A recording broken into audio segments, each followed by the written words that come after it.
The story kicks off under a blazing desert sun. A squad of absolute fodder NPCs is desperately trying to poke a massive multi-headed high-dragon to death. Out of nowhere, our boy enters the chat with a brutal sword swing. He runs a blade straight through one of the grunts and rips it out as the guy hits the dirt. The rest of the squad is shook, screaming that he is a monstrous bastard. But then they spot him swaying on his feet like he is on 1 HP. They instantly switch up and charge in for the easy kill. But instead of begging for his life, our guy just looks up and flashes a bloody, unhinged smile. Our boy is absolutely drenched in blood and panting like he just ran a marathon in a sauna. But instead of taking a breather, he grips his sword with his last ounce of strength and swan dives straight into a mob of heavily armed soldiers. A massive wall of system notifications suddenly spams his vision, activating crazy hidden traits like Iron-Blooded Monarch and Weapon Master. The grunts below think he is completely gassed out and rush in for the easy kill, but our guy just lets out a feral battle cry, ready to crash out. But plot twist, this epic battlefield is just a video game. Cut to reality and we are looking at the ultimate gamer goblin cave. Empty ramen cups, energy drinks, and a glowing monitor displaying a brutal game over screen for a character looking like a human pincushion. The player behind the screen leans back and rages at the absolute trash tier difficulty of this game. He stares up at the ceiling of his messy bedroom, completely defeated by the digital grind. With the dead eyes of a man who has not touched grass in a hot minute, he realizes he has been hyperfixated on this exact same impossible game for 5 straight years. Even before he quit his actual job, he was throwing his life away on this pixelated torture chamber. Meet our boy. He just spent 5 straight years grinding a single game, making his life legendary in the absolute worst way possible. The game is called Pangania, and it is so incredibly dead that the moment he logs off, the server population literally drops to 0. Why is it a ghost town? Because the devs woke up and chose violence. Pangania is infamous for its brutal difficulty. We are talking bosses that casually one-shot the entire raid, NPC companions who backstab you the second you look away, and named bounty hunters who will relentlessly track you down just to ruin your day. But the absolute worst part of this digital torture chamber is the permadeath. Our guy chain smokes his way through the pain, genuinely wondering if the devs are actively trying to stop anyone from clearing this garbage. And right on cue, his heavily invested character gets absolutely packed up. He stares blankly at the screen as a system message pops up, letting him know his 5 years of progress just got permanently deleted. A system notification pops up letting our boy know he just scored a massive 1.6 million soul points for dying. He is absolutely flabbergasted. Usually his dead characters barely scrape together 80 grand combined. But Pangania rewards points based on the value of the dead character, and his last run was stacked with unique items. These points are basically the ultimate new game plus currency. You dump them into talents when making a new character to make leveling a breeze. He remembers dropping 10 grand on a sword talent once and becoming a literal grandmaster. The cap per talent is only 10,000, meaning with his new massive payout, he can literally max out every single stat in the game. Normally a sweatlord would min-max a magic build for a safe run, but our guy is feeling a little spicy today. He decides to let RNG take the wheel and slams the random button, ready to enjoy one last chaotic playthrough before finally uninstalling this trash game. Why is he like this? Well, cue the tragic backstory. 3 months ago, his girlfriend of 5 years hit him with the classic breakup speech over a lukewarm iced coffee. She flat out told him she cannot date a guy with 0 future prospects. Brutal. Flashback to 3 months ago, our boy is getting hit with the ultimate reality check. His girlfriend of 5 years drops the marriage bomb. She hits him with the classic speech about how all her friends are dating successful corporate bros. She takes one look at his non-existent future and decides she is completely out. He just sits there in stunned silence. She packs up and walks out of his life forever, dropping a polite farewell as the final nail in the coffin. 5 years down the drain just like that. Absolutely brutal. So how does he cope with the heartbreak? By making the absolute worst life choices possible. He rage quits his dead-end job and locks himself in his room to become a full-time goblin. But after losing his 5-year gaming streak too, he decides he is done being pathetic. He takes his massive pile of soul points and aggressively clicks the random stat button. He is ready to let the RNG gods take the wheel. Our boy just keeps mashing that randomizer button, burning through his massive pile of soul points like a true gacha addict. Suddenly, his screen lights up with a hidden piece notification. He is completely baffled, wondering if this trash game ever had a secret ending, right as a message congratulates him for hitting the singularity and invites him to Pangania. Before he can even click decline, his monitor turns into a flashbang. A voice suddenly invades his skull, cursing him out as a wicked god and wishing for his worlds to burn. The sheer pain hits him like a truck, sending him crashing out of his gaming chair. He grabs his head in absolute agony before completely blacking out on his messy bedroom floor. While he is taking an involuntary nap, his monitor glows an ominous red, dropping some cryptic lore about him being a being of creation and destruction. It wishes him happiness in Pangania, which is incredibly ironic considering he immediately wakes up to a slave driver whipping the absolute soul out of him. Welcome to the tutorial, buddy. Our boy wakes up to a slave driver screaming in his face, threatening to turn him into High Dragon Chow if he trips again. He barely has time to process the name drop before a massive reptilian foot stomps down right next to him. The guard cracks his whip, forcing the exhausted line of prisoners to keep marching through the brutal desert heat. Total panic sets in. He looks up to see two giant hydrogons looming overhead and looks down to find his own wrists locked in heavy iron chains. Before he can even process the isekai setup, the guard lashes him across the back, sending him crashing into the dirt. The slave driver barks at him to get back in formation unless he wants a one-way ticket to the afterlife. Our boy grits his teeth, realizing the searing pain is way too real for this to be a dream. He stares up at the bright blue sky, listening to the shuffling feet of the doomed slaves around him. "Welcome to Pangagenia, buddy. Hope you survived the tutorial." Our boy shakes off the whip strikes and spots the massive scaly toes of a high-dragon. Yep, he definitely knows that beast from his 5-year gaming bender. Even the dusty ruins around him are giving major deja vu. He grits his teeth and suddenly a glowing blue system window pops up right in his face. It's his character sheet, fully loaded with stats, talents, and a whole laundry list of hidden traits. He looks up at the blinding sun and then back down at the floating UI. This isn't some VR headset fever dream, he's literally been isekai'd into the hardest game ever made. But wait, he checks the math. All his base stats are sitting pretty at 12. Normally, even if you dump all your points, they cap out at 10. And don't even get him started on the 13 active hidden traits chilling at the bottom. He's basically a walking cheat code. Before he can even process his new OP status, the ground violently quakes beneath them. The other slaves stumble around in a panic as our boy braces himself for whatever fresh hell is about to drop. Suddenly, the ground starts quaking like a bad bass drop. Massive reptilian feet stomp into view as the Desert Queen's army crashes the party, completely ignoring the whole non-aggression pact thing. Leading the charge is a badass chick with red and black hair, screaming at her troops to stay sharp or get packed up. Our boy squints at her and realizes she is the infamous Snake Princess, a name he definitely remembers from his 5 years of no-lifing this game. Before he can ask for an autograph, a glowing blue system window pops up right in his face. A brand new main quest just dropped, and the objective is literally just to survive. But the fine print is what really gets him. If he dies here, his physical body back in the real world kicks the bucket too. Talk about high stakes. Right on cue, the sky goes dark as a massive volley of arrows rains down like a deadly hailstorm. The slaves around him get turned into human pincushions instantly. Blood sprays everywhere as guys scream for their lives, leaving our boy standing frozen in the middle of the slaughter with wide eyes and a face full of collateral damage. Suddenly, a system window pops up, activating his hidden trait, Heart of the Iron-Blooded Monarch. A massive blue aura explodes around him, instantly clearing his exhaustion and sharpening his senses just as a horde of masked enemies charges his way. Realizing standing still is a one-way ticket to the grave, our boy spots a dropped sword next to a corpse and bolts for it. He slides under a lethal swing from a masked grunt and wraps his hand around the hilt. The second his fingers touch the steel, a massive wave of blue energy erupts from the blade. He parries an incoming strike with zero effort and brutally slices right through the attacker's torso, landing in a slick crouch as the blue aura flares around him. Another system notification chimes in, activating his Weapon Master hidden trait. He glares up with glowing eyes, finally realizing those maxed out stats he rolled are about to make him the most broken guy on this battlefield. The masked goons charge our boy, calling him a damn little slave. One bald dude throws a spear right at his face, but our guy manages to dodge it by a hair. He scoops up the dropped weapon. He's never used a spear before, but thanks to his overpowered hidden traits, he wields it like an absolute expert and instantly smacks the bald guy down. Another goon swings a massive axe at him, but he dodges that too. He realizes he can literally see the future path of their weapons as glowing blue lines, letting him perfectly block the next sword strike. Suddenly, a glowing blue line connects right to his chest. Our boy unlocks the ultimate gamer vision, seeing the exact path of the enemy's attack before it even lands. He dodges the strike and brings his sword down hard, slicing right through the masked goon.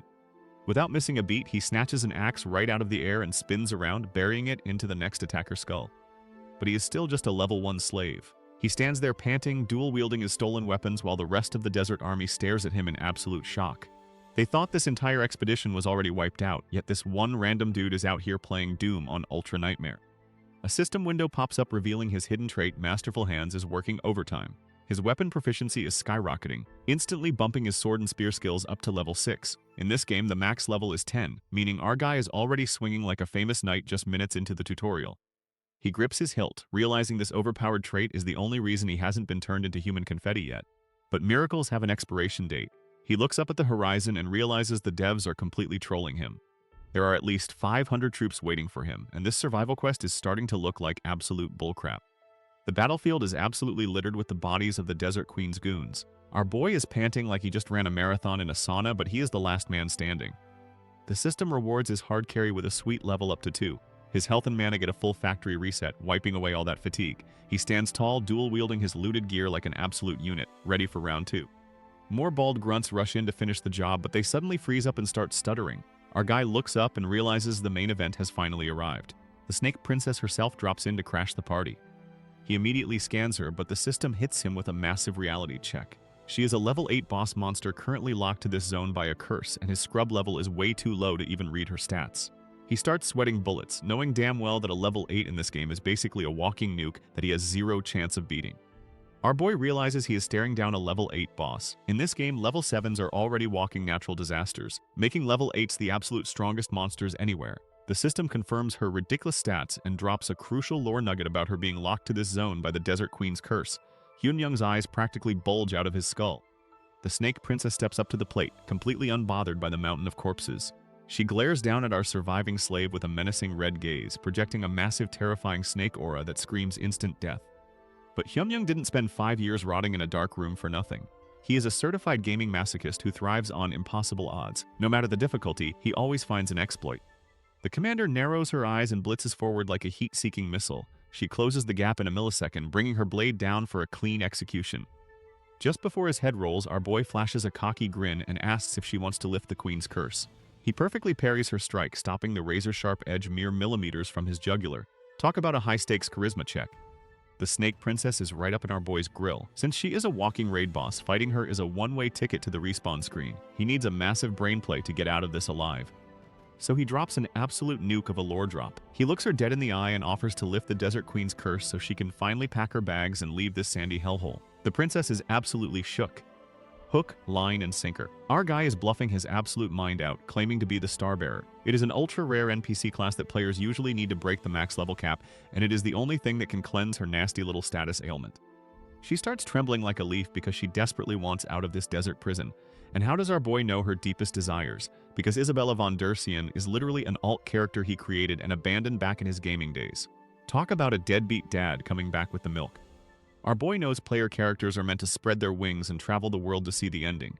But because he abandoned this starting zone, he basically left her locked in a cage. The Snake Princess asks for his name. He hits her with a solid Randolph. The system immediately locks it in as his official character name. She gives him a long silent stare before deciding to postpone his execution. But she makes it crystal clear that if he is capping about being the Starbearer, she will literally rip him into tiny pieces.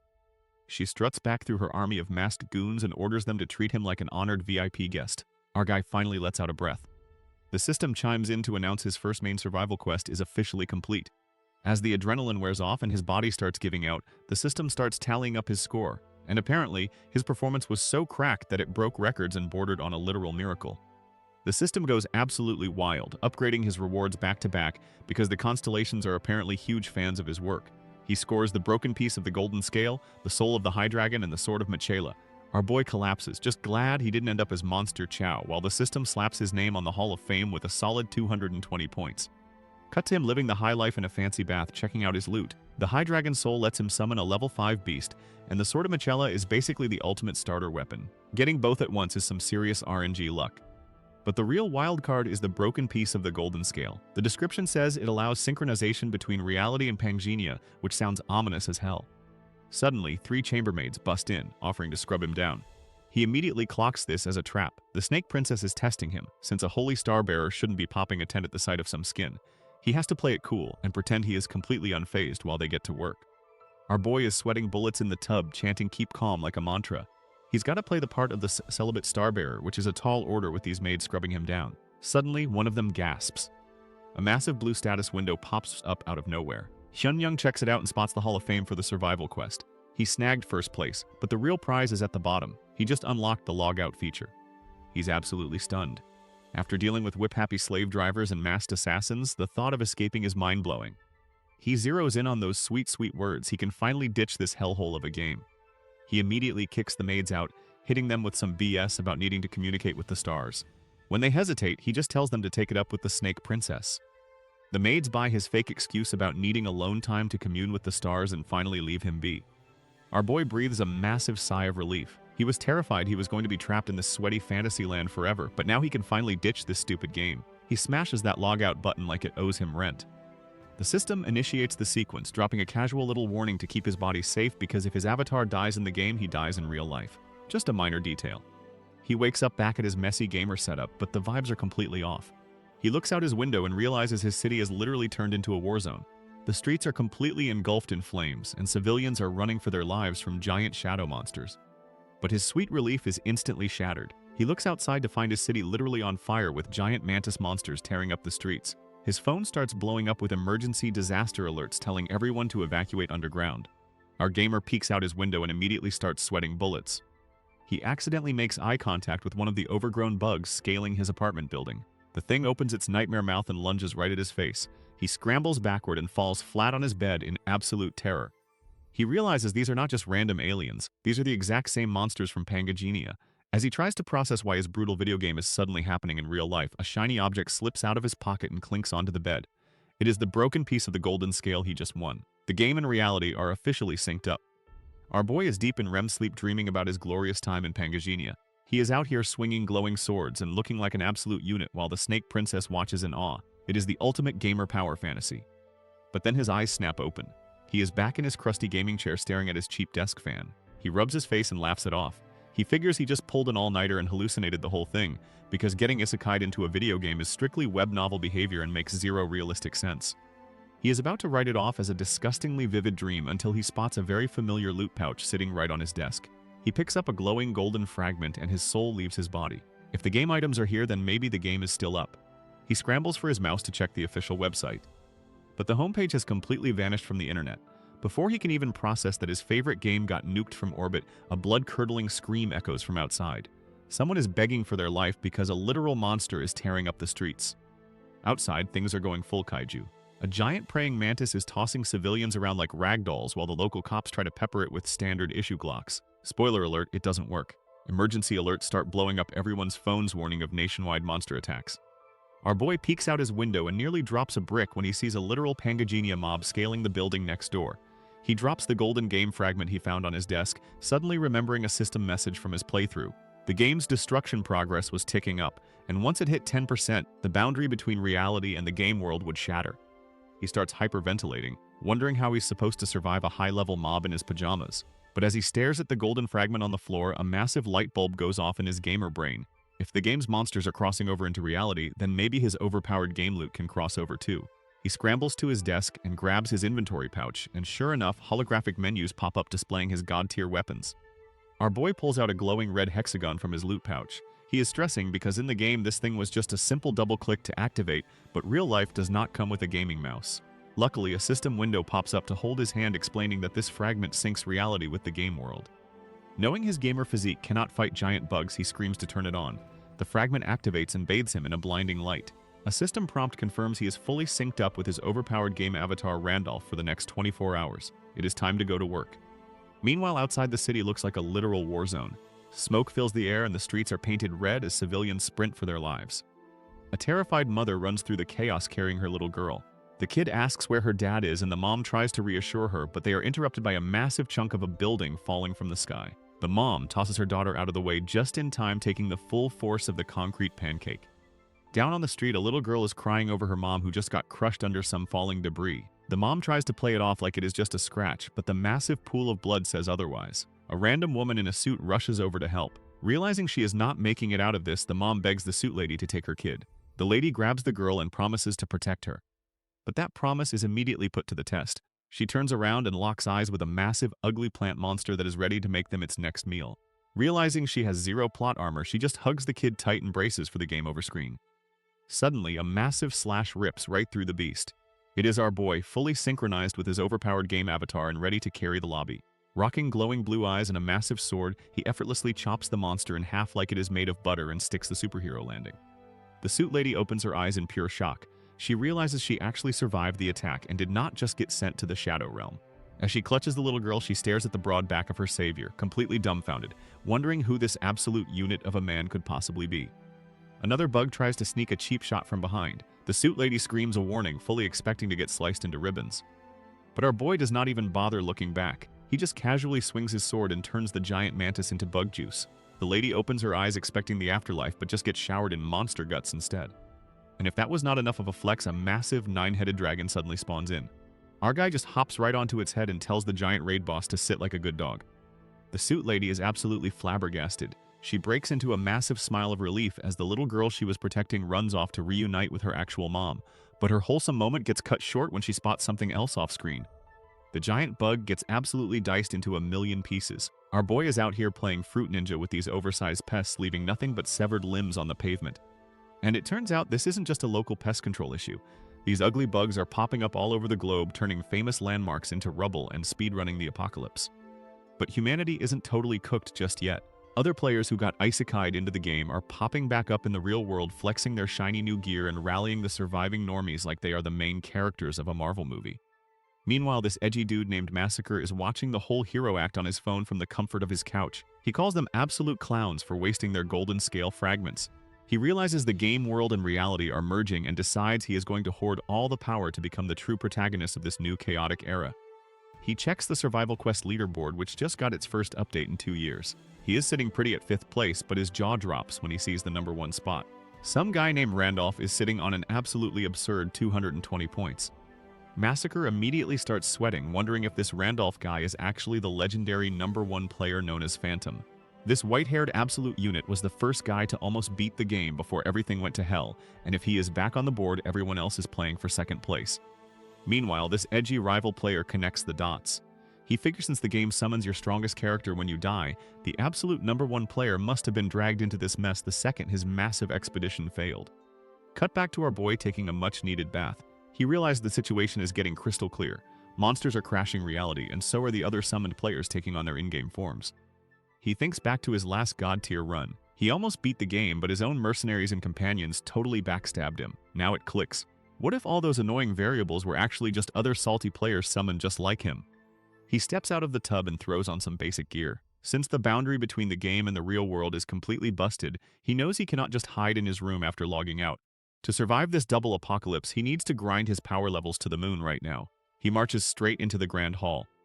The Snake Princess is chilling on her throne and asks if he is done chatting with the stars. She tries to hit him with a condition for her help, but our guy completely ignores her and demands she take him straight to the sanctuary so he can bag a new class. He grabs his gear and tells the Snake Princess to take him straight to the sanctuary. She is absolutely stunned by the bold request. But our boy knows exactly what he is doing. He needs a new class for his 2nd main quest, and the exact one he is eyeing is waiting right there. The system pops up confirming the objective, promising a sweet reward based on the rank of the class he manages to bag.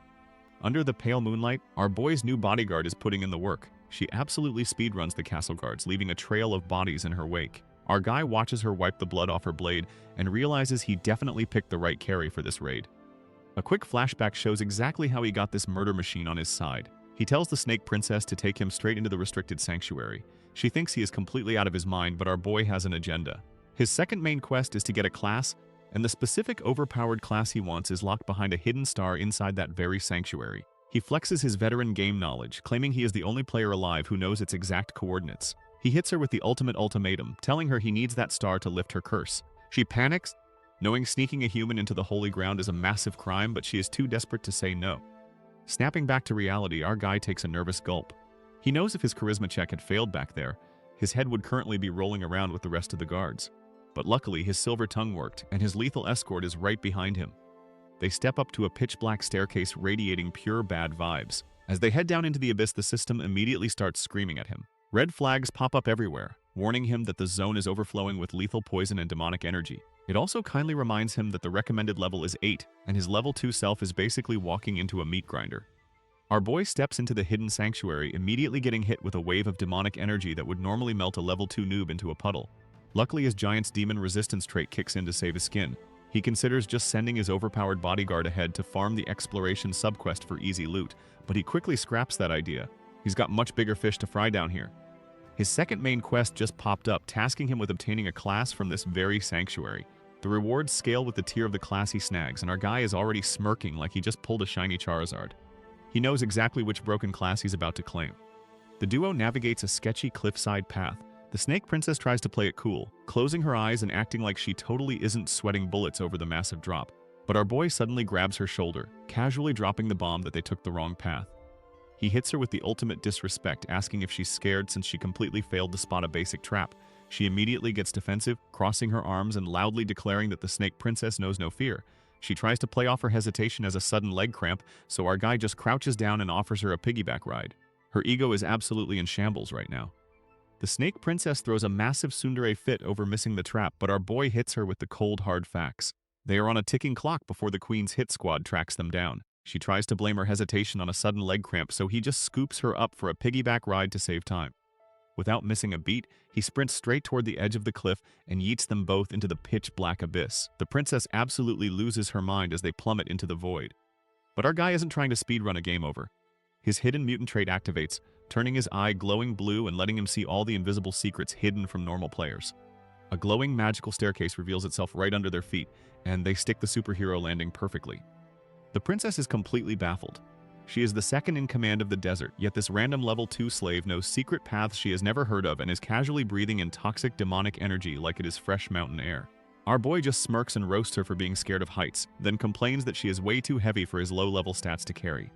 She is 1 second away from snapping his neck, realizing his confidence is way too high for a total noob. Our boy sprints up the invisible staircase like it's a casual Sunday jog, leaving the snake princess completely baffled. She wonders how a level 2 scrub knows a secret path she doesn't, and why the sanctuary's toxic energy isn't melting his face off. She starts suspecting there's way more to this guy than just his Starbearer title. He just smirks, roasting her for having acrophobia, before casually slapping his hand against a massive magical wall. The barrier shatters into a million pieces, dropping them onto a lush, flowery slope. He explains it was a domain barrier, an illusion that only reveals the true path to those who actually know where they are going. But before they can even catch their breath, the ground starts rumbling. A massive crack splits the rocks wide open, bleeding an ominous red light as the boulders violently explode outward. A colossal stone golem rips its way out of the earth, glowing with high-tier runes. Our guy takes one look at this absolute unit and realizes a single graze would send him straight to the respawn screen. He casually asks the princess if her leg cramp is feeling better, and she just tells him to shut up as the massive rock monster winds up a devastating punch. Our boy looks up at the new guardian and immediately realizes he is completely outmatched. It is an upper-tier golem with a massive rune on its chest. At his measly level 2, even a slight graze from this thing would send him straight to the respawn screen. So he turns to his overpowered bodyguard and cheekily asks if her fake leg cramp is feeling any better. The stone giant wastes no time and brings its massive fists crashing down toward them. But the snake princess does not even flinch. She just stands her ground, draws her daggers, and flashes a wicked smile that screams she is about to commit a war crime. The golem puts all its weight into a glowing haymaker, but Isabella meets it head-on. She blocks the colossal strike with her tiny blades, setting off a massive shockwave that shatters the ground. She casually glances back at our boy and promises him this fight will be over in a flash. Launching herself into the air, she dodges the falling debris like it is nothing. The golem tries to track her with its glowing red eye, but she is way too fast. In one fluid motion, she slices right through the giant's thick stone arm, dicing it up like a cheap onion. Our boy just stands back and watches the fireworks with a smug grin. He cannot help but laugh at how ridiculous her raw power is, especially since she is supposed to be an assassination-specialized character. But hey, he is the one who built her stats back in the day, so he is definitely taking the credit for this carry. The snake princess makes quick work of the rocky roadblock, slicing the golem into a pile of pebbles like a sweaty fruit ninja speedrun. Our boy watches the rubble fall as a shiny new system prompt pops up. Because he technically brought her here, the system credits him with the kill and offers him the rare Golem Maker class. It is a top-tier summoner gig, but our guy hits decline without a second thought. He is not here to play with rocks. He wants the real prize. Suddenly, the vibe shifts. Dark purple energy starts swirling around the princess as the mountain itself throws a massive tantrum. A system warning blares that the ancient king, the master of this domain, is absolutely livid about the home invasion. Our boy just smirks up at the sky, welcoming the giant god snake to the party. The system immediately hits him with a massive red flag, screaming that his level 2 stats are way too low for this level 10 raid boss, but he is exactly where he wants to be. Our boy finally comes face to face with the mountain guardian, a massive snake god that guards the star. The system immediately hits him with a reality check, flashing a warning that his level is way below the recommended level 10 for this zone. The sheer pressure radiating off this giant danger noodle is absolutely overwhelming. He glances back at the snake princess and asks if she seriously expected him to fight this thing for her. But he tells her to chill, claiming that despite looking like a literal raid boss, the giant snake is actually super gentle and never attacks first.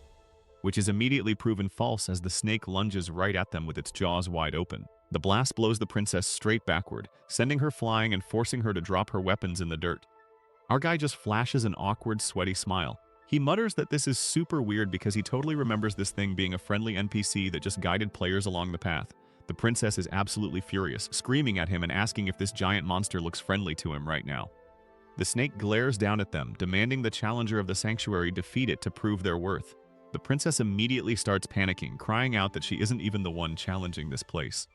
The stone golem isn't quite done. It accuses the snake princess of playing coy after beating it down. But before she can even process the accusation, a massive shadow drops over her. A giant snake bursts from the ground, forcing her to dodge for her life. She screams at our boy to do his starbearer thing and give her some orders. Meanwhile, our guy is having a massive brain blast. He cleared this zone in his past life, but he definitely doesn't remember having to throw hands with the boss monster. He realizes that back when he ran this dungeon with his maxed out level 10 character Wilhelm, the giant snake just politely guided him to the loot. It hits him. The snake only respects strength. If you're weaker than it, it attacks. And right now, our boy is basically a level 1 scrub. He strokes his chin, trying to figure out how to bluff his way out of becoming snake food. While he's busy strategizing, his bodyguard is getting absolutely ragdolled. She hits the dirt hard and drops her weapons. The sanctuary's poison is finally catching up to her. It paralyzes her body and leaves her completely helpless on the ground. Just as the giant snake tail comes crashing down to finish her off, our boy steps up and commands the beast to stop. Just as the assassin is about to become snake food, a massive tail sweeps past her. The giant serpent turns its gaze, and our boy steps up to drop the ultimate flex. He smirks and declares that its master Wilhelm has returned. The princess watches from the dirt as the ancient king processes this wild claim. The giant snake stares down at this level 1 looking dude and just bursts into a massive booming laugh. Our guy has to plug his ears as the snake absolutely roasts him. The beast points out he is weaker than the rock golem they just trashed. It reminisces that the real Wilhelm was an absolute unit, a perfect transcendent being. But even he fumbled the bag on the Demon Realm expedition and lost all his stars. Calling him a fraud, the snake lunges in for the kill, but our boy does not even flinch. He just stands there radiating main character energy and commands the beast to honor their contract.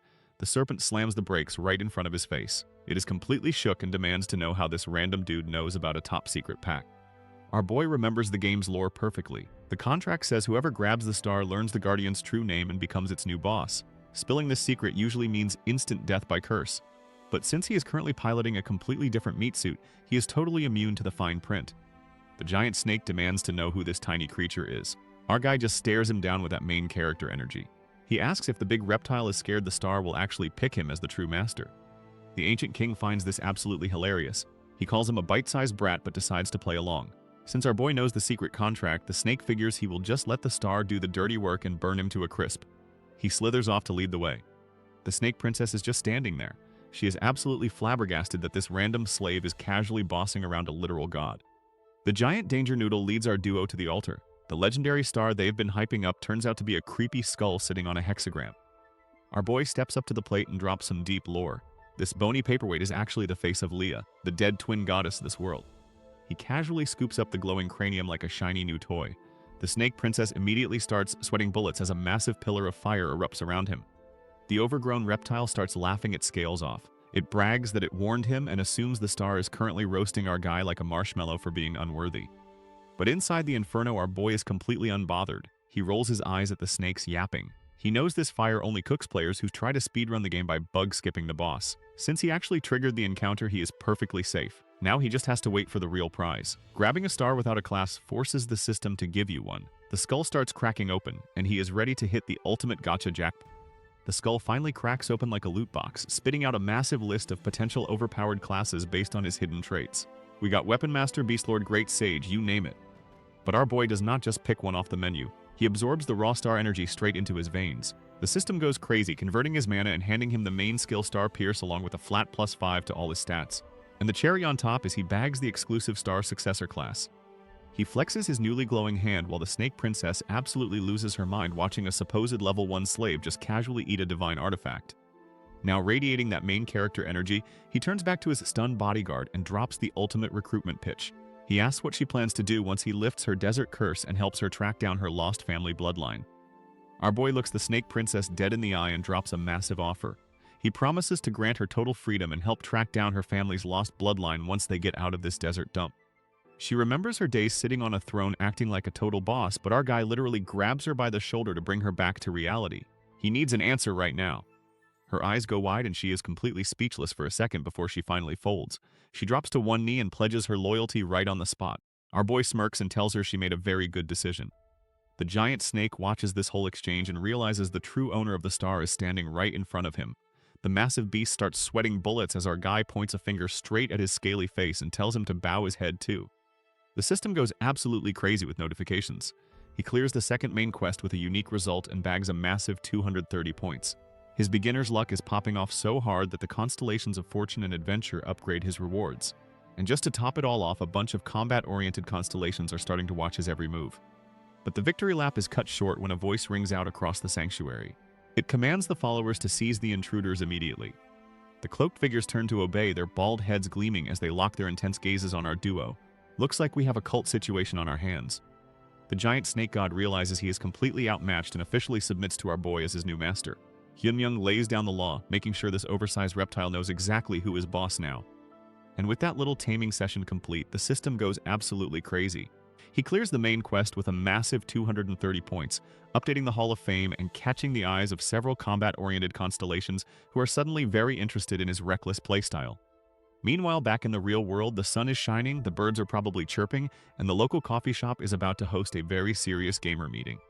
Inside, a goth girl and her two muscle-bound buddies are having a total freakout over the leaderboards. They are absolutely convinced that the top-ranked player Randolph is actually the legendary 5-year veteran Phantom. The big guys want to recruit him before anyone else can, but the girl points out the obvious flaw in their plan. They spent years looking for this guy and came up with absolutely nothing. But now that Phantom is an actual registered player in the system, she knows there has to be a way to track him down. Her eyes narrow as she cooks up a devious little scheme, realizing they can use the game's secret auction hall to bait him out with some shiny new loot. Meanwhile, some other players are plotting a classic MMO scam. They upload a cheap, juicy item to the secret auction, slap a tracking talisman on it, and wait for some unsuspecting noob to buy it so they can hunt them down and steal their loot. The guys doubt the legendary Phantom would fall for such a basic trap. But their crazy guildmate is practically foaming at the mouth. She thinks his insane decisiveness means he just might take the bait. She is so obsessed with kidnapping him for their guild that her buddies literally threaten to call the cops on her for stalking. Back in the system, the leaderboards just got a massive shakeup. Our boy shoots straight to first place with a ridiculous 230 points. This completely boots the 5th place player, Massacre, out of the secret auction entirely. Speaking of Massacre, the guy is currently eating dirt. He tries to cope with his massive L by swearing he will just murder someone in the top ranks to get his spot back. But before he can even finish his villain monologue, some random dude grabs him by the hair to deliver another beatdown. Back with our protagonist, a shiny blue screen pops up confirming he officially cleared the Sanctuary Exploration subquest. The system pops off with a massive congratulations. Our boy just hit a 100% exploration rate and snagged the first ever perfect clear of the Desert Sanctuary. He even gets a shiny new Conqueror title to slap on his profile. As he and the Snake Princess slide down the exit tunnel like it's a twisted water park ride, the loot keeps rolling in. He bags an epic tier teleport book. This bad boy lets him warp back to any explored waypoint once a day, meaning he basically just unlocked fast travel. He is actually enjoying the smooth ride down, using his busted senses to call out every turn and drop like a human GPS. Escaping the dungeon while finishing the exploration quest is a massive 2-for-1 special. The system chimes in with a level up, bumping him to level 3. Sure, his ridiculous list of talents means he needs way more XP to level up than a normal player, but the insane stat growth makes it totally worth the grind. But he brushes off the stats because he is way more hyped about his main quest rewards. He just scored 2 extremely rare items that are completely broken for his current level. The crown jewel is the Shadow Cloak, a slick piece of gear that straight up turns him invisible on command. Before he can even try it on, the ground shakes. The giant snake god Dramut snaps his massive eye open, sensing some uninvited guests. A squad of glowing, stealthed assassins is already rushing their position, ready to crash the party. Suddenly, glowing stealth ninjas start zooming toward them. The giant snake acts as their personal alarm system, warning them about intruders. The Snake Princess immediately recognizes them as the Desert Queen's pursuit squad, and it looks like they brought the whole gang. She starts sweating, doubting they can take on an entire army even with a giant god snake on their side. But our boy just casually throws on his new invisibility cloak and drops a truth bomb. Why fight when they literally have the Mountain Guardian right here to do the heavy lifting? The princess is absolutely flabbergasted as our guy just dips, leaving the giant snake to deal with the mess. He yells back at the ancient god to do his damn job, leaving the poor oversized noodle looking incredibly stressed out. The pursuit squad pulls up and immediately starts panicking at the sight of a massive sea serpent chilling in the desert. Meanwhile, our boy explains that they can't afford to get stalled. If the main army surrounds the sanctuary, they are completely cooked.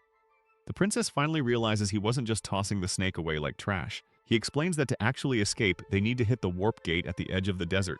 Since he already cured her curse, using the gate is a breeze. But as he lands, he notes that the real problem is something else entirely. Our boy leads his new snake waifu to a massive stone warp gate at the edge of the desert. He explains that once they pass through, they are officially out of the sandbox. But there is a catch. The gate takes time to boot up.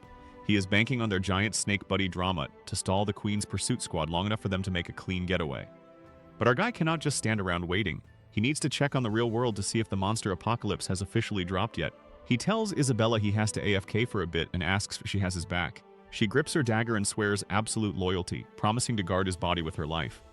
The system hits him with the standard warning to find a safe zone before logging out. It flashes a quick tip about auction hall scammers, and then he is officially disconnected from the server. He snaps awake in his real bed, completely drenched in sweat. He groans, still not used to the jarring whiplash of jumping from a god-tier game avatar back into his squishy human meat suit. He immediately grabs his phone to check the news. Back in his real body, our boy checks his phone. No disaster alerts yet, but he knows the clock is ticking.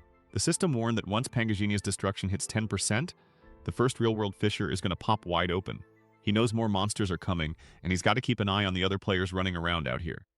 Suddenly, his phone buzzes. It's a text from his ex-girlfriend, Kim Seon, yeah, the one who dumped him 3 months ago for being a broke loser. Over at a local cafe, Seon is having a rough day. She just got off the phone arguing with some cheapskate and decides to hit up her old, reliable backup plan. She texts Hyun-myung demanding they meet up, but our guy hits her with the swift rejection, saying he's busy. She is absolutely fuming.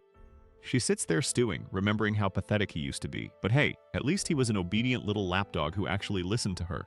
She's actually regretting the breakup, wishing he just had a bit more cash to his name. But before she can spiral too far, a shadow falls over her table, and she looks up to see Hyun-myung standing right there. Our boy pulls up to the cafe looking like an absolute unit. His ex is already there, flashing that toxic smile and thinking he's just playing hard to get. She immediately turns on the waterworks, hitting him with the classic "I realized how good you were after we broke up" routine. But our guy's bullshit detector is fully operational. He just stares at her with zero emotion. He notices the cafe sign and realizes this broke chick didn't even buy him a coffee. Without a word, he just stands up to leave. She completely panics, begging him to stay and asking if he's still mad about the breakup. But he just drops an absolute nuke, asking if her new boyfriend knows she's out here trying to double dip. He tells her to scrub her socials if she's going to be for the streets, leaving her completely speechless as he walks right out the door. Outside, he realizes he would have totally folded in the past, but his in-game stats are literally buffing his real-life riz. Suddenly, he spots a crowd forming around some psycho waving a box cutter at a woman. But before the guy can slice her up, our boy steps in and casually catches his wrist like it's nothing. The crazy dude completely loses it, screaming that everyone looks down on him as he brings the box cutter down. The girl screams, bracing for the worst. But before the blade can connect, our boy steps in and catches his wrist mid-swing. He yanks the girl back by her hair out of harm's way as she stammers out a confused question. Hyun-myung just glares at the psycho and tells him that's enough, gripping his hand so tight the guy is completely immobilized. Our boy grips the crazy dude's wrist so hard the box cutter slips right out. The attacker starts squealing like a pig, begging him to let go before his bones snap like dry twigs. Hyun-myung realizes he hasn't even tapped into his golden scale fragment yet. His real-world body is straight up leveled up from his in-game stats. With a casual flick of his wrist, he tosses the trash to the curb. The rescued office worker is practically in tears, thanking him for saving her life. Our guy gives her a long stare, realizing he actually recognizes her from a horrific monster attack in his past life. But he plays it cool, telling her she just looks like someone he used to know, and turns to walk away. But the bald spot bandit isn't done taking L's for the day. He scrambles back up and charges at our boy from behind, aiming for a cheap shot with his little arts and crafts knife. Big mistake. Hyun-myung effortlessly sidesteps the attack and delivers a brutal slam, driving the guy's face straight into the concrete. The woman is left completely starstruck as our gamer boy lands in a superhero pose, proving he is just as cracked in real life as he is in the game. But no good deed goes unpunished. The cops roll up and tell our boy he needs to come down to the station since he technically just committed an act of violence. Our guy is instantly annoyed, muttering that he really doesn't have time for this bureaucratic nonsense. Suddenly, a wild reporter appears. She flashes her broadcasting badge, introducing herself as Kim Hana, and tells the rent-a-cops to stop harassing an innocent bystander and go talk to the actual victim. The cops immediately sweat at the mention of a major network. The crowd starts whispering, recognizing her as the badass who saved a kid from a monster on YouTube. Realizing they are completely outmatched by the press, the officers wisely back off. She hands our guy her business card. He takes it, his gamer brain immediately connecting the dots. He remembers the people who fought off the monster invasion were dubbed Dimension Warriors. He smirks, realizing the public is calling it an interdimensional attack because a video game turning real is just a little too crazy for the evening news. But before he can even process the lore drop, his crazy ex comes sprinting down the street. She latches onto his arm, acting all concerned and asking if he is hurt. The reporter raises an eyebrow, asking the million-dollar question. Is this Klinger his girlfriend? Our boy completely ignores his ex trying to claim him. He tells the new girl he doesn't have a business card to hand out. She just laughs it off and saves his number. Then she smoothly asks him out for coffee or dinner on her dime. He happily accepts the free meal. His ex is left fuming in the dust. She wonders how he could do this to her and screams that he is just a nobody. Talk about a massive bruised ego. Meanwhile, the smooth operator struts down the street. She gets a call from her boss at the broadcast station, ruining her weekend. But she stops dead in her tracks when she hears her next assignment. She has to interview Gracia, the top-ranked player who just saved America. Speaking of top players, we cut to some dude in a trench coat staring down a massive bug monster. Literal swords are raining from the sky. He is sweating bullets about how to handle such a big shot coming to Korea. But enough about the real world. Back in the game, things are looking incredibly grim. A bloody battlefield is littered with bodies, and Isabella is panting for her life. Back in the game, things are looking rough. Isabella is panting heavily, surrounded by the chopped-up bodies of the Desert Queen's goons. She's been putting in the work, but she's running on fumes. The remaining hooded cultists demand she hand over her new master and come quietly. But our girl isn't about to fold. She tightens her grip on her bloody blades as the mob charges in, screaming for the traitor's head. Just as they're cornered, a massive blue light erupts from the dark structure behind them. The system chimes in, announcing that the warp gate is active, and even better, the first ride is free. A swirling cosmic portal opens up, leaving the attackers completely stunned. Realizing they're about to lose their targets, the goons panic and rush in. Isabella finally collapses from exhaustion, but our boy catches her smoothly. He praises her for holding the line and flashes a cocky grin. The bald leader screams at his men to execute them immediately. But our guy just clenches his fist, which starts glowing with intense golden energy. He tells Isabella that since she kept her end of the bargain, it's time for him to deliver. Our boy clenches his glowing fist and unleashes his brand new Star Successor exclusive skill, Star Pierce. It burns through all his star energy and only lasts 41 seconds, but that is more than enough time to absolutely cook these bald bozos. The pursuit squad screams in pure agony as they get caught in the blinding golden light. The Snake Princess watches in absolute awe. She finally recognizes the true power of the Starbearer. Our guy hits her with a cocky smile over his shoulder and tells her it is not too late to back out if she wants to return to the desert. She looks up in surprise but quickly flashes a genuine smile. She is definitely not leaving her new carry. They step toward the massive swirling portal. A system prompt pops up confirming that the desert curse binding Isabella has been completely nullified by the blessing of the stars. With 12 accessible warp cities available from the desert, our boy locks in their destination. They are heading straight to the central continent of Arcana. The warp sequence officially commences, pulling them right out of this sandy hellhole. They warp straight into Arcana, the Golden City. The system immediately drops a loading screen tip letting them know this place is the absolute peak of materialism. Basically, if you aren't packing high-ranking noble levels of cash, you belong in the slums. Our boy and the Snake Princess take a stroll through the bustling streets. He notes that the place is ridiculously extravagant. In a city like this, every single problem can be solved by throwing enough money at it. Isabella confidently hefts up a fat coin pouch, bragging that she brought 300 gold coins so they are totally set. Our guy just stares at the bag and bluntly hits her with a reality check. That chump change will cover one night at a cheap inn at best. Her jaw practically hits the floor. He explains that sure, back in the desert 300 gold could buy you 10 whole slaves. But the inflation rate out here is absolutely cooked. He points to a basic loaf of bread sitting on a shelf with a 50 gold price tag slapped on it. That is 10 times the desert price. Isabella starts sweating bullets, realizing she is basically broke. But our boy tells her not to sweat it. He confidently points his thumb at a massive glowing casino sign right behind them. Isabella looks absolutely terrified at the prospect of gambling their last pennies away. He strikes a heroic pose with his cape blowing in the wind and flashes a cocky smirk. He tells her not to worry because he happens to be incredibly lucky. Time to put those overpowered hidden traits to work at the slot machines. And right on cue, a system window pops up. His hidden trait, Blessing of Gold, activates. Looks like the house is about to go bankrupt. Welcome to the Golden City of Arcana, where cash is king and the only law that matters is the size of your wallet. And the absolute center of all that wealth is the Hudson Casino. But getting into this VIP playground isn't exactly a walk in the park. The bouncer up front is demanding a casual 10,000 gold deposit just to step through the doors. Our Snake Princess immediately starts sweating bullets, whispering to our boy that she blew almost all her cash on a bath and some new threads, leaving her with a measly 100 gold. The suit guy immediately hits them with the broke boy alert, telling them to kick rocks and stop holding up the line. But our boy isn't about to get bounced by some low-level NPC. He steps up and casually offers a little collateral, instead pulling out a literal immortal raid item. It is the Fairy Queen's Tear, a ridiculously overpowered gem that lets gear break past its limit restrictions without ever being destroyed. One look at that glowing rock and the bouncer starts sweating buckets, instantly switching up his whole vibe and bowing them right through the VIP lane. The princess is low-key panicking, asking if he is seriously just going to hand over an item worth millions to a random door guy. But our boy just smirks, knowing he is about to clean this whole place out anyway. The Snake Princess is stressing over our boy dropping a 1,000,000 gold raid item just to get past the bouncers. but our guy just hits her with that $1,000,000 smile. He tells her it is just a deposit. He is about to hit the floor and win it all back with interest. Welcome to the Hudson Casino. He struts in looking like he already owns the place. The roulette wheel spins and our boy goes to work. The ball drops exactly where he needs it to, over and over again.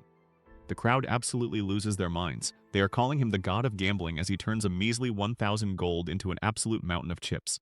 Our guy just smirks. His hidden trait, Blessing of Gold, is basically a cheat code when there is cash on the line. The Snake Princess is hyped, screaming that they are rich, even though our boy is quick to remind her it is his money. But the house always wins, or at least they try to. A manager rolls up sweating bullets and hits him with a permaban. Apparently, every single customer in the building started copying his bets, and they are bleeding the casino dry. The bouncers try to kick our boy and his snake waifu to the curb for being broke. Isabella is ready to catch a body over the disrespect, but our guy plays it cool and holds her back. He casually demands an audience with the owner. The suit tries to shut him down, but our boy just hits him with that smug protagonist smirk. He knows he holds all the cards. Cut to the casino boss sweating bullets over a glowing rock. He pops his level 8 observation skill and his jaw straight up hits the floor. The gem is legit. It is the Fairy Queen's Tear, an insanely busted raid item that basically requires a whole squad of max-level sweatlords to farm. The boss is losing his mind that this unicorn loot just waltzed right through his front door. Right on cue, his goons knock on the door saying the guy who dropped the rock as a deposit wants a little chat.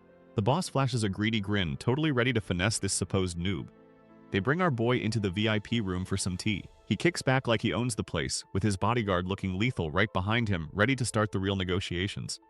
The casino boss sizes up our boy, thinking he looks like a total scrub. He asks what the whole cryptic message was about. Our guy just casually sips his tea, playing it cool and saying there is no hidden meaning. He just knows the boss is a massive nerd for rare talismans. The suit guy is shook, wondering how his search history got leaked, but admits he is down to buy the rock if the price is right. Our boy smirks, ready to talk numbers. The Snake Princess is already losing her mind at a 2 million gold valuation, but our guy casually drops a 20 million gold counteroffer. The boss is flabbergasted. He argues that is literal mansion money, and he is not dropping that kind of cash on a hobby. But our boy has done his homework. He knows this is not just some shiny paperweight for the boss. It is his golden ticket to the city council. The tier lets you bypass level requirements for gear, which is exactly what a weak guy needs to fake being a top-tier fighter. Our boy's eye twitches as the memories come flooding back. He remembers Serengeti, the pure white knight. Back in the day, she led 500 knights during the Demon World Great Expedition right alongside him. She was his right hand, literally sacrificing both her legs to the Demon King just to save his life. Back then, he just thought it was some dramatic scripted event because, it was just a game. But after watching his top-tier character Wilhelm get absolutely bodied and waking up in this brutal world himself, he realized these NPCs might actually be real players trapped just like him. He remembers her handing him a locket, asking him to deliver it to her captain if she didn't make it back. When he checked the item description, it said it was a photo of her and her fiancé, Hudson. But here's the kicker. Based on everything he knew about her lore, she didn't have a fiancé. Someone had definitely messed with the preset character parameters, which explains why this casino boss accepted the whole situation so naturally. The casino boss is absolutely shook. Our boy realizes this guy has been isekai'd here way longer than he has, so he needs to milk him for every drop of lore and player intel he can get. He raises a finger to lay down the law. Hudson practically falls out of his chair asking if our guy is actually a legendary starbearer. The gamer just hits him with that smug, confident smirk. He tells the sweating boss to spill his entire life story to the stars, and only then will he decide if he wants to help him out. He adds that the stars favor the truthful, leaving Hudson gripping his knee in a total panic. Our boy knows he is asking for a lot. Revealing personal info in this brutal game world is basically a death sentence that puts a massive target on your back for player-killing hunters. That is exactly why everyone stays totally off the grid. But he also knows Hudson will fold. The boss pulls out a golden locket staring at the picture of his beloved Serengeti. To him, she is not just some random NPC, she is his whole world, and he is willing to risk it all just to get her back.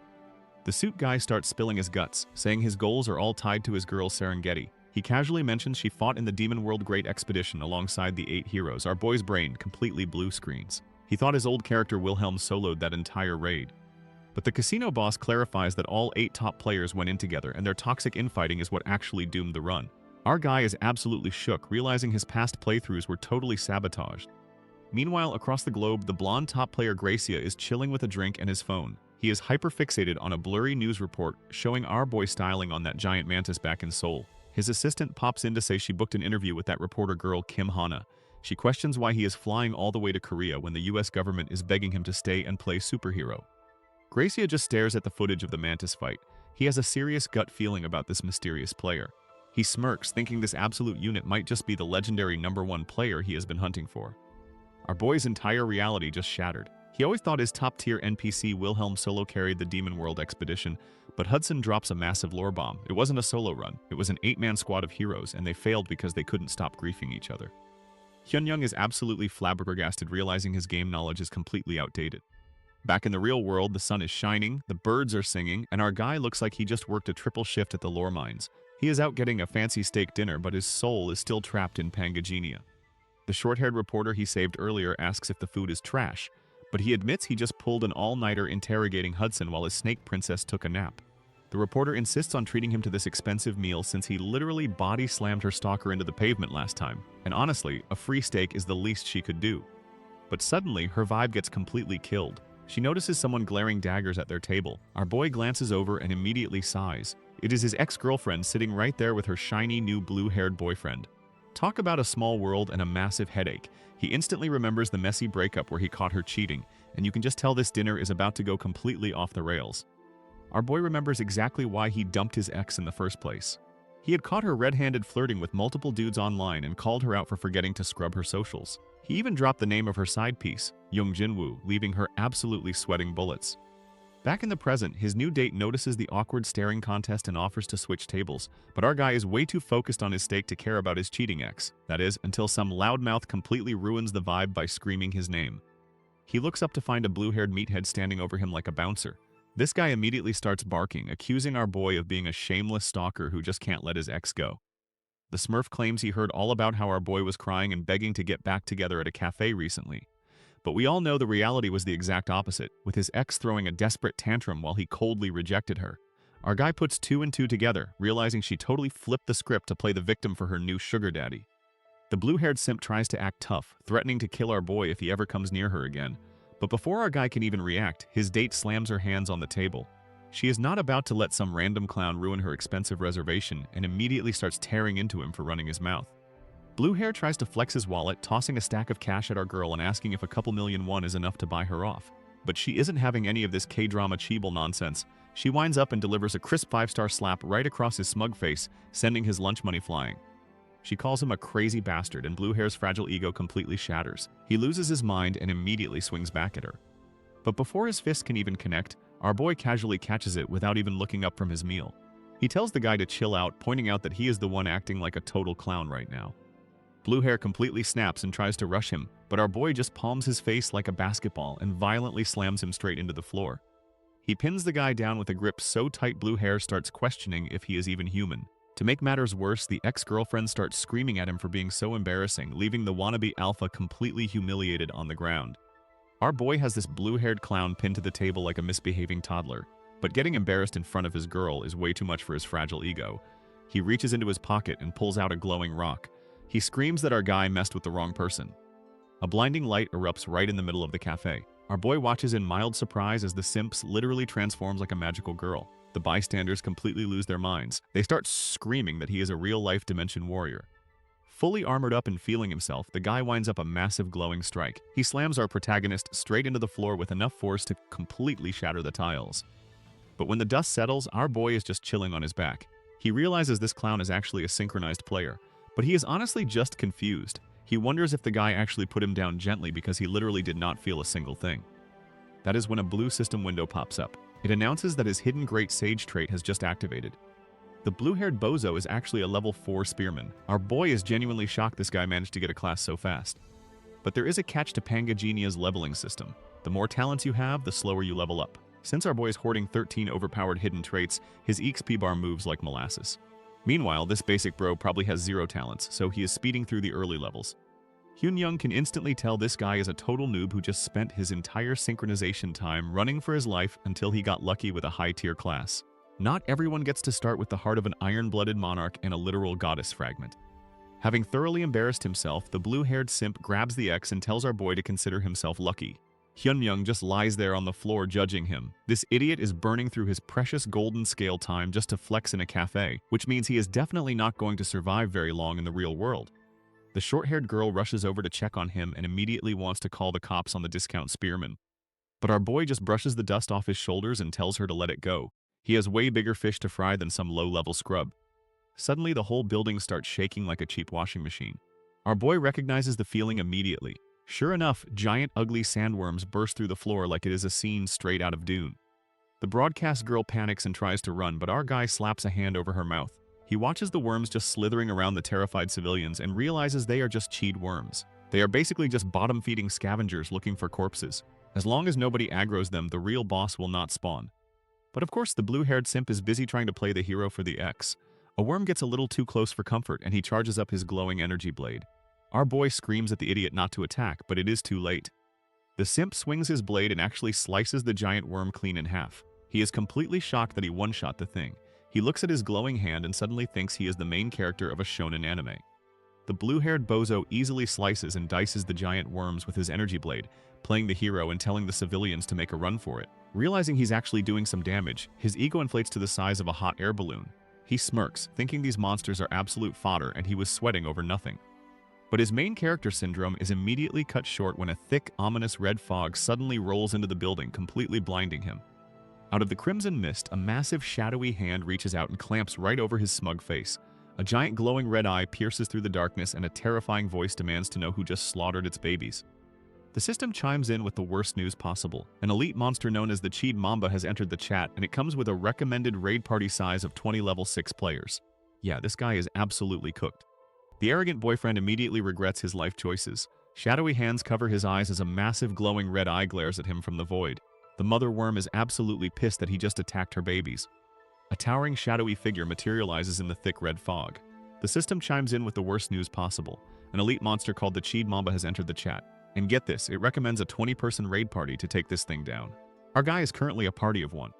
The shadow flashes a creepy grin and demands blood. The spearman drops to his knees, hacking his lungs out. The thick red fog completely blinds him. He has zero clue what is going on.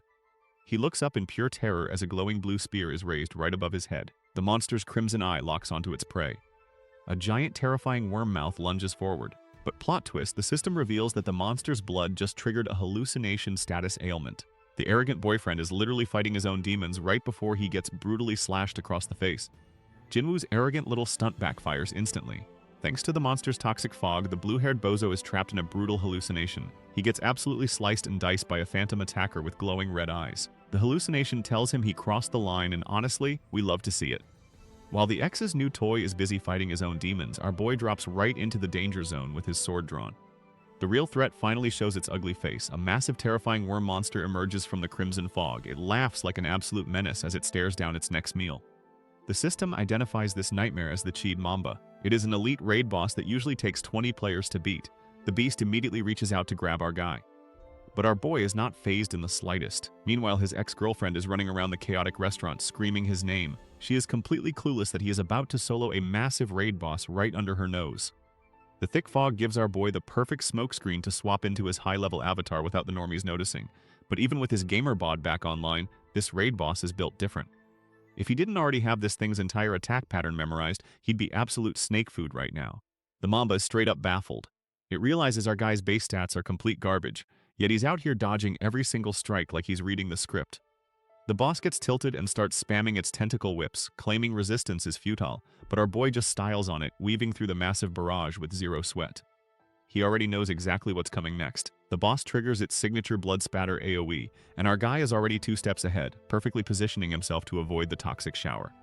Our boy continues to weave through the onslaught, narrowly dodging a nasty spray of blood. He knows damn well that even a single drop of that stuff will slap him with a nasty status ailment.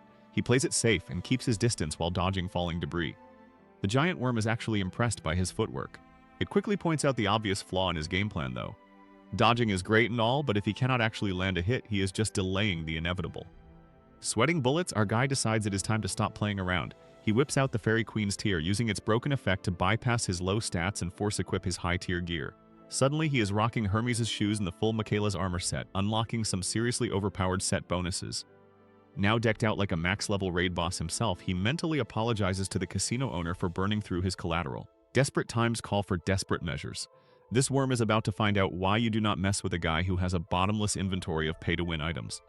Our boy resolves to keep his promise no matter what. He leaps into the air and activates the swiftness option on his brand new Hermes' shoes. He dashes toward the massive shadow with insane speed. His foot literally cracks the pavement as he launches himself like a human missile. He flies through the air with his sword drawn and crackling with lightning. The giant worm is caught completely off guard as he goes in for the strike. The monster curses him out and retaliates by shooting a barrage of fleshy spikes from its body, but our armored hero easily deflects them with his blade. Our guy is locked in. The giant ugly worm monster swings its massive tentacles, but the swordsman is light on his feet, easily dodging the heavy hits. But you can't dodge forever against a raid boss. A massive tail whip catches him off guard, slamming into his armor and sending him flying. He coughs up blood, grits his teeth, and crosses his arms. It is time to stop playing nice. He triggers his newly equipped armor's hidden passive. The system chimes in, activating Michaela's set option. Suddenly our boy sprouts massive glowing red dragon wings, officially unlocking the celestial dragonborn form. He looks like an absolute menace. The Cheed Mamba is absolutely furious. It roars at the sky, screaming and calling our boy a rat-like bastard for pulling out these crazy pay-to-win hacks. But the swordsman does not care about the trash talk. He tucks his new wings and dive bombs straight toward the monster like a red meteor. The giant worm looks up, charging its ultimate attack and screaming that there is zero chance he dodges this one. Our boy activates his armor's synergy effect and sprouts a pair of badass dragon wings. He takes to the sky and whips up a massive gale right in the middle of the arena. The giant worm is absolutely flabbergasted that a human just blew away its toxic vape cloud. But our guy knows the raid mechanics like the back of his hand. He just had to survive the blood spatter, the needles, and the fog. Now that the boss blew all its cooldowns, it enters a confusion state. It is the perfect window to strike. He dives straight down like a meteor while the overgrown gummy worm begs for a timeout. But there are no pauses in an elite raid. He splits the monster's skull wide open and drives his blade right between its eyes, reminding the beast that he always keeps his promises. The system pops up to confirm our boy just soloed the raid boss with a clean 100% contribution. He starts absorbing a golden scale fragment while the hallucinogenic red fog finally starts to dissipate, and he even scores some lucky dice for his trouble.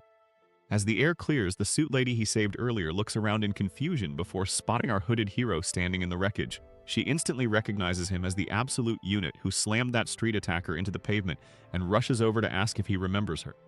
But our boy isn't sticking around for a meet and greet. He just tells her he's glad she's safe, pops his invisibility cloak, and literally vanishes into thin air right as she reaches out to him, leaving her standing there completely dumbfounded just as someone else steps up behind her. Our boy strolls right up to the suit lady, scratching his head and acting like he just got separated in the crowd. She stares at him like he grew a second head. But he made one tiny mistake. A single drop of monster blood is chilling on his fingernail. She immediately points it out, and our guy internally panics, realizing he forgot to wash his hands after literally gutting a raid boss. She notes how weird it is that his clothes are spotless, but his nails look like a crime scene. She starts connecting the dots, asking if he knew what that giant snake was since he was way too calm during the whole apocalypse scenario.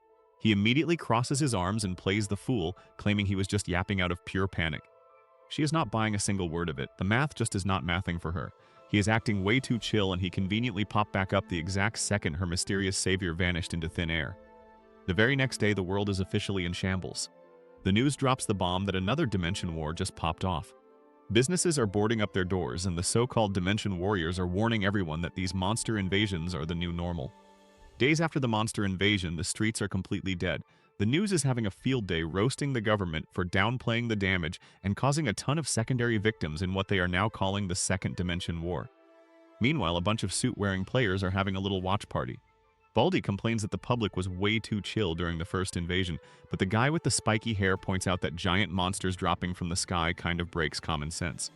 The government tried to play it cool, but the cat is officially out of the bag. The guy at the head of the table is Park Tae-woo, the leader of the Hero Player Alliance. He knows every other guild is about to start a massive drafting war, so they need to snatch up top talent immediately. His assistant pulls up some spicy CCTV footage she found. It is a clip of our boy absolutely styling on that giant snake boss. They figure this mystery man has to be Randolph, the guy who just snagged first place in the new main quest. But the math is not mathing for them. If he just cleared that quest, he should only be level 4 or 5, so how the heck is he rocking high-tier gear like Hermes' shoes? One of the suits connects the dots. Right after the legendary rank 1 player Phantom vanished, this Randolph guy suddenly popped up. They suspect they might be the exact same person. Tae-woo gets this absolutely unhinged look in his eye. He declares that no matter what it takes, they have to recruit him to their side to stop the incoming rift. Back in the game, our boy is getting an absolute earful from Mustache Man. Hudson is losing his mind, demanding to know why Hyunyoung didn't just hand over the Fairy Queen's tear like a good little errand boy. But Hyunyoung just sits there cool as a cucumber and reminds the guy that he promised to help him, not give him a priceless artifact. He claims he got rid of it so Hudson wouldn't cling to false hope. Internally, though, he's sweating, knowing damn well he had to burn it to survive that giant snake in the real world. Hudson leans in, desperate for another way, and Hyun-young flashes a cocky grin, telling the old man to follow him if he wants a reason to trust him. So where does our grand hero take this wealthy casino owner to build trust? Straight into the literal garbage dump of the city. They stroll right into the Arcana underground sewers, and Hudson is understandably confused as to why they're wading through toxic sludge. Hyun-young just smirks and whips out an epic tier teleport book he snagged from the giant snake god. He explains that before they go get Hudson's wish granted, he needs to set up a waypoint, and this stinking sewer is the perfect spot to start exploring. Our boy casually mentions he wanted to explore all of Arcana, but settling for the sewers to set a waypoint will have to do. The mustache guy absolutely loses his mind. He screams that exploring a dungeon with just 3 people is straight up suicide, especially since the boss here is a massive mutant rat that requires at least a 6-man squad of level 8 players just to attempt. But our guy just calmly steps forward, completely unfazed. Right on cue, the system announces the arrival of the sewer's mutant monster rat, complete with a friendly reminder that they are severely understaffed for this raid. The oversized rodent locks onto them with a glowing red eye and stomps the ground, sending out a massive shockwave. The mustache guy is sweating bullets, stammering about standard raid formations and how completely screwed they are.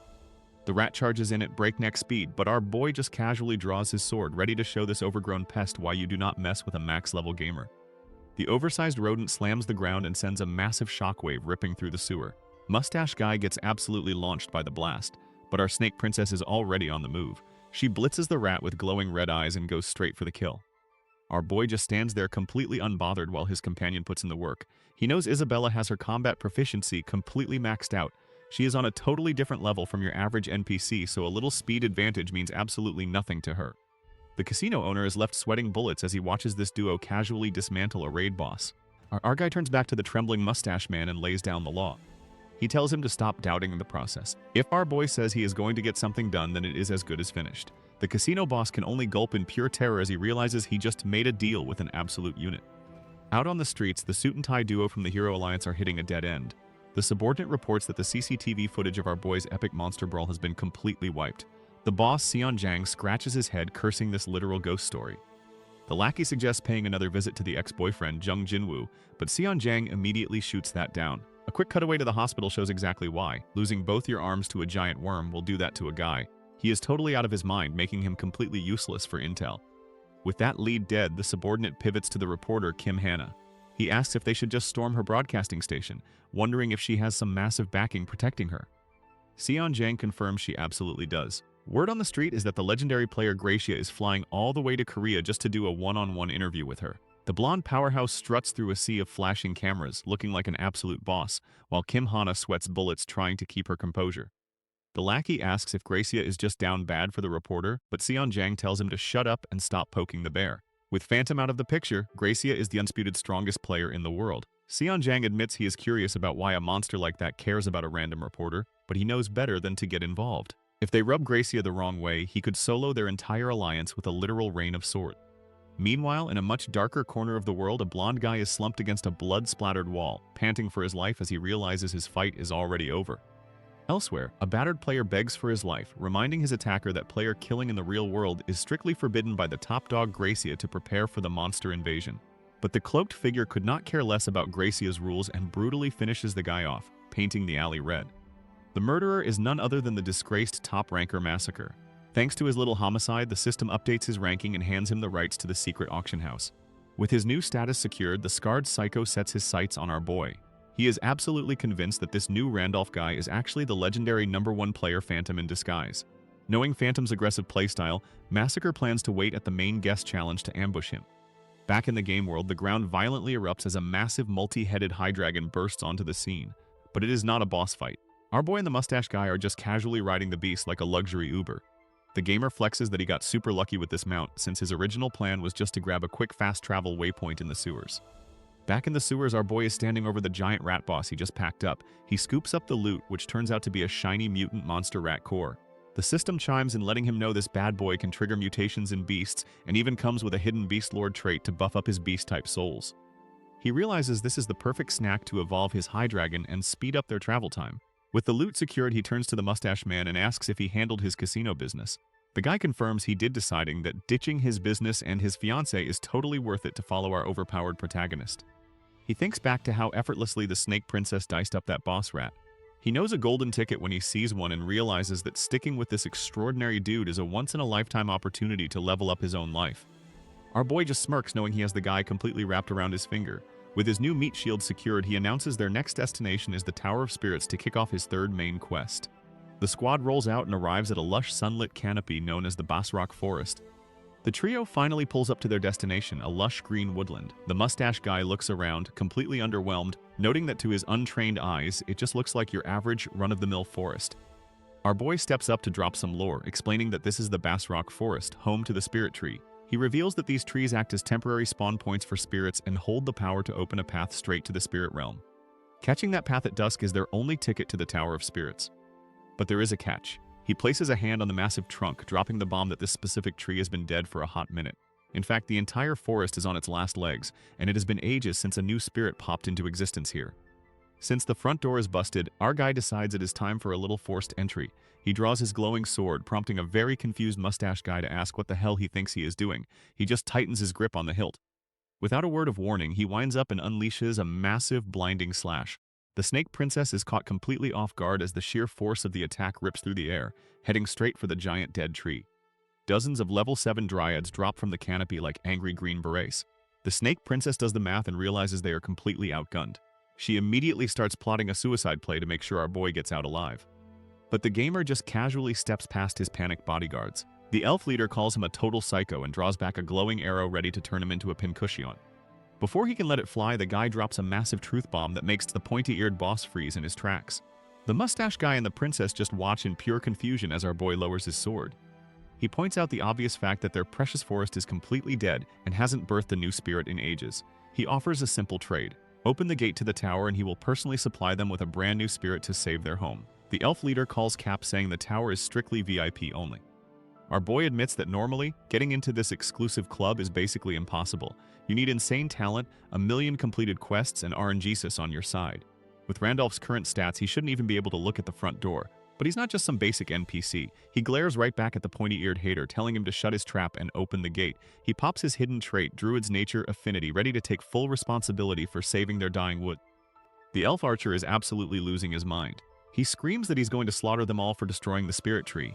The suit guy and the snake princess brace for impact as the pointy-eared sniper readies his bow. But before he can let an arrow fly, our boy steps up and throws a hand out. He stops the furious elf dead in his tracks. Flashing a cocky smirk, our guy promises he'll bring a spirit back to save this dying forest. The elf isn't exactly buying it. Still, he figures it won't be too late to pack them in body bags after they inevitably fail, so he tells the squad to follow him. The grumpy archer leads our trio deep into the woods. They eventually come to a dead stop in front of a random pile of sunlit rocks. The elf leads them to a pile of rocks, which is apparently the corpse of a stone spirit. He warns our boy that if he chokes this quest, he is getting turned into premium fertilizer for the forest. But our guy just hits him with that confident smirk. A subquest pops up demanding he return the spirit to the forest. The penalty for failing is a literal war with the trees, which our boy finds hilariously dramatic. The elf channels some green magic and pops the portal open, blasting everyone with a flashbang of pure light. Our guy has to shield his eyes from the sudden flash. The system confirms the portal to the Tower of Spirits is open, but it is strictly VIP access only. The squad steps into a massive swirling golden dimension. The mustache guy asks if they made it inside, but our boy shuts that down, explaining this is just the lobby and they still need the bouncer's permission to actually enter the tower. Right on cue, a tiny glowing orb spirit floats up to them. The suit guy immediately asks if they need to catch it like a shiny Pokemon, while the snake princess is just distracted by how cute it is. Our boy quickly tells them to chill out and leave the little guy alone. Inside the portal, our boy comes face to face with a glowing little orb. The spirit takes one sniff of his aura and immediately grants him VIP access to the tower thanks to his hidden druid trait. The floating nightlight asks if the squad behind him are ride or die homies. He confirms they are, so the spirit gives them the green light too, but drops a massive catch. They have to pass the tower's trial completely solo. Instantly, the crew starts dissolving into golden dust like they just got Thanos snapped. The snake princess keeps her cool and promises to be right back, while the mustache guy absolutely loses his mind thinking he's dying. The spirit tells our guy to chill since time moves way slower in the tower compared to the real world, wishing the druid good luck before dipping out. Right on cue, his third main quest drops, tasking him with climbing the tower for a mystery reward. The system even throws in a pro tip to hit up the beginner tower first, but obviously our boy doesn't care about playing it safe. He steps up to a massive, ominous purple door with a super creepy face carved right into it. He flexes that it's been a hot minute since he last visited the Tower of Spirits, but even he is caught off guard by whatever the hell this edgy final boss door is supposed to be. Our boy explains that since he built the Snake Princess with a wind affinity, she gets the Trial of Wind, and since the mustache suit guy rocks water, he gets the Water Trial. But our guy is built different. Since his avatar rolled an affinity for literally every element, he gets something completely new. A giant creepy stone face lights up, absolutely flabbergasted that a single being can hold conflicting elements like fire and water or light and dark. It wonders if he is rocking the void element but decides this is way too cracked to just be a simple void. The massive doors crack open, blinding him with light as the voice warns him to be careful. He just unlocked a trial that has literally never been opened before. Our boy steps right into the glow, strutting down a grand hallway to face the legendary Trial of Chaos. But honestly, he is not sweating it. He flashes back to his Goblin Cave days, reminding us that for the past 5 years, he grinded this game every single day without touching grass once. It is no exaggeration to say he is the longest playing gamer in existence and knows more about this world's mechanics than the devs themselves. Our boy reflects on his 5-year toxic relationship with this game. It is impossibly hard and full of endless mysteries, but that is exactly why he is completely addicted to the grind. Realizing this Trial of Chaos is a world-first event, he draws his sword, fully ready to claim the first clear. He charges straight at the shadowy boss waiting in the void. But as he gets closer, the figure turns around, and our guy's heart drops straight to his stomach. It is Wilhelm. You know, the literal rank 1 transcendent character he used to main. Before he can even process why his old avatar is the trial boss, Wilhelm is already on top of him. Our boy barely gets his blade up in time to block a massive strike that nearly folds him in half. He grits his teeth under the crushing weight. He does not have time to question the lore right now. He just realizes the game actually expects him to 1v1 the strongest character in existence. Our boy barely dodges as a massive sword comes crashing down. He looks up and his jaw completely drops. The dark figure swinging at him is none other than Wilhelm, his old maxed out rank 1 character. He gets blasted back by the sheer force of the strike, realizing he actually has to fight his own overpowered creation. He can only laugh at the absolute absurdity of this game. The dust settles and our boy is already flexing his inventory. He equips his top-tier armor and shoes right as the clone swings. The blade bites into his arm but totally fails to cleave through. He realizes this fake Wilhelm might look the part, but his attack power is heavily nerfed to match his own stats. Since it is just a cosmetic copycat, our guy decides to turn up the heat. He triggers his gear options and combines them into the Gale synergy. Sprouting a pair of sick red dragon wings, he blasts into the sky and drops a massive shockwave that blows the faker away. But the blue armored clone does not even flinch. He just stares up with those dead eyes as our boy initiates a lethal dive bomb from the heavens. The wind is howling and the clone calmly steps forward to meet the strike. Our guy brings his sword down with everything he has, but the clone literally catches the blade barehanded like it is a plastic toy. He looks up with zero chill and asks if our boy came to reclaim his past glory, leaving our protagonist absolutely sweating bullets. Our boy is absolutely baffled that this guy just caught his blade barehanded, but instead of panicking, he just winds up and clocks the fake Wilhelm right in the jaw, telling him to shut up with the cryptic nonsense. He immediately follows up with a clean slash to the throat, dropping the imposter in a spray of blood. Taking a breather, he pops an HP potion to top off his health. Thank God he used his casino winnings to stock up on these bad boys. He looks out over the desolate landscape, surrounded by the bodies of dozens of these Wilhelm clones. If he hadn't brought a massive stash of healing items, he would have been completely screwed. Meanwhile, in the real world, the official interview with top-ranked player Gracia finally wraps up. But the reporter isn't letting him off the hook just yet. She pulls up that viral report about the absolute madman who surfed a monster in downtown Seoul. She wants the off-the-record scoop and demands Gracia spill every single detail he knows about our boy. Speaking of our boy, back in the game, he's currently standing in a room absolutely redecorated with the corpses of his former #1 character. He's completely gassed after slaughtering at least 100 of these clones. His potion stash is bone dry, and he's really hoping the system decides to pop that clear message before he actually drops dead.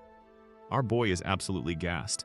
After slaughtering his way through over 100 of those fake clones, the summoning finally stops. He's completely out of potions and just praying for that sweet clear message to pop up. But instead of a victory screen, a bunch of creepy shadow blobs with jagged teeth float out of the dark. These are the spirits of chaos, and they are weirdly into him. Our guy asks the obvious question, does this mean he finally cleared the Tower of Chaos? The spirits just hit him with the most disrespectful villain laugh imaginable. They absolutely roast him for thinking a scrub like him could clear the tower this easily. They hit him with the classic anime trope. The real trial hasn't even started yet, and it's waiting right behind that shiny new barrier. A massive glowing doorway opens up. The spirits point out that our boy is already running on fumes and looking like a chewed-up dog toy. They warn him that if he steps through that door, he's going to be facing down hundreds of those crazy chaos illusions all over again. The dark blob entities try to psych our boy out. They tell him to just give up. claiming he will never clear the tower with thousands of those Wilhelm clones waiting for him. They even try to sweeten the deal, offering him a special contract if he just throws in the towel right now. But our guy just keeps walking toward the exit. The blobs start getting desperate, begging him to sign on the dotted line and promising him top-tier chaos skills or even a literal star. Now, normally clearing a tower nets you a super rare spirit egg based on the trial's element. A chaos egg would be an absolute god tier drop. But the fact that these shadowy used car salesmen are begging him to contract before he even finishes the trial is a massive red flag. He realizes there has to be an even better reward waiting past that door. The spirits scream that he is making a huge mistake, asking if he seriously plans to fight thousands of those overpowered illusions. Our boy just smirks. Sure, he is completely out of healing potions, but he has been fighting these clones for so long that he has their attack patterns memorized down to the pixel. He does not need potions when he can just hit a flawless no-hit run. The spirits are left completely speechless as he confidently struts toward the light. The shadowy blob is completely speechless at this dude's sheer gamer brain rot. It flashes a creepy grin and admits he is an idiot it actually likes as our boy steps right through the glowing doorway. He pops out into some trippy starry dimension, immediately getting hit with the system notifications. He has officially reached the top of the tower and cleared his third main quest. He wonders if the quest is actually done when a little fiery spirit orb floats down to congratulate him. It drops the bombshell that the chaos spirits were straight up capping. If he had taken their deal, he would have been soft-locked in that room for the rest of his life. The spirit tells him to hold out his hand to claim his clear reward. Our guy figures he is just getting a standard chaos spirit egg, which is a little disappointing but still a solid win. The system confirms he got the egg, but as soon as it spawns in his hand, it starts crackling with some intense dark energy. But the second he grabs the dark orb, it starts violently cracking. Our boy's eyes go wide as his heavenly hidden trait suddenly kicks into overdrive. The edgy dark shell shatters into pieces, revealing a core made entirely of pure white feathers. The system notification literally glitches out right in front of his face. It crosses out the chaos spirit egg and instantly upgrades his loot drop to the heavenly spirit egg. He just stands there holding this glowing ball of poultry, completely dumbfounded. He stares at the shiny new egg, wondering what kind of overpowered nonsense he just accidentally unlocked. The system chimes in with the loot drop. Our boy bags the chaos spirit egg as expected, but then a second notification hits him with a curveball. He just scored the heavenly spirit egg. He stares at this glowing, feathery orb like it's an alien artifact. The system window pops up with the lore drop, revealing it's an unknown egg straight from the heavenly realm. The kicker? Only Celestials can even see or hatch this thing. Standing in the glowing void, the gears in his head start turning. He realizes his overpowered hidden trait, heavenly, isn't just some edgy naming convention. It actually means he's directly tied to the heavenly race. He asks the local tower spirit for the patch notes on this egg, but the little guy is just as clueless. All it knows is that this feathery loot box is radiating so much aura that even the massive cosmic spirit kings are peeking from the heavens just to get a look at it. Since he can't crack it open right now, he tosses the mystery egg into his inventory for a later unboxing video. Right on cue, the system hits him with the big shiny quest clear screen. He's officially the first player ever to conquer the Tower of Chaos, racking up a massive 240 points and cementing his name at the top of the Hall of Fame. Our boy's inbox is suddenly blowing up with notifications from the VIPs upstairs. The constellations of Fortune, Adventure, and a few other edgy-sounding deities are absolutely losing their minds over his performance. He is sweating bullets, realizing he just caught the attention of the big leagues from the 100 Stars Temple. Turns out these high and mighty cosmic beings are basically just Twitch chat, and they absolutely ate up the unprecedented Trial of Chaos stream he just put on. Because he gave them a show no one in history ever has, 5 of these top-tier sponsors are throwing donos his way. Thanks to the cosmic sugar daddies, his loot grade transcends completely. Instead of the usual scraps, the system hits him with a massive catalog, letting him cherry-pick 2 premium rewards out of 20. Even our resident game addict is stunned by the sheer value. A little while later, the Snake Princess and the Mustache Man finally wrap up their own trials and step out to meet him. The RNG gods were definitely smiling on the princess because she managed to pull 2 spirit eggs from the random drop pool. One of them happens to be a wind spirit, which is exactly what they need to pay off their toll to the grumpy tree hugger running the forest. Sometime later, the rest of the crew clears the tower. The loot drop is totally random, but the Snake Princess lucks out with 2 eggs including a wind spirit while the mustache guy snags a water spirit. Keeping their promise to the tree huggers, they hand over the wind spirit to revive the dying forest. In return, the dryads cough up a mandragora, which is a super-powered elixir made from a 1,000-year-old herb. The mustache guy holds up the screaming root baby for the princess, who looks absolutely thrilled to be near the ugly thing. The system chimes in confirming the subquest is complete and tossing him a new fast travel point for the forest, but the real prize is the main quest ranking update. Our boy casually takes first place, shattering the point limit and scoring an upgraded privilege called Guardian Wall. Cruising through the wasteland in a cart pulled by that multi-headed beast, he checks out his new toy. A level 11 Guardian Wall is basically a VIP security detail for his logged-out body, completely nullifying any low-tier attacks for 30 seconds. He breathes a huge sigh of relief knowing his meat suit is finally safe. And the best part is it works both ways, keeping his in-game avatar safe while he is busy in the real world. Checking his inventory, he sees he has 72 hours left on his golden scale fragment, figuring the more time he can bank, the better his odds are for whatever comes next. The mustache man is practically vibrating with excitement, thanking our boy for the spirit egg. He is itching to hatch it ASAP, convinced this little elemental buddy is the key to solving all his problems. Our guy casually mentions he has a pit stop to make before heading back and asks if Mustache wants to tag along. Riding high on that spirit egg dopamine, the dude instantly agrees to follow him anywhere. Cue the sinister smirk from our protagonist. He knows exactly what he is doing. Fast forward a bit and the squad rolls up to a picturesque little town with matching red roofs. Looks peaceful, right? Well, not for our casino owner. The second he realizes where they actually parked the cart, his soul practically leaves his body. As our boy casually strolls through the streets, Mustache Man is having a full-blown meltdown in the background, screaming his lungs out.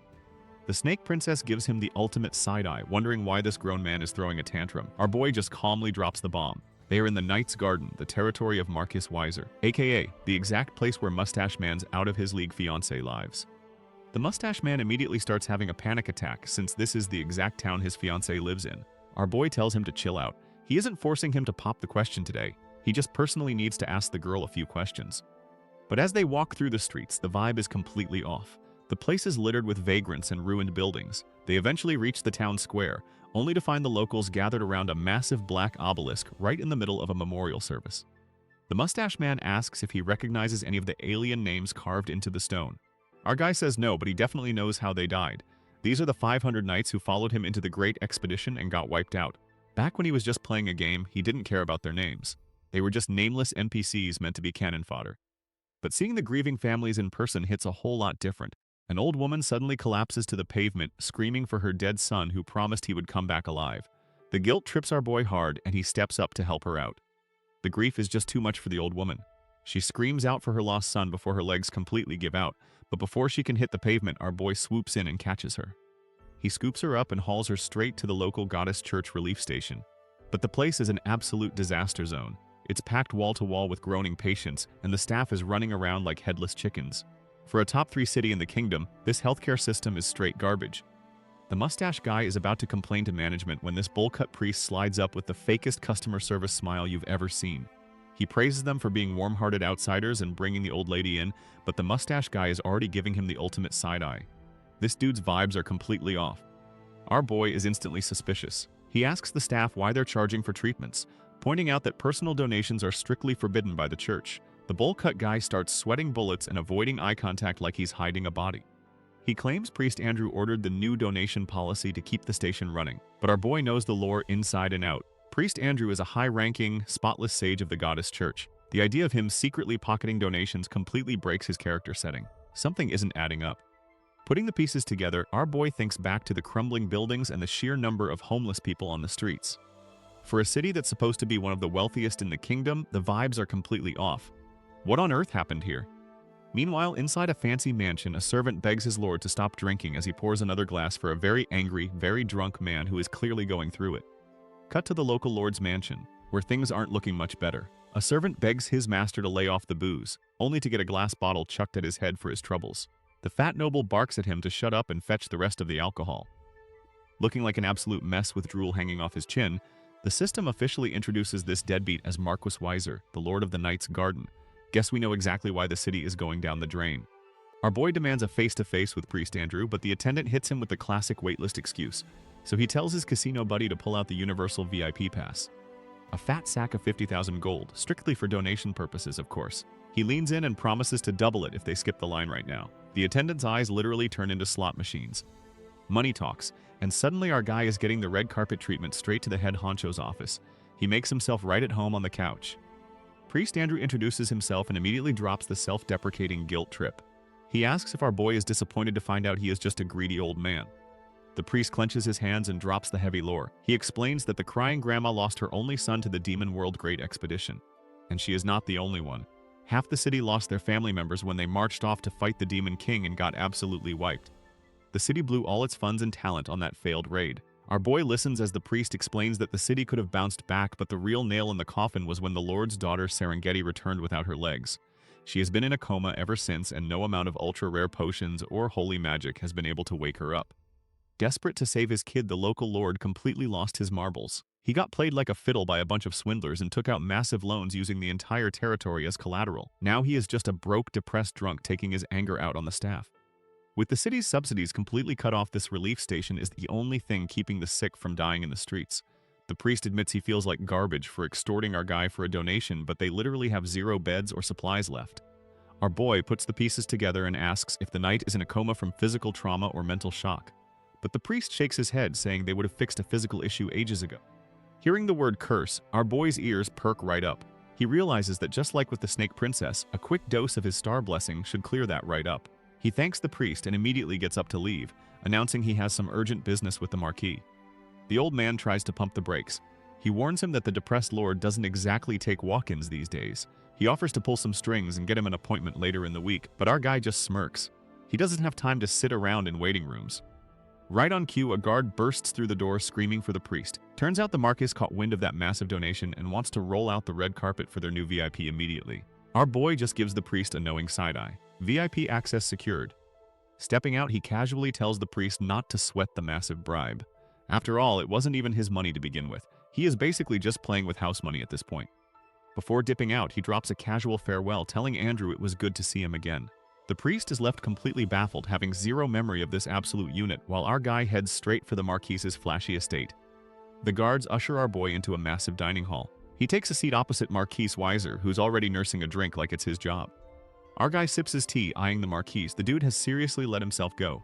Weiser apologizes for the sudden invite and introduces himself as the Lord of the Knight's Garden. Back in the day, Weiser was a legendary knight. His daughter Serengeti even hit the transcendent ranks thanks to our boy's past life as Wilhelm.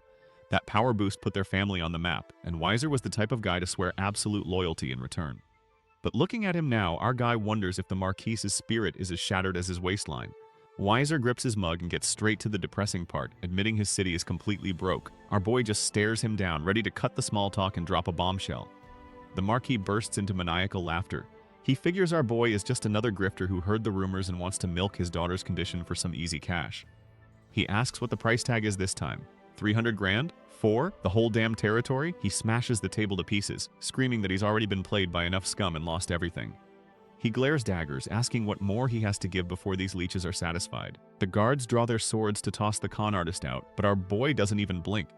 He calmly tells the old man to shut up and listen. He doesn't want a single coin. He can't guarantee a miracle, but there's a real chance he can fix her.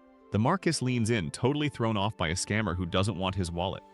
Our boy drops the absolute bomb that he is the successor to the Night King Wilhelm, the very man this washed-up lord swore loyalty to. But the Marquis just bursts into maniacal laughter. He has heard this exact scam a million times before, assuming our guy is just another grifter trying to cash in on a dead legend. He immediately orders his guards to execute the fraud and his friends outside. A knight swings a massive sword right at the back of our boy's head, but he does not even flinch. He casually blocks the heavy strike with his own blade, not even spilling a single drop of his tea. Talk about disrespect. The Marquis is absolutely stunned by the casual flex. Our boy just glares back, deciding it is time to give this old man a little demonstration to prove exactly who he is dealing with.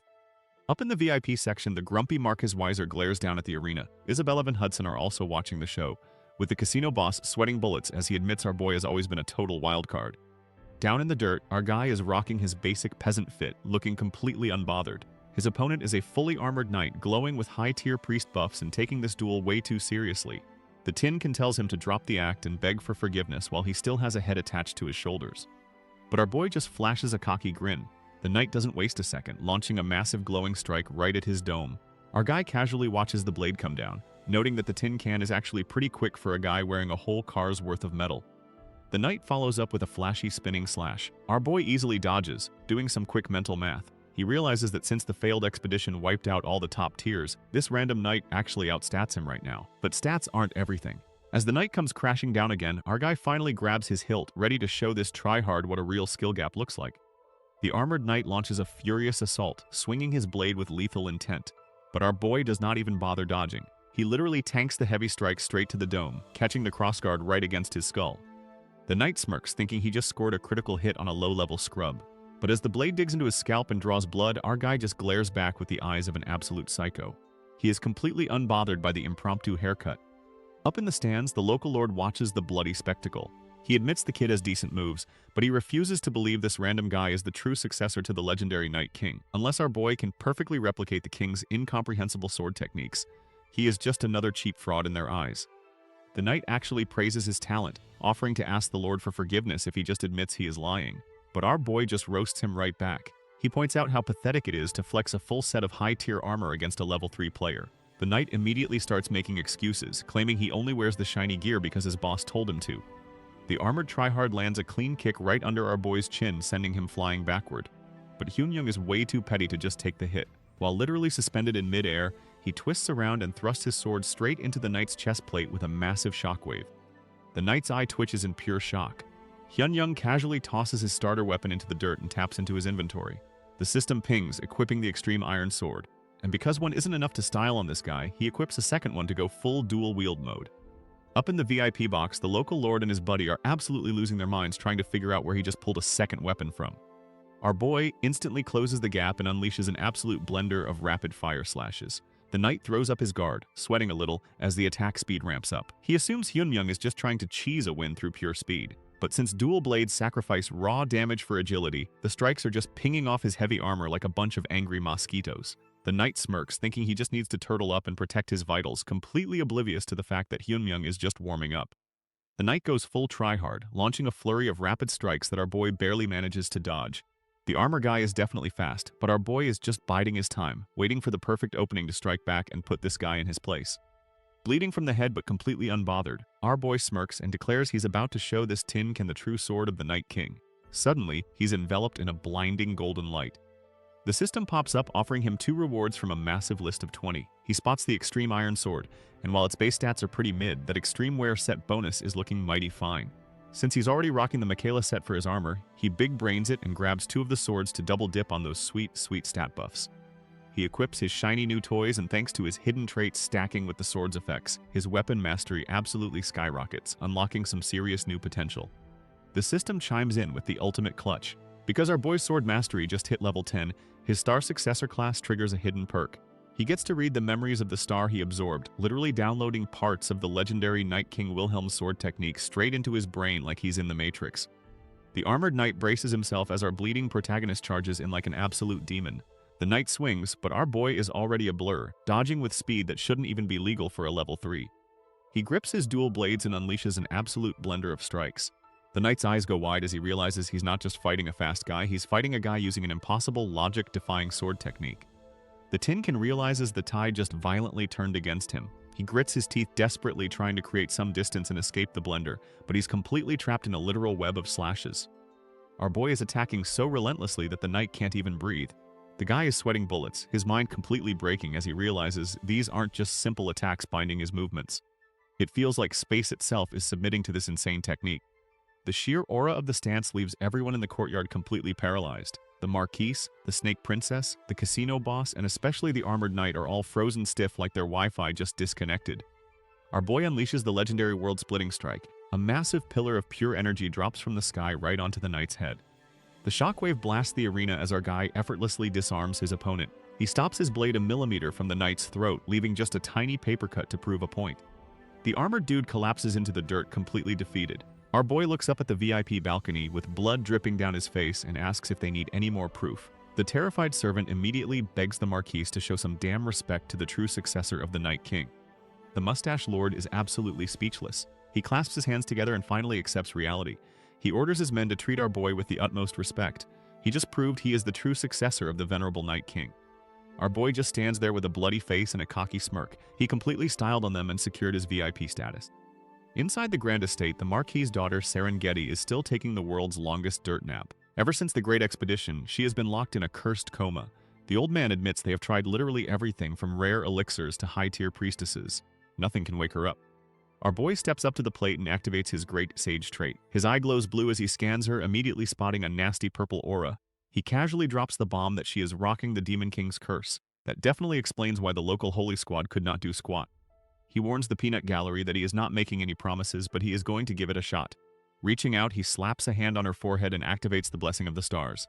Instantly, the room erupts into a blinding holy flashbang. The sheer output of his star energy sends the Marquise and Hudson stumbling back.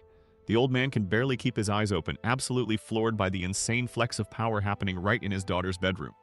Our guy grits his teeth as the system warns him that all his star energy is about to be drained. He pushes as hard as he can, but a blue screen pops up with the ultimate buzzkill. He just does not have enough juice to fully shatter a Demon King tier curse.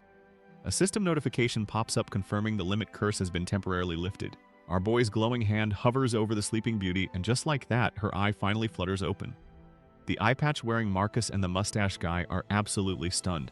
The old man practically vibrates out of his skin before lunging over the bed, screaming his daughter's name to check if she is actually back in the land of the living. She groggily confirms she is up, but her brain is clearly still buffering. She spots the suit guy standing awkwardly in the back and asks who the heck he is. The Marquis just grits his teeth, probably wishing this dude would take a hint and leave the family reunion. Hudson looks like he is about to burst into tears, apologizing for taking so long to get here. We get a quick peek into his tragic simp backstory. He spent all this time grinding to become a city council member, just so the Marquise would finally approve of him. He was so dedicated that he swore even if she lost her legs in that brutal expedition, he would gladly become her legs and take care of her forever. Hudson really thought he could just push his comatose girl around in a wheelchair forever. He figured as long as she was breathing, he would eventually get the dad's blessing and play nurse until the end of time. But reality hits like a truck. That whole fairy tale was just pure copium. Time waits for no one, and Serengeti's body is straight up giving out. The girl who used to swing a massive sword is wasting away into skin and bones. If our boy had not shown up to play doctor, Hudson would be planning a funeral right now instead of a wedding. The casino boss drops to his knees, bawling his eyes out and apologizing for being late. The eye patch dad is completely lost, screaming at this random mustache guy to back away from his daughter. But our boy shuts down the daytime talk show drama real quick. He drops a massive reality check. The curse is not fully broken. At best, the night girl has about 24 hours before she goes right back to sleep. To permanently fix this glitch, our guy needs more star energy, which means he has to hunt down the remaining fragments of his old power. He has only secured 1 star so far, leaving 4 left on the map. To speedrun this collection quest, he needs intel on his own murder. He kicks the crying fiancés and the deadbeat dad out of the room, leaving the 2 boomers to sit in awkward silence at the dining table while he gets down to business. The bearded Marquis glares daggers at the casino boss, demanding to know if he and his daughter really got secretly engaged. He lets out a heavy sigh and drops a massive bomb. He appreciates the guy showing up, but he is officially banning him from ever seeing his daughter again. The mustache man slams his hands on the table, begging for a chance and flexing his upcoming city council seat, but the old man shuts him down cold. This isn't about him just being a hater. The Mark explains that the failed expedition completely bankrupted their territory. They blew all their cash trying to heal the girl and rebuild their knights, forcing them to beg for handouts. That is when a massive powerhouse family stepped in. Duke Xian's house offered a mountain of gold to bail them out, but it came with a massive catch. They demanded the girl be sent to them in exchange. The old man admits he had zero choice since keeping his daughter alive was the only thing that mattered. He figured a high-tier noble house would not just let her rot to protect their own clout, so he made the ultimate sacrifice play. In exactly 1 month, she is being shipped off to the Duke's estate. It was the only way to save both his city and his kid. He looks the devastated casino boss dead in the eye and tells him to pack it up and forget she ever existed. Meanwhile, back in the bedroom, our boy is having a private chat with the newly awakened knight. She groggily asks who this random dude is sitting by her bed. He does not miss a beat, staring her down and dropping his brand new title. He introduces himself as the official successor to the Night King, Wilhelm, here to deliver the final patch notes on his death. The girl's eyes go wide in absolute shock at the mention of her old boss. Our boy knows he can't just bluff his way through this chat. Serengeti was his top aide back in the day. She needs hard proof. He drops a massive lore bomb. He brings up the exact moment she first faced a star and hesitated. He reveals her deepest secret. She was terrified that absorbing the star would change her personality and ruin her love for Hudson. Serengeti is absolutely floored. Only the real Wilhelm knew about that little existential crisis. Hyunyoung casually mentions he gave her some touching words of encouragement back then. We get a flashback to that beautiful emotional moment, which actually just involved Wilhelm literally booting her off a cliff to go get her man. True friendship right there. Serengeti starts crying tears of joy. She is fully convinced that her old boss is standing right in front of her in a brand new body. Hyunyoung plays along like a champ. He offers to spill even more embarrassing secrets if she needs more convincing. But here is the hilarious truth. That deep emotional encouragement from his past life was literally just him pressing the T key to trigger a basic emote macro. Thanks to his star successor class and maxed out sword mastery, he can perfectly read the memories stored in Wilhelm's star. It makes his old lazy gamer shortcuts look like profound character-defining moments. Serengeti thanks him for believing her but asks if his brand new meat suit means he is officially a sinner now. Our boy warns her that she needs to watch her back from here on out, since there are literal NPC hit squads dedicated to hunting down body snatchers like him. But enough about the game mechanics. Hyun-young gets straight to the point and asks about his final moments. He remembers the raid perfectly. He definitely landed the killing blow on the Demon King. He remembers driving his blade right into the boss's core and watching the guy start to disintegrate. But right at that exact moment of victory, everything just froze. His consciousness completely cut out and he was slapped with a game over screen showing his character with 3 massive swords shoved right into his back. Serengeti looks absolutely horrified as our boy demands to know the truth. He needs to know exactly which of his so-called allies decided to turn him into a human Pincushion. The first Demon World expedition kicks off with a massive army of 200,000 elite troops. Morale is absolutely through the roof. These guys are ready to become legends. They crunch the numbers, run the simulations, and plan a flawless operation with zero margin for error. But reality hits them like a freight train. The flawless plan immediately goes up in flames, leaving the battlefield littered with mangled corpses. The blue-haired knight drops to her knees, completely shell-shocked by the absolute slaughter. Her comrades start dropping like flies. The squad's mage offers up her life just to cast one last blessing. Meanwhile, the frontline fighters bleed out in the dirt, begging the survivors to leave them behind and just keep pushing forward. Tears stream down her face as the grim reality sets in. It is completely over. Even after using thousands of their own men as literal stepping stones, they haven't even made a dent in the enemy lines. And just to rub salt in the wound, the demon forces play the ultimate Uno reverse card. The fallen soldiers begin rising from the rubble as glowing-eyed zombies, ready to jump their former friends. The battlefield is an absolute nightmare. Undead soldiers rise from the dirt, growling and surrounding the gray-haired knight as the expedition force gets completely overrun. She realizes this absolute slaughter makes zero sense. The demons are predicting their every move, meaning some rat in their ranks is definitely colluding with the enemy. They were doomed from the start, collapsing from the inside out. Before she can even process the betrayal, a massive undead freak lunges right at her face. She braces for the game over screen. But instead of becoming Monster Chow, a blinding golden slash rips through the air, instantly vaporizing the skeleton. The shockwave blows past her as a massive barrage of holy light absolutely nukes the rest of the undead horde into dust. A calm voice tells her she looks a little tired. The dust clears to reveal the legendary Night King himself, casually resting his massive sword on his shoulder like he didn't just delete an entire army. The knight remembers the exact moment the raid went to hell. She is staring down total annihilation and is completely out of hope. But then the Night King steps up. This guy is not just a strong player, he is a walking nuke. With a single turn-shattering strike, he completely obliterates the demon horde. It is so one-sided you almost feel bad for the monsters getting vaporized. The battered knight watches in absolute awe. Just when she thought it was a total party wipe, this absolute unit cuts through her despair with nothing but a single sword. After the dust settles, our boy carries the injured knight through the wasteland. She tries to play tough and tells him to put her down. He brushes it off and claims he just needs her to recover some stamina for the next fight. They realize they might be the only two left standing from the entire vanguard. Our boy Wilhelm carries the exhausted knight through the wasteland. He lays down the law and tells her she has to survive and make it back home. He even roasts her for crying every night over her casino boy toy Hudson. She immediately gets defensive and denies the waterworks. But she flashes a bright smile and promises she is definitely going to see her man again. But before they can plan the wedding, a massive purple magic circle lights up right under their feet. It is a high-level demon trap and they are standing dead center. Wilhelm just smirks and mutters about how this game is never easy. Without missing a beat, he literally chucks her out of the blast zone and draws his sword to face the music alone. She screams his name as she flies through the air. Wilhelm just looks back with a soft smile and tells her to live a good life and find love when she gets back. The Night King shoves our girl out of the blast zone. He orders her to survive and live a good life. As she flies backward, her mind races. The expedition is a total bust, but she has been given a free pass to tap out. The battle is such a bloodbath that no one back home would even dare call her a coward for retreating. All she has to do is keep breathing. Then she can go back to her cozy everyday life and finally marry her mustache-rocking fiancé. It is the perfect out, but as she looks at the man who just sacrificed himself for her, the guilt hits like a freight train. She pictures her lover one last time. She whispers a heartbreaking apology to Hudson. She is about to pull the ultimate Uno reverse card and swap places to take the fatal hit. But right before the attack connects, a system window pops up. Serengeti hits the ultimate Uno reverse with a position swap, taking the full brunt of the purple nuke right to the dome. The smoke clears and Wilhelm is left absolutely speechless. Our girl is on the ground, completely legless. Talk about carrying the squad. Back in the present, Serengeti explains she only survived because Wilhelm force-fed her a top-tier elixir. Meanwhile, our boy is just sitting there sweating, realizing his edgy gamer roleplay actually gave real people lifelong trauma. She adds that Wilhelm slapped a vanishing talisman on her to hide her body, which gave her front-row seats to the rest of the boss fight. Hyun-young cuts to the chase, wanting the juicy details of the betrayal. and she confirms that just like he remembers, the Demon King definitely got packed up.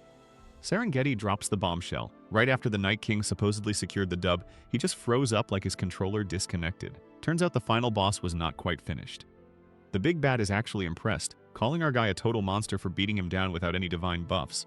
But that lack of a goddess's authority is exactly where he messed up. He managed to shatter the boss's physical form, sure, but the core essence was still kicking.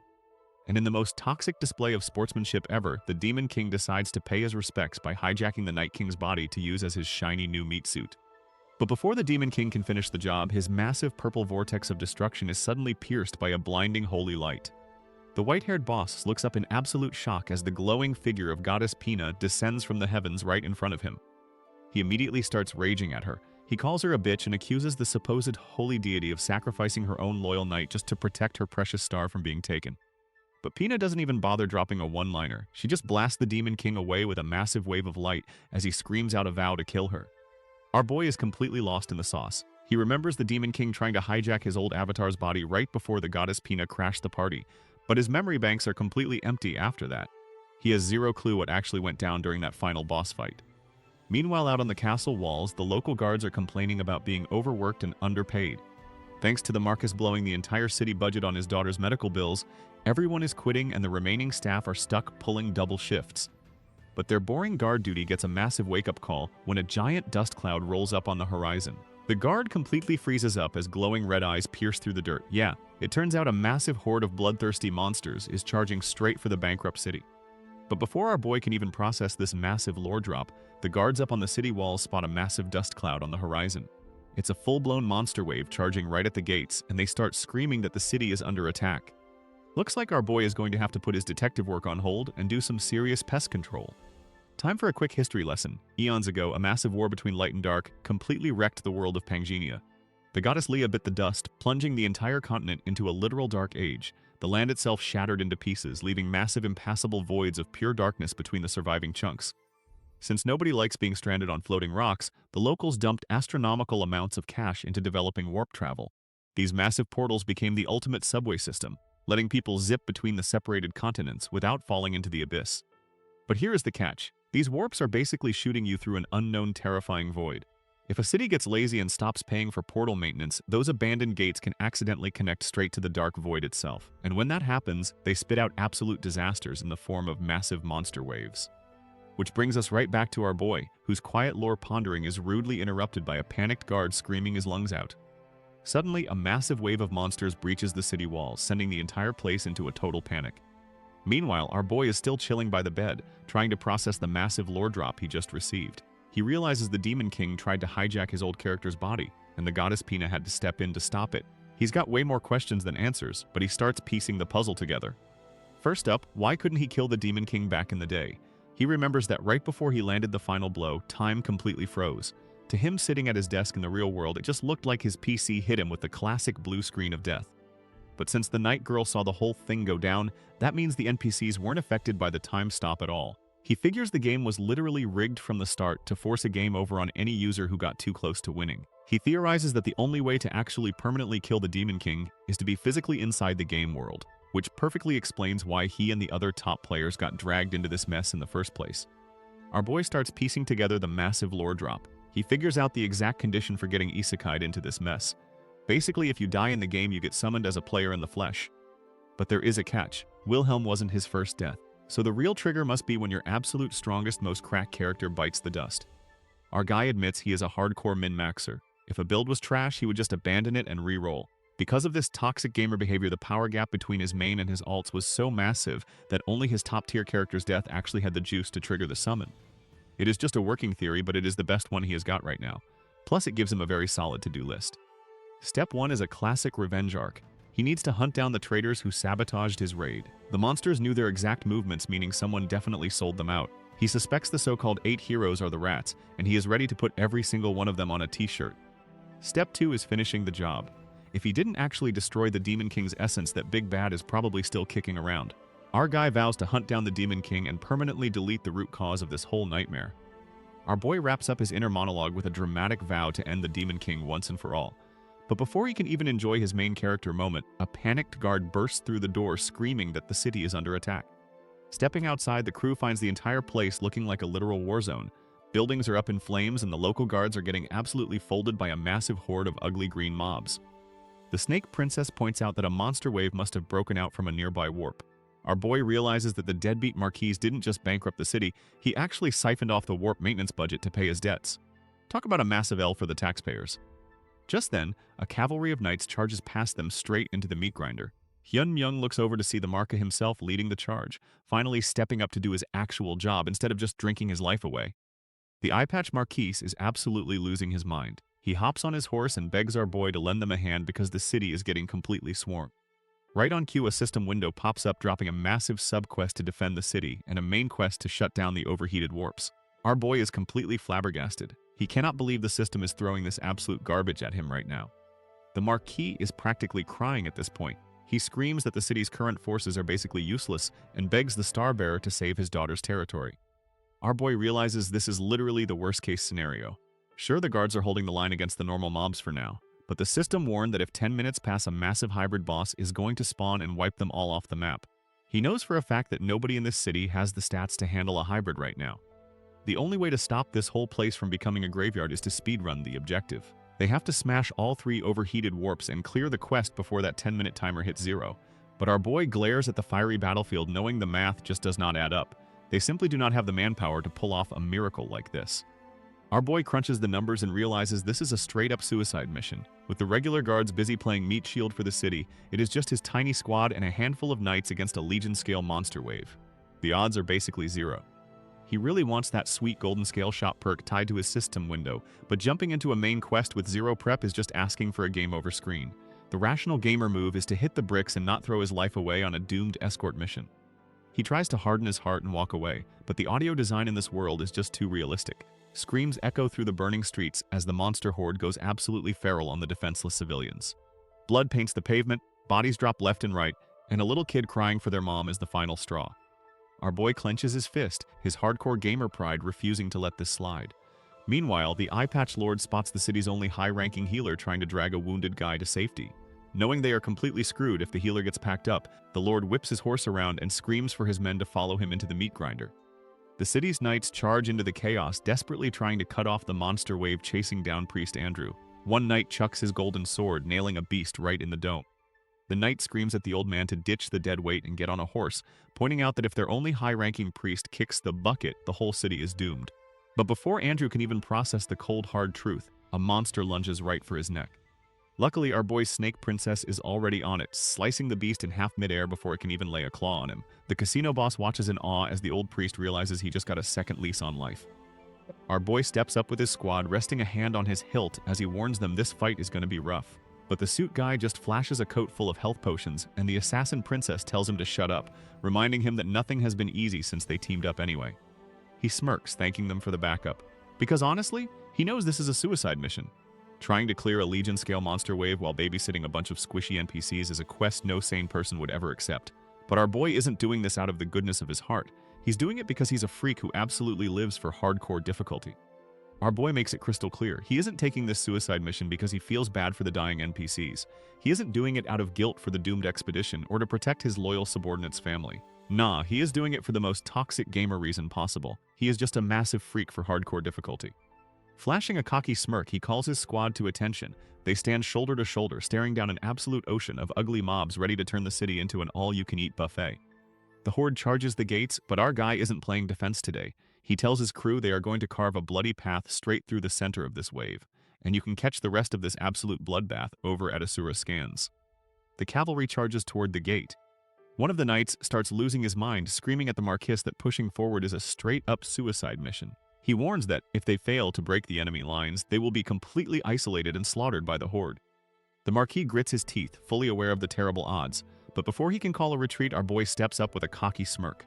He tells the entire squad to listen closely as they stare down the massive army of beasts waiting outside the walls. The monstrous roar of the horde echoes through the air. Our boy casually announces they are going to carve a bloody path right through the center of the wave.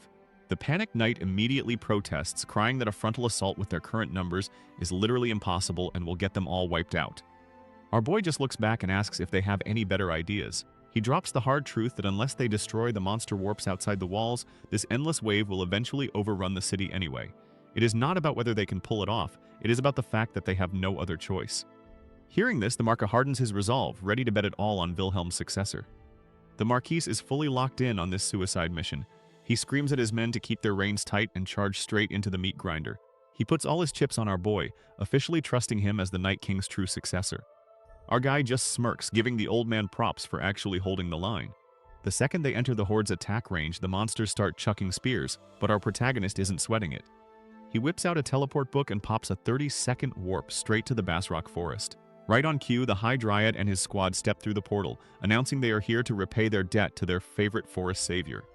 After a quick title drop, the elves draw their bows and unleash an absolute bullet hell of arrows, raining down pure judgment on the monster front line. The cavalry guys are absolutely flabbergasted that our boy actually pulled a whole squad of dryads out of his back pocket. Hyun Young just smirks. He totally forgot about that random side quest he did back in the Basrock Forest, but hey, gifting that wind spirit just paid out the ultimate dividends. He cashes in his friendship tokens and asks the tree huggers for a solid favor. There is a massive ugly tentacle monstrosity completely blocking the main gate, and our boy needs a clear path right through its stupid face. The High Dryad steps up to the plate. He tells Hyun Young to just keep riding and not even sweat it.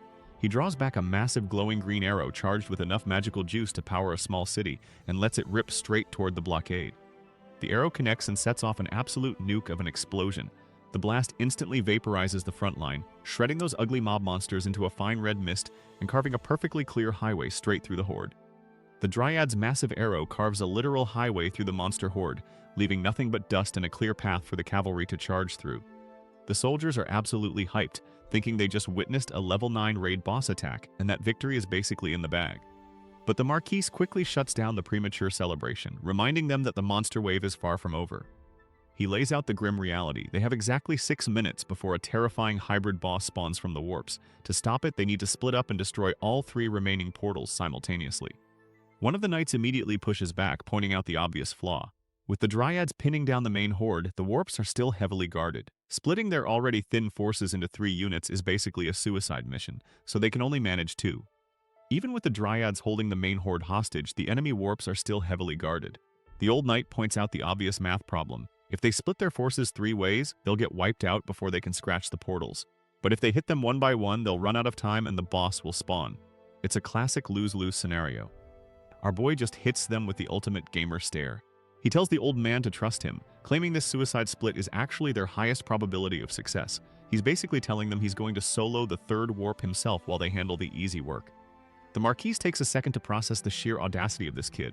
But honestly, they're already in too deep to back out now. He flashes a feral grin and bets it all on black, ordering the cavalry to split up and charge the portals. The mustache guy is sweating bullets, praying our boy actually has a master plan tucked up his sleeve. But the Snake Princess isn't worried in the slightest. She knows her master makes the impossible look like a casual Tuesday.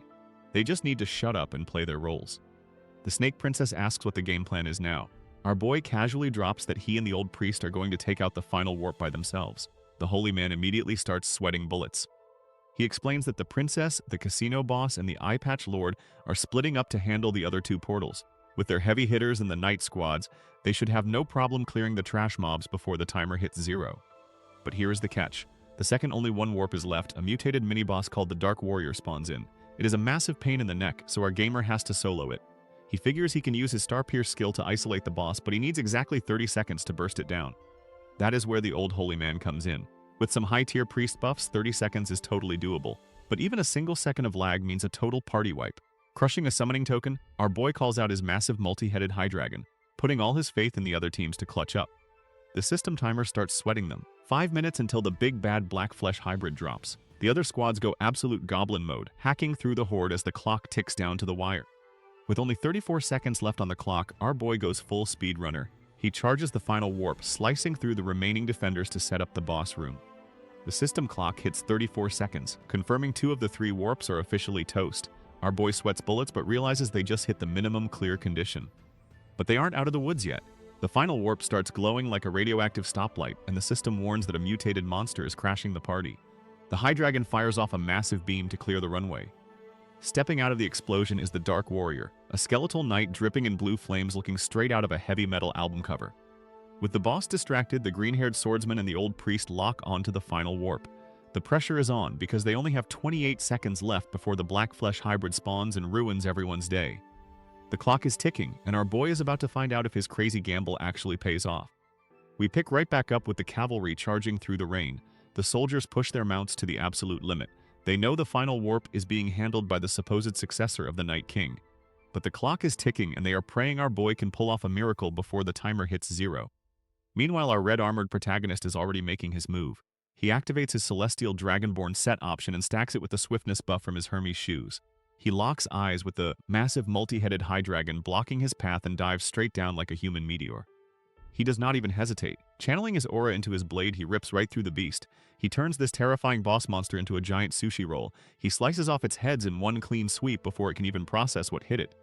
The giant multi-headed dragon opens its massive maw, but our boy is already moving. He instantly slices the beast into ribbons with a flurry of red strikes. A system window pops up confirming the High-Dragon is down for the count with a 24-hour cooldown. But there is no time to celebrate. A blue flaming skeleton knight steps up to the plate and the system warns them they only have 21 seconds left before the massive hybrid monster spawns. The undead warrior equips an iron sword and swings a massive fiery arc. Our red-armored hero parries the blow and strikes back with his own glowing blade. The skeleton knight tanks the hit and launches our boy backward through the air, the timer ticking down to just 17 seconds. The old priest watches in absolute terror as the flaming skull monster turns its sights on him. He freezes up like a deer in headlights as the rain pours down. But right before the monster can pack the old man up, our boy swoops in and intercepts the massive blade. The sheer force of their clash sends the priest tumbling backward through the dirt. The two warriors lock blades mid-air, creating a massive shockwave that absolutely yeets the surrounding orcs and clears out the entire battlefield.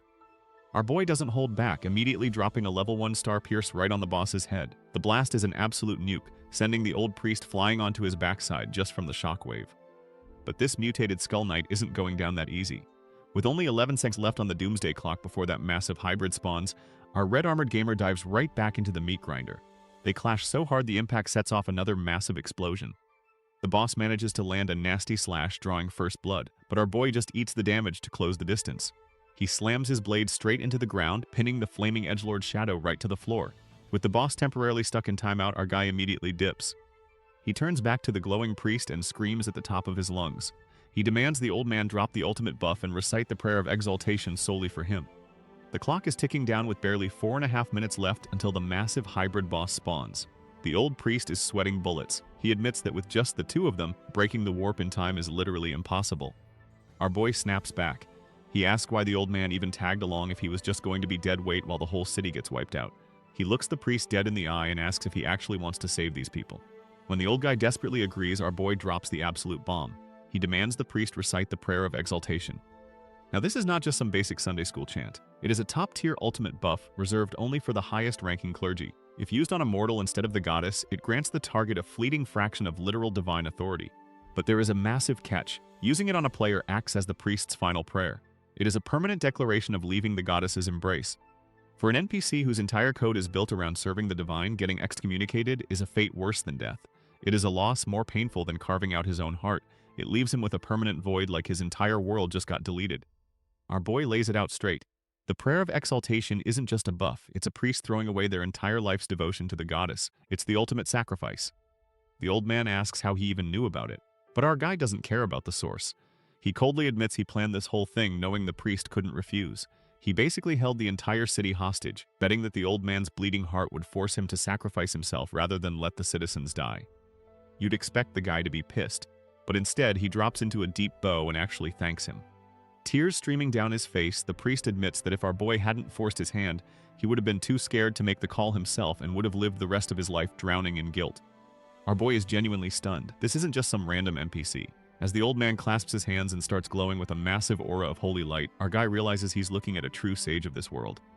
Our boy admits he respects the old man more than anyone else he has ever met. The prayer of exaltation activates and floods his system with a ridiculous stack of buffs. His strength, health, agility, and sword proficiency all skyrocket, but because his base level is still absolute trash, the system nerfs the duration down to a measly 2 seconds. That is all the time he needs. With stats this juiced, he can finally pull off a rough imitation of his old max-level character. He tells the Flaming Skull to watch closely. He flexes that back in his prime. He would never have to waste a move like this on a low-tier mob. The air pressure shifts as water droplets float upward. He channels the Sword King's legendary swordsmanship and unleashes the world-splitting strike. A massive pillar of pure energy erupts from his blade and completely vaporizes the boss in an instant. The blinding beam of light pierces the clouds and is visible from all the way across the city. The archers, the terrified civilians, and the exhausted guards all stare up at the sky in absolute shock. Even the old priest can only watch in awe as the divine light washes over him. The buffs immediately expire as the final heated warp shatters into pieces. The system confirms they stopped the massive hybrid summon with literally 1 second left on the clock. Our boy turns back to the crying priest and tells him that his sacrifice just saved the entire city. The system goes absolutely wild with notifications. All the heated warps are officially toast. The main quest is cleared. Our boy's score is literally off the charts thanks to a singularity intervention. He bags a large broken golden scale fragment. The Dark Legion tucks tail and retreats. That gross hybrid thing promises it will be back for round 2. The golden scale shop opens its doors. He scores a sweet level up. And that is a wrap for this chapter. Flashback time. Years ago, the old priest is on his hands and knees begging the legendary Night King Wilhelm for a massive favor. He is literally crying his eyes out, asking the absolute unit to save his daughter. Turns out his kid caught a nasty dark magic curse and mutated into a full-blown elder lich. But instead of doing the logical thing and putting the monster down, the old man locked her in the basement away from the world. The demonic energy just kept getting worse though, so he eventually had to outsource the problem. He needed a heavy hitter who could solo the boss and keep their mouth shut about the whole ordeal.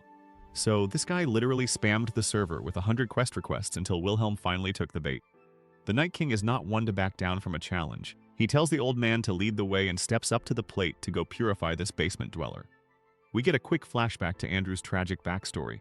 His daughter got cursed and turned into a literal elder lich. He spent years secretly begging for someone strong enough to purify her without spilling the beans.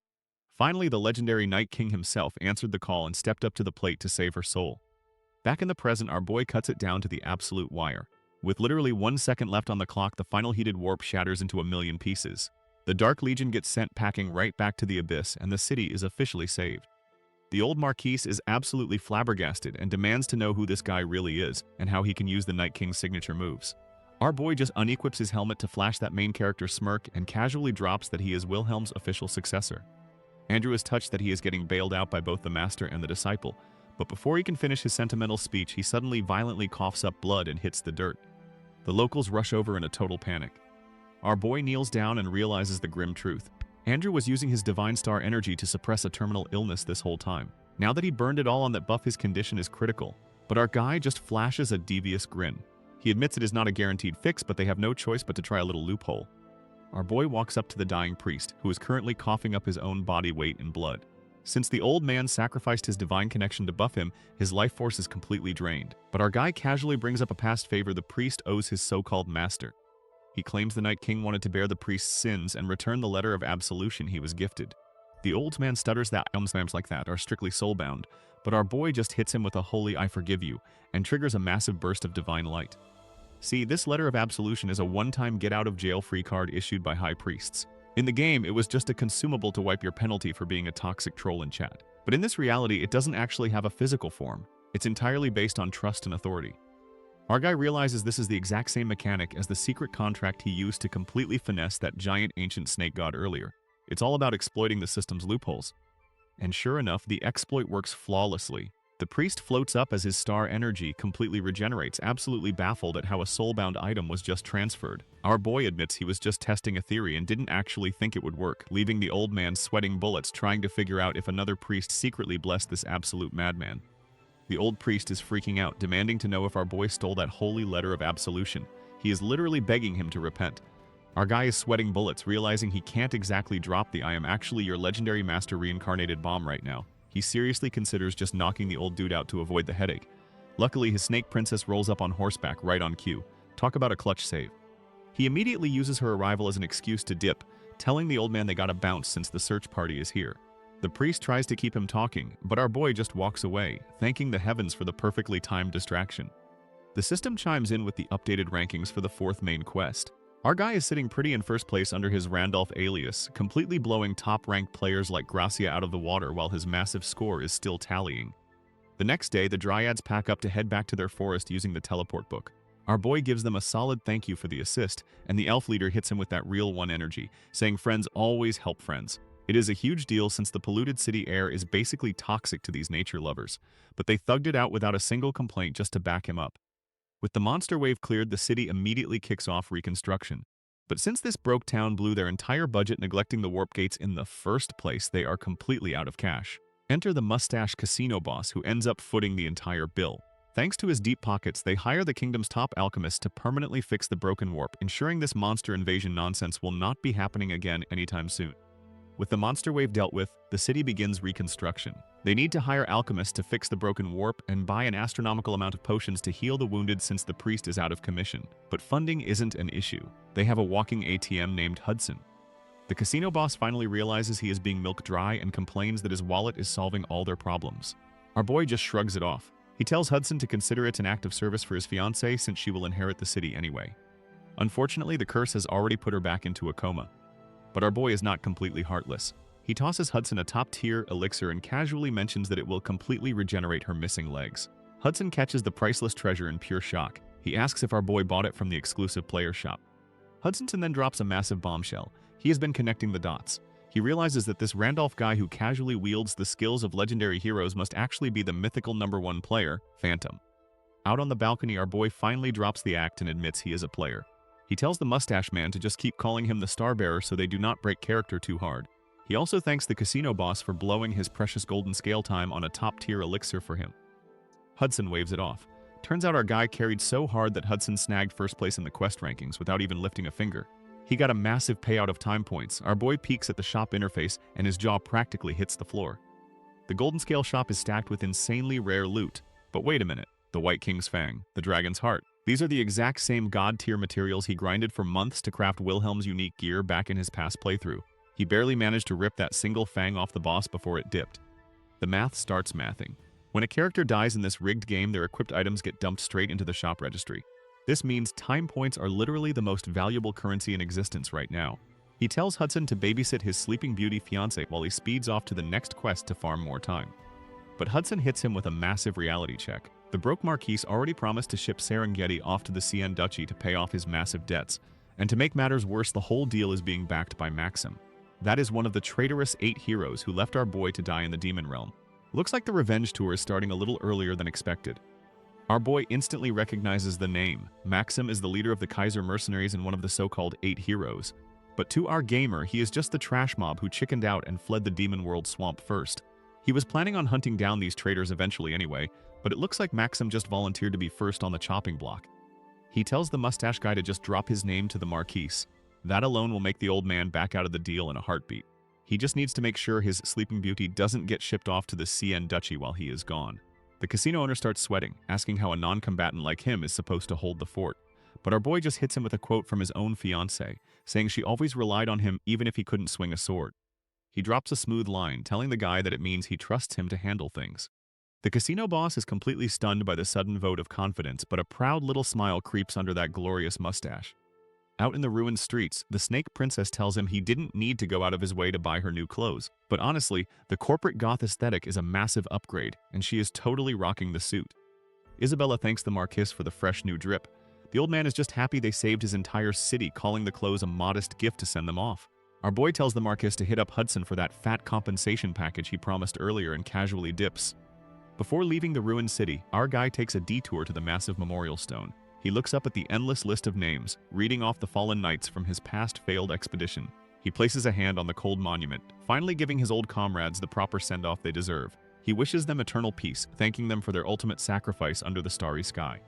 The system respects the closure, blessing him with 50 honor points, a shiny new achievement, and a solid boost to his heavenly spirit eggs hatching rate. Plus, he scores a handy fast travel waypoint for the city. Meanwhile, the guards ask the Marquis what kind of crazy reward the hero actually promised. The Marquis drops the bomb that he's paying out a massive sum of gold to every single family of the fallen knights.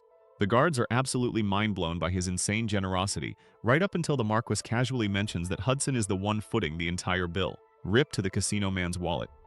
With the city saved and his massive tab passed off to his rich buddy, our boy sets his sights on his next main quest. He's ready to hunt down another one of his overpowered dormant characters to beef up his squad, leaving the ruined city behind as a massive multi-headed beast roars in the distance. Our boy tells the Snake Princess they are heading out to tackle the next main quest. He needs to track down another one of his dormant characters to beef up his combat power for the crazy battles ahead. She looks absolutely stunned as he drops the bombshell that there are more overpowered NPCs just like her waiting to be woken up. Cut to a mysterious hooded dude staring down a lit-up temple. Meet Supreme Lightning Isaac. Our guy is basically about to assemble the Avengers of his old save file.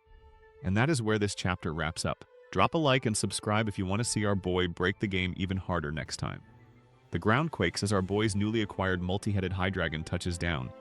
The Snake Princess asks what the next move is. Our guy casually drops that they are just going to follow the stars and complete the main quest. But to prepare for the absolute bloodbath that is coming, he needs to seriously buff his combat power. And to do that, he is going to wake up another one of his ridiculously overpowered dormant characters. Cut to a mysterious blonde dude with a gnarly facial scar lurking outside a temple. This is the Supreme Lightning, Isaac. A few days later, the duo hits up the underground Raven Graveyard dungeon. The spooky ambiance is immediately ruined by the massive severed head of the local boss bleeding out on the dirt. The system dings with a boss kill and drops a shiny red corpse Raven core. Our boy scoops it up, glad he didn't have to grind for the drop. The Snake Princess asks what it is, and he explains it is their VIP ticket into Cramdal, the exact city where they can find Isaac. Cramdal is basically a monster metropolis ruled by the White King. It is packed with high IQ demons, mythical beasts, and weird abyss creatures that seep through the cracks. It is an absolute no-go zone for humans. Since humans get insta-killed there, our guy just activates his glutton trait and casually takes a massive bite out of the raw monster core, leaving the princess absolutely flabbergasted.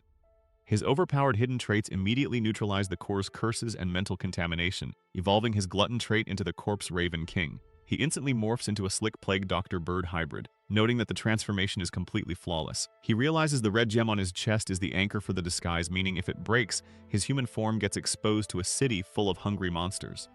Our boy shows off his flawless new corpse Raven drip, but the immersion is a little too real when he accidentally lets out a loud caw. The Snake Princess is completely baffled, and our guy internally panics, realizing this embarrassing verbal tick is a permanent side effect of eating that monster core. She just assumes he is fully committing to the bit and claps for his top-tier roleplay. Annoyed, he tosses her the bulky red Michaela armor set, explaining that equipping the full thing will grant her dragon wings and classify her as a demi-dragon. Since they are heading to a city strictly for monsters, she needs to look the part, caw and all. He tells her to hurry up and put the gear on because they still have a massive trek ahead of them to reach the impenetrable monster fortress of Cramdal. The duo hops on a sketchy ferry heading straight for the monster city of Cramdal. To blend in with the locals, our boy has the Snake Princess equip the Michaela set, which instantly morphs her into a spicy demon girl based on her stats. She is honestly impressed he knew this cosmetic trick to bypass the hidden docks. He hits her with that classic The Stars Know All Secrets bluff, completely hiding the fact he just stalked his old main character Wilhelm doing this exact same route back in the day. But the princess is a little on edge, side-eyeing the absolute unit of a passenger list they are sailing with. The cabin is packed with high-level beasts, and she is shocked a massive brawl has not broken out yet. Our Plague Doctor explains that only evolved monsters with human-level intelligence get VIP access to Cramdal. They know better than to start beef in the White King's territory, so it is strictly good vibes only on this cruise. Well, good vibes until a massive shadowy hand bursts from the ocean right outside their window. Our boy is mid-sentence explaining the strict no-violence policy when a literal level 9 raid boss called the Giant Grudge Phantasm rises from the depths, screaming that it wants a snack. Suddenly, a massive hand bursts from the ocean to grab their ride. This level 9 raid boss is hungry for a snack, but before it can even finish its sentence, a blinding red light flashes across the sky. The fortress's automated defense system activates Medusa's eye, instantly turning the giant beast into solid stone. The demon girl is absolutely flabbergasted that a top-tier boss just got one shot. Our crowboy explains that this is just how Cramdal operates. No one is allowed to cause trouble in this domain, and anyone who breaks the rules gets a one-way ticket to the bottom of the ocean. Right on cue, a cloaked attendant approaches to apologize for the interruption. It turns out to be a level 8 evolved sewer rat, politely assuring our VIP passengers that the impurity has been dealt with and asking them to kindly forget the whole ordeal. With the ocean trash taken out, the ship continues its journey through the mist. They finally arrive at the impenetrable monster fortress of Cramdal, ready to track down their next target. Our boy warns his demon companion that they are heading into an invincible fortress ruled by monsters unlike anything she has ever seen. He tells her not to let her guard down for even a single second, accidentally letting out a bird caw thanks to his new crow disguise. They step through the ominous glowing gates expecting a grim and bloodthirsty stronghold. Instead, they are greeted by the bustling neon lights of a literal tourist trap. Beastmen are aggressively shoving flyers in their faces and screaming about half-price entry to the local hot springs. Our Plague Doctor is absolutely flabbergasted. He remembers this place being a completely barren wasteland just a year ago in game time, wondering what on earth these monsters did to gentrify the neighborhood. Ignoring the aggressive spa promoters, the Snake Princess turns to her master with a serious question. She asks if the guy they came all this way to find is actually the infamous Isaac. Our Snake Princess sidekick asks if the guy they are hunting down is the one and only Supreme Lightning Isaac. You know, the notorious fugitive who basically speedran the Geneva Conventions across the entire continent. We are talking petty crimes like extorting priests for their lunch money, all the way up to robbing his own allies blind while cosplaying as a local mercenary. Oh, and let us not forget his favorite hobby of assassinating key political figures, triggering massive monster waves and single-handedly burning the mining city to the ground. Our boy in the Plague Doctor mask just nods along, dropping a casual bird noise at the end of his sentence. He is weirdly proud of his alt account's toxic behavior, which earns him a massive side-eye from his demon companion. He tries to defend himself, claiming he was just a hardcore gamer watching the player base drop and doing a little trolling to keep things spicy. Obviously, he had no idea he was committing actual war crimes in a real parallel universe back then. But regardless of his past griefing, they absolutely need this menace on their squad for the greater cause. The demon girl nods, ready to keep this walking disaster in check. The Snake Princess is dead serious. She promises that if this Isaac guy poses even a fraction of a threat, she will execute him on the spot. Our boy just chuckles under his plague mask, letting out another involuntary crow noise as they stroll through the monster city. He asks her what this legendary menace actually looks like. She describes a terrifying figure with a lightning bolt scar right across his forehead and the majestic wings of a celestial dragonborn. Meanwhile, our guy is busy drop-kicking a random cactus mascot in the background. Suddenly, a blonde dude gets right in his face, aggressively shoving a flyer into his chest. The guy is screaming about cheap hot springs, completely unhinged and begging for customers. Our duo just stares in deadpan silence, realizing this pathetic, desperate promoter is the exact same unprecedented menace they have been hyping up this whole time. And that wraps up this chapter. Drop a like and subscribe if you want to see our boy recruit this absolute loser. Our blonde fugitive is currently busy terrorizing a local cactus monster, aggressively shoving a hot spring flyer in its face and demanding it take a dip. Times are tough for a wanted man, I guess. But his aggressive marketing campaign grinds to a halt when he spots our duo. He immediately locks onto the Snake Princess, absolutely flabbergasted to see the wings of a celestial dragonborn in this dump. Our boy immediately leans into the bit. He steps up in his Plague Doctor getup and starts squawking about how it's been 150 years since he's seen a fellow demi-dragon acting like they're long-lost cousins at a family reunion. The blonde guy just stares at him like he's completely lost his marbles. He tries to point out that the girl is very obviously a human wearing fake wings, but our boy instantly grabs him by the collar. He warns the guy to keep his mouth shut, pointing out that the city's defense system, Medusa's Eye, is watching their every move. Dropping the crazy bird act for a second, our boy calls him by his official title, the Supreme Lightning Hunter, and asks for a quick word in private. They drag the poor cactus monster along and duck into a foggy alleyway to finally get down to business. The blonde guy is absolutely losing his mind, wondering how this random plague doctor knows his real name. Our boy quickly shushes him, warning him that the city's Medusa's Eye defense system is always watching. He explains that monsters can naturally recognize each other, but the Lightning Hunter isn't buying it since he can clearly see Isabella is just wearing a disguise. But Hyun-young hits him with the Uno reverse card, activating his Great Sage trait to see right through the guy's invisibility cloak and expose his entire hidden loadout. Leaning in close, our boy gives him a simple choice: play along or die together. But before the blonde guy can even process the threat, Hyun-young bursts out laughing, playing the whole thing off as a joke between fellow monsters. The Lightning Hunter just awkwardly shakes hands with Isabella. Deciding they need a more private spot to hash things out, Hyun-young spots a flyer for a local hot spring and decides it's the perfect place for a little heart-to-heart. They head over to a local hot spring inn to chat. Our winged blonde guy casually strolls through the sliding doors, dragging a literal cactus monster by the head. The goblin receptionist just stares at him like this is a normal Tuesday. The goblin immediately starts chewing him out for treating their guests like garbage. But our guy defends his aggressive marketing tactics. He says if he does not literally drag people in off the street, nobody is going to visit this rundown dump. The poor cactus monster is crying its eyes out, screaming that it already has a reservation somewhere else and is being held hostage. Our horned girl feels super awkward about this whole kidnapping situation, but our plague doctor is just happy they are saving some cash. He tells her to just avoid eye contact with the spiky hostage. They finally hit the baths and the system chimes in that the low-grade Fairy Queen's tears have completely stabilized their bodies. Our boys are chilling in the steaming water, and yes, the doctor kept his creepy bird mask on for the bath. He notes that this water is definitely packing some magical properties. The blonde guy agrees, saying monsters would not be flocking to this place if it was just regular hot water. Chilling in the water, the blonde guy notes these hot springs just randomly popped up out of nowhere. Our boy ponders if this strangely powerful water is tied to some hidden lore. Getting down to business, the bird doc claims the stars guided him here. The blonde guy scoffs, doubting a low-level corpse raven could ever be a legendary starbearer. Our boy claps right back, roasting him for roughing up tourists just to make a quick buck. The Lightning Hunter immediately gets defensive, crying that a man has got to eat in this economy. Brushing off the excuses, our boy drops his real offer. Serve him for 1 year, and he will personally help the fugitive escape this monster city and walk the continent freely again. The blonde guy just smirks and tells the bird to kick rocks, warning him to never cross his path again.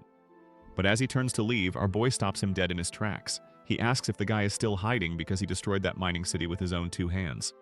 The blonde guy freezes in absolute shock. Behind the mask, our boy knows exactly what buttons to push, remembering how he used this exact character to troll the game developers with maximum unsportsmanlike behavior back in the day. A flashback kicks in showing exactly how our lightning boy became a wanted fugitive. Turns out he was laying low working as a fixer for this mustache guy who used to be a nobody village chief. But give a petty villain a little bit of power and a competent subordinate, and they turn into an absolute demon. Mustache Man is practically crying tears of joy as they stroll through his newly acquired mining city, promising our boy endless wealth and authority that rivals the king. Our boy just smiles and nods, but internally he is already plotting his exit strategy. He figures he will just bleed this place dry of all its loot and dip before things get too complicated. But the new boss is already dreaming bigger, claiming this mining city is just a stepping stone to the absolute top. And the reality of his grand vision is straight up depressing. The entire place is a gloomy sweatshop filled with exhausted workers hauling rocks and swinging pickaxes until they drop. Mustache Man is just soaking in the misery like a proud tech bro who just invented unpaid internships. Our boy is completely thrown off and asks where all these random people even came from. And the boss casually drops the bomb that he just kidnapped a bunch of innocent civilians from the neighboring towns to use as free slave labor. The corrupt village chief flexes about bribing the kingdom's guards to look the other way. He is absolutely hyped about the astronomical profits they are about to rake in from this illegal mining operation. But the vibe instantly dies when one of the overworked child slaves starts coughing his lungs out. The boss man stops dead in his tracks and glares down at the struggling kid. He slaps on a fake smile and gently asks if the boy caught a cold. The terrified kid stutters out that he has been feeling sick since yesterday. The boss sighs. He says it is a real shame because he could have squeezed a bit more labor out of him if it weren't for those pesky germs. Then without missing a single beat, he just straight up shanks the boy in the neck. As the kid bleeds out, this absolute monster casually mentions he can always just make more offspring. Isaac watches the brutal murder unfold with wide eyes. He finally realizes he backed the wrong horse and things have gone terribly wrong. The mustache guy gloats that with Isaac's help, he'll soon buy the entire kingdom. Hearing this absolute villain monologue, our boy finally realizes he messed up big time. Red lightning crackles around him as he decides he has to set things right.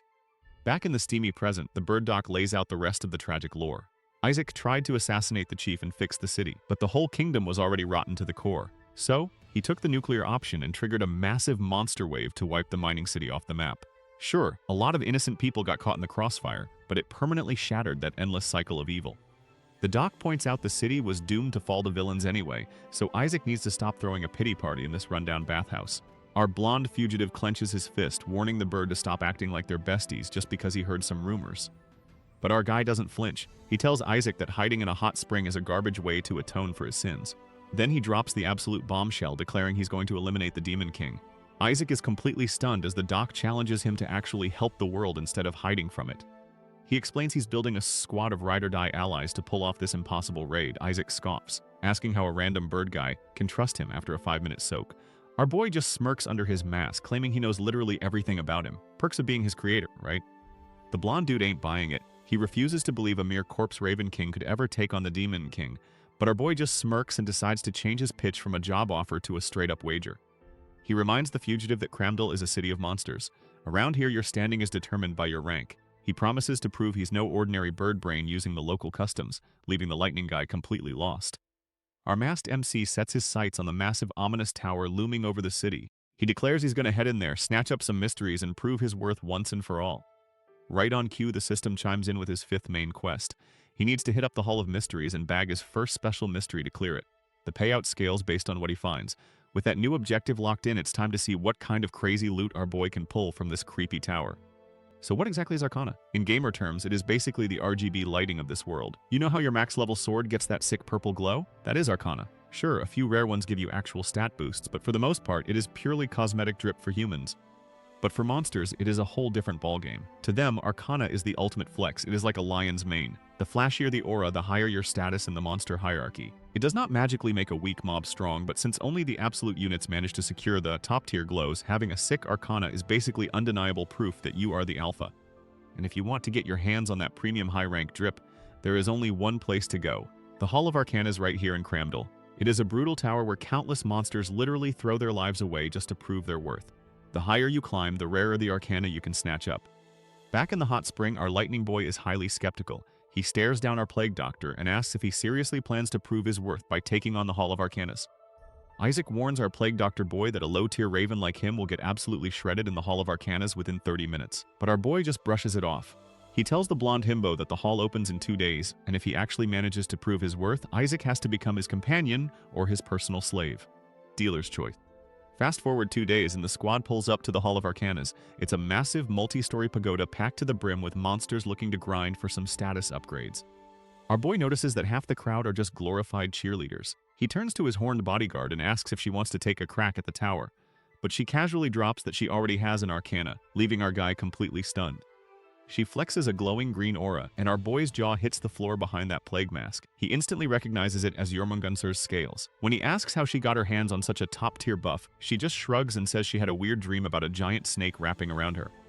Our boy's gamer brain goes into overdrive. He realizes this arcana is actually one of the 32 stars, a VIP pass to claim Jormungandr's star, which literally no player has ever found.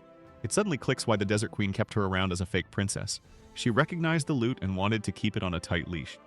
Our boy realizes that if Isabella really holds the key to a legendary star, the Desert Queen definitely knew about it. She only made her a princess to keep her on a tight leash, meaning that Crazy Royal is absolutely not done hunting them down. But for now, he pushes that headache aside. He tells his winged bodyguard they need to focus on the immediate problem right in front of them. Right on cue, a rat guy steps up to the mic, announcing that the Hall of Arcanas is finally opening its gates and telling all the challengers to gather up. Isabella gives a quick nod, but before they can even move, a massive minotaur gets absolutely body-slammed into the dirt nearby.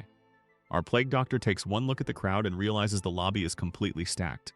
We are talking Calamity-class heavyweights, from a True Bloodkin to a mature Leviathan and a Minotaur King. He sweats a little, wondering why all these top-tier raid bosses are slumming it here today. The rat announcer quickly clears that up, revealing that the ultimate prize is a brand new seat among the city's great warriors. Our disguised gamer realizes the city's White King is actively scouting for a new pillar to join his 4 great warriors. Since the current lineup is already packed with raid boss level threats that would take a top 30 player to scratch, he wonders why they even need a 5th.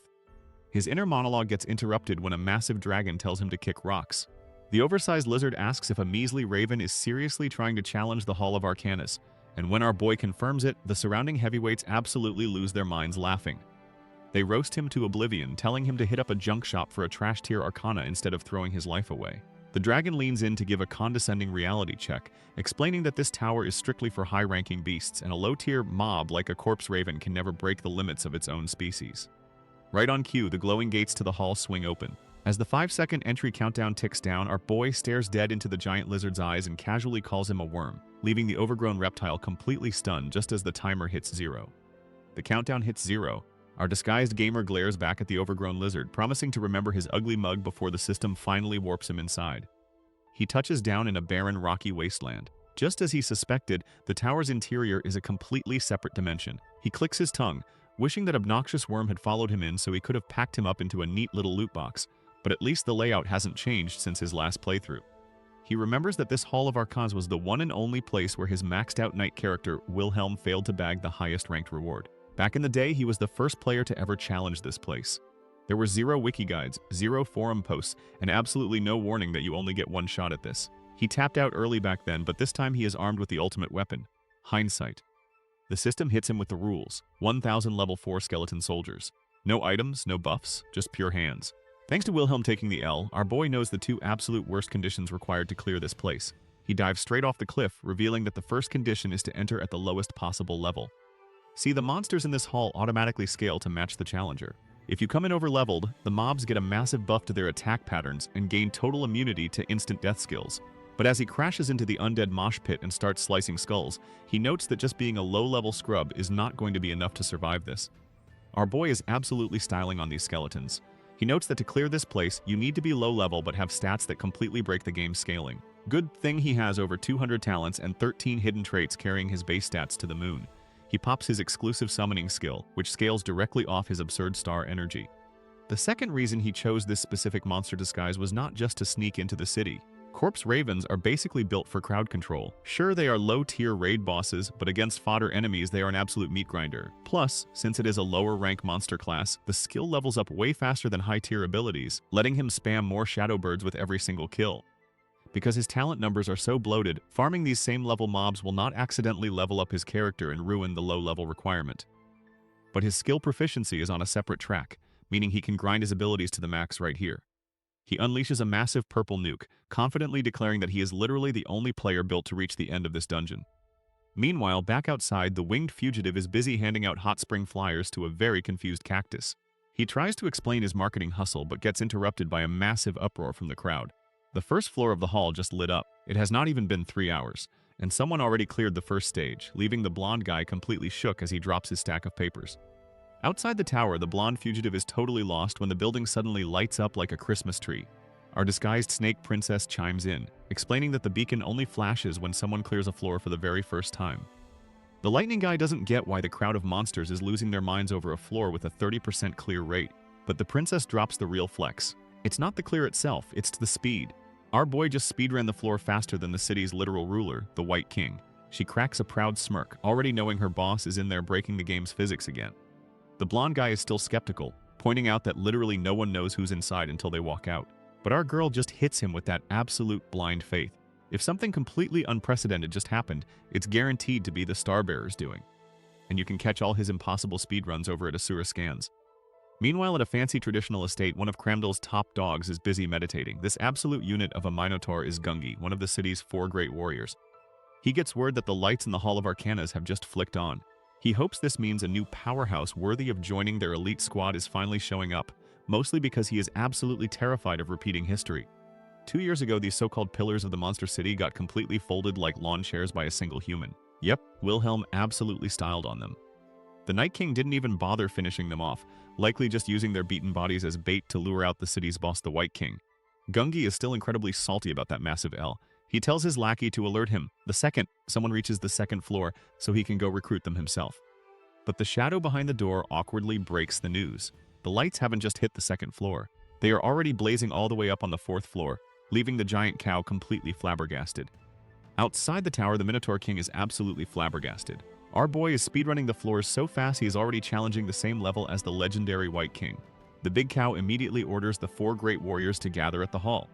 Back inside, our Plague Doctor protagonist casually strolls away from his latest victim. His Corpse Raven summoning skill hits the max level and instantly transcends into an advanced tier as the system chimes in to announce he just cleared the 4th floor. The tower tries to hand him a transcendent mythic arcana as a reward, but there is a catch. If he takes it, his run ends here. Naturally, our hardcore gamer refuses the loot, opting to push his luck and proceed to a higher trial. The warp to the 5th floor activates, and the system starts scanning his racial stats to set the difficulty. Thanks to all his overpowered hidden traits, he racks up a whopping 55 points across 5 different races, which accidentally triggers the tower's hidden final condition. A menacing red portal crackles to life as a hidden quest drops right into his lap. The Master of the Hall is inviting him to challenge the Hall of Mythic Arcanas. Our boy is genuinely shocked. If he declines, he just goes to the normal 5th floor, but this red portal leads to completely unknown territory. Not even his maxed out past life character Wilhelm ever attempted this, meaning the difficulty is going to be absolutely cracked. Our boy knows there is absolutely zero logical reason for a human to risk their neck for this higher grade reward, but he is a hardcore gamer at heart. He is the only player to ever discover this hidden route, and what kind of sweat could possibly refuse an unprecedented exclusive adventure? He doesn't even hesitate before stepping right into the portal. He instantly bags an achievement for entering the Hall of Mythic Arcanas and comes face to face with a hidden boss. The system drops a massive bombshell. Monsters in this zone randomly copy the challenger's racial stats. This awakened skeleton soldier just yoinked his maxed out druid and giant stats, leaving our masked protagonist completely shook. Before he can even process what kind of unholy build this bonehead is rocking, the skull starts glowing like a flashbang. It immediately fires off a light spirit arrow using his stolen druid powers. The blast rocks the arena, but the boss isn't done, instantly chaining it into a giant's grip attack.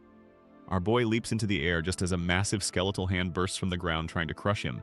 He quickly realizes that jacking his stats means this thing has full access to his entire racial skill tree, and as an entire graveyard of giant bony hands erupts from the dirt to swat him out of the sky, he has to admit this hidden quest's difficulty just spiked way past unfair. Outside the tower, the local monster population is absolutely losing their minds as the top floor lights up like a Christmas tree.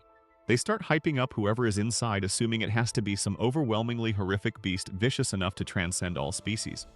Down in the peanut gallery, our boy Isaac is sweating bullets, realizing the crazy plague doctor actually climbed higher than the city's ruler ever could.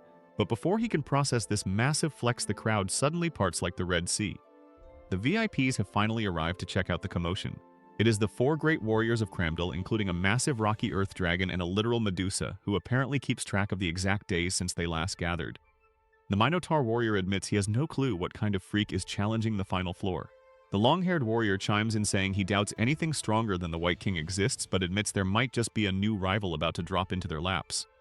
Outside the tower, Cramdal's top-tier monsters are sweating bullets. They realize that whoever is clearing the final floor is about to completely upend their entire hierarchy. The portal finally flashes open.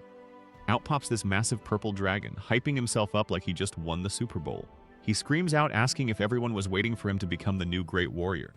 The actual Great Warriors just stare at him with zero hype. The Minotaur straight up ignores the lizard's bragging about his legendary arcana, wondering if the real boss is still inside. The dragon tries to flex on the Minotaur, but he is immediately interrupted by a familiar plague doctor stepping out of the portal. Our boy tells the overgrown lizard to get out of his sight and starts counting to 3. The dragon recognizes him as the lowly raven from earlier.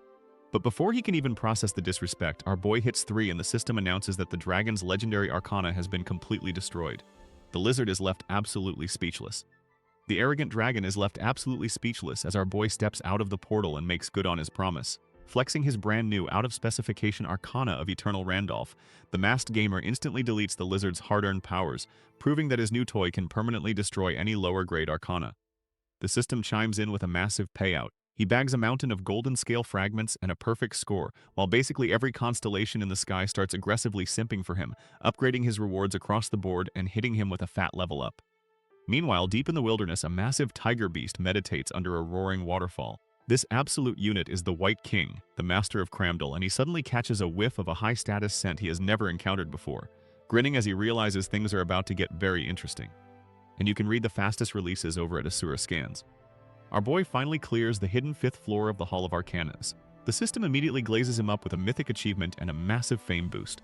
The constellations are literally shaking in their boots at his impossible clear, awarding him a unanimous high score and replacing the standard tower loot with their own exclusive VIP reward list.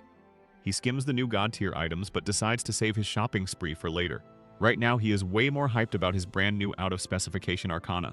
It is completely indestructible, blocks all interference, and comes with a hidden trait that lets him permanently delete an opponent's arcana. It is completely invisible, but he can feel the absolute power surging through his veins. With his new cheat code secured, he decides it is time to head back outside and face the music.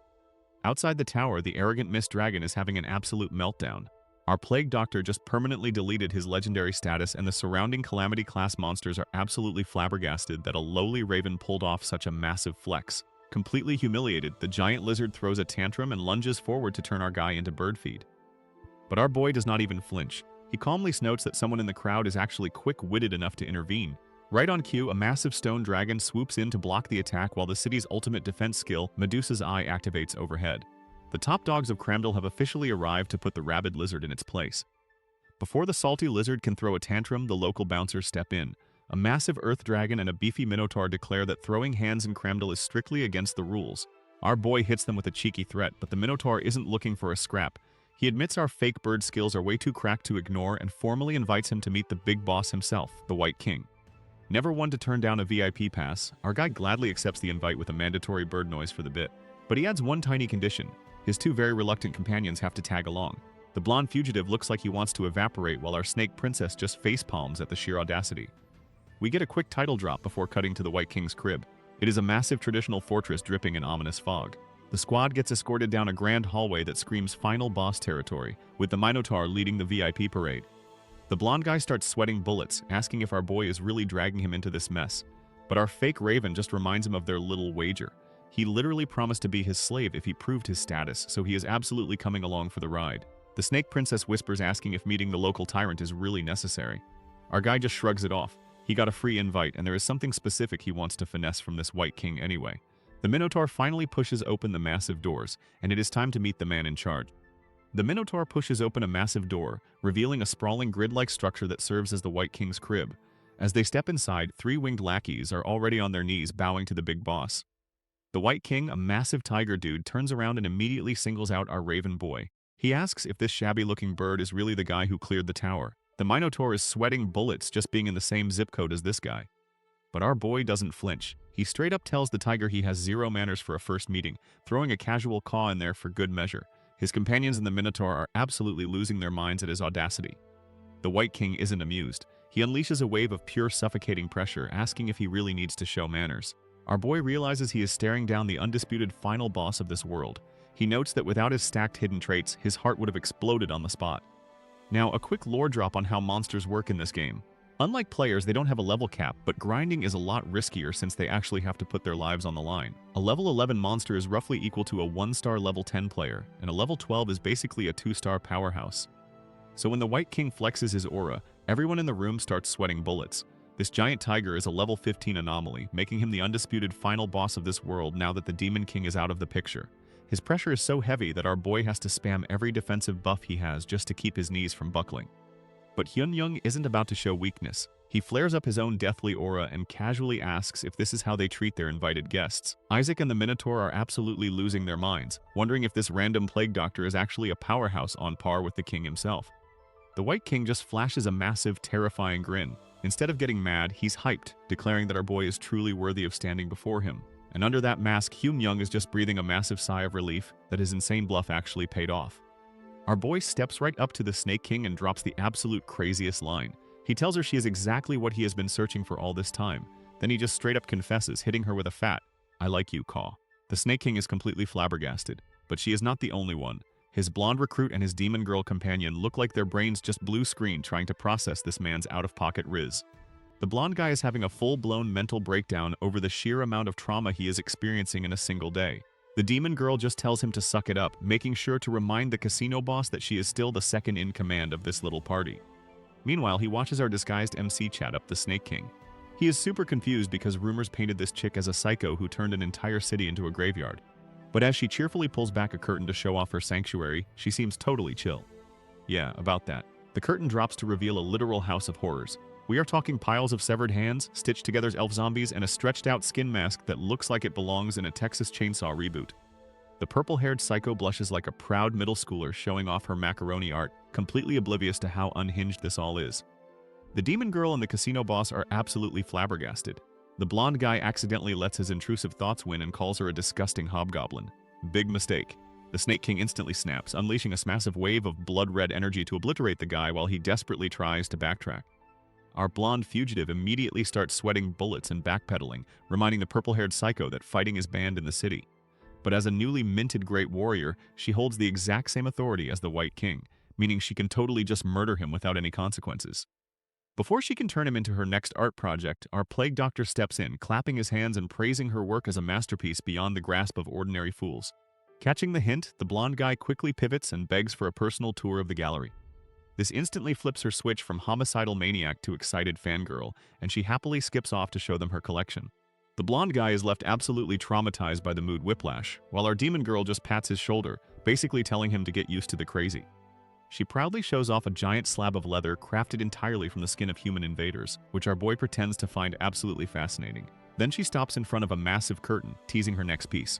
Our bird boy plays along, asking what she's hiding. She admits it's still an unfinished work in progress before pulling back the fabric to reveal a headless body in a sharp suit. She explains it's an elder lich corpse she managed to snag by chance, finally getting her hands on the legendary Andasar. Medusa shows off her prized unfinished piece. It is a headless body in a sharp suit. She complains she can't even use it yet because the thing just won't stabilize. She reaches out to touch it, but the second she gets close, the corpse violently erupts with dark energy and blasts them back. She pouts that a material she can't even touch is completely useless to her. Our boy immediately swoops in, asking if he can take it off her hands since she is not using it. Medusa smirks, telling the bird brain that if he can somehow handle a corpse that even the great Snake King can't tame, it is all his.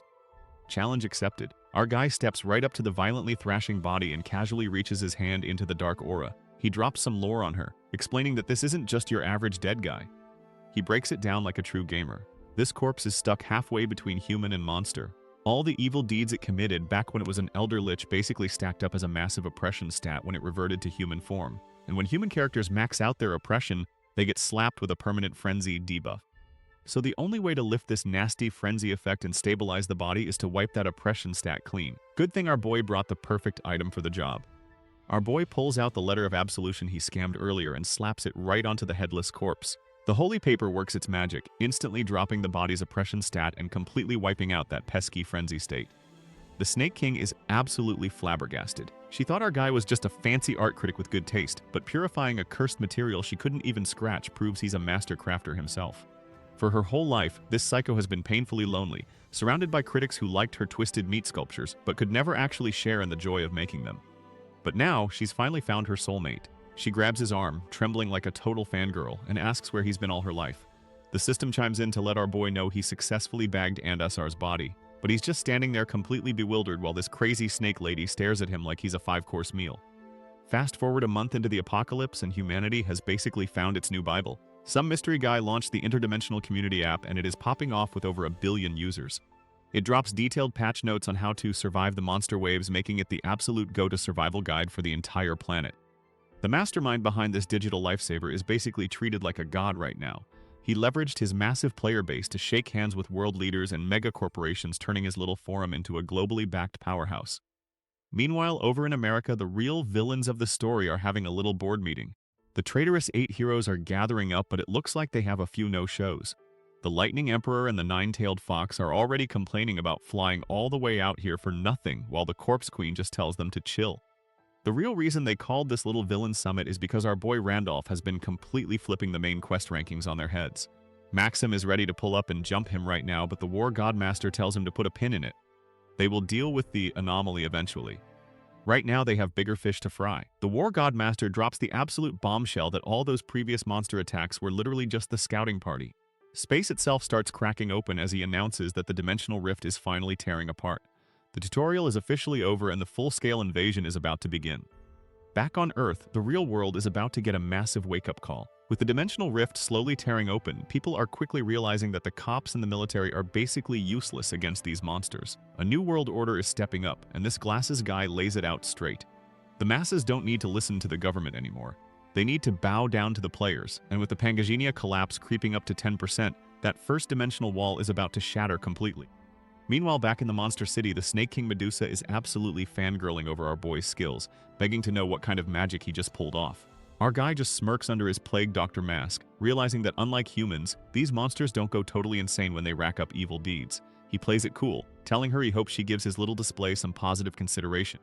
But he has bigger fish to fry right now.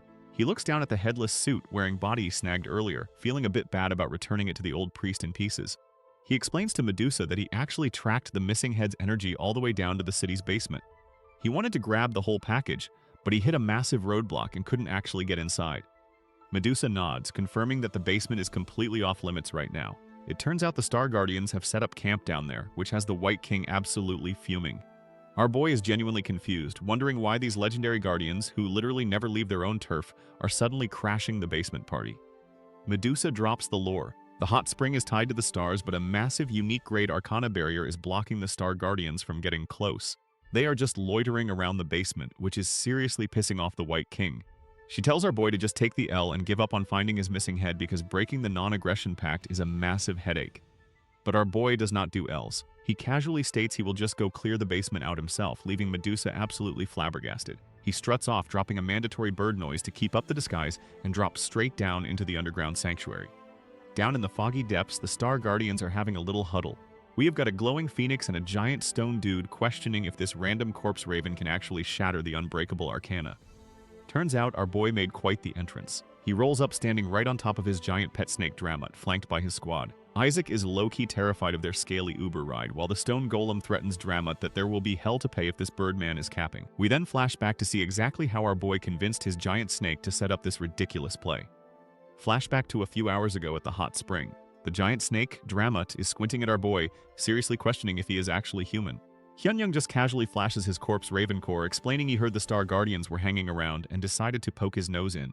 He cuts right to the chase, asking about this mysterious 33rd star, since the lore explicitly states there are only 32. Dramut confirms the lore drop. Yeah, there are exactly 32 stars forged from the body fragments of Leah, the Earth Goddess, but this new unexpected 33rd star? That one supposedly belongs to the younger twin goddess, Pina. The snake gives a quick history lesson. The original ground got completely swallowed by the abyss, so Pina basically ripped the surviving landmass out and floated it into the sky to save it, leaving the demon world down below. Hyun-myung connects the dots, asking if Pina turning into a star means she kicked the bucket too. Drumut admits that is exactly what the Star Guardians are trying to figure out right now.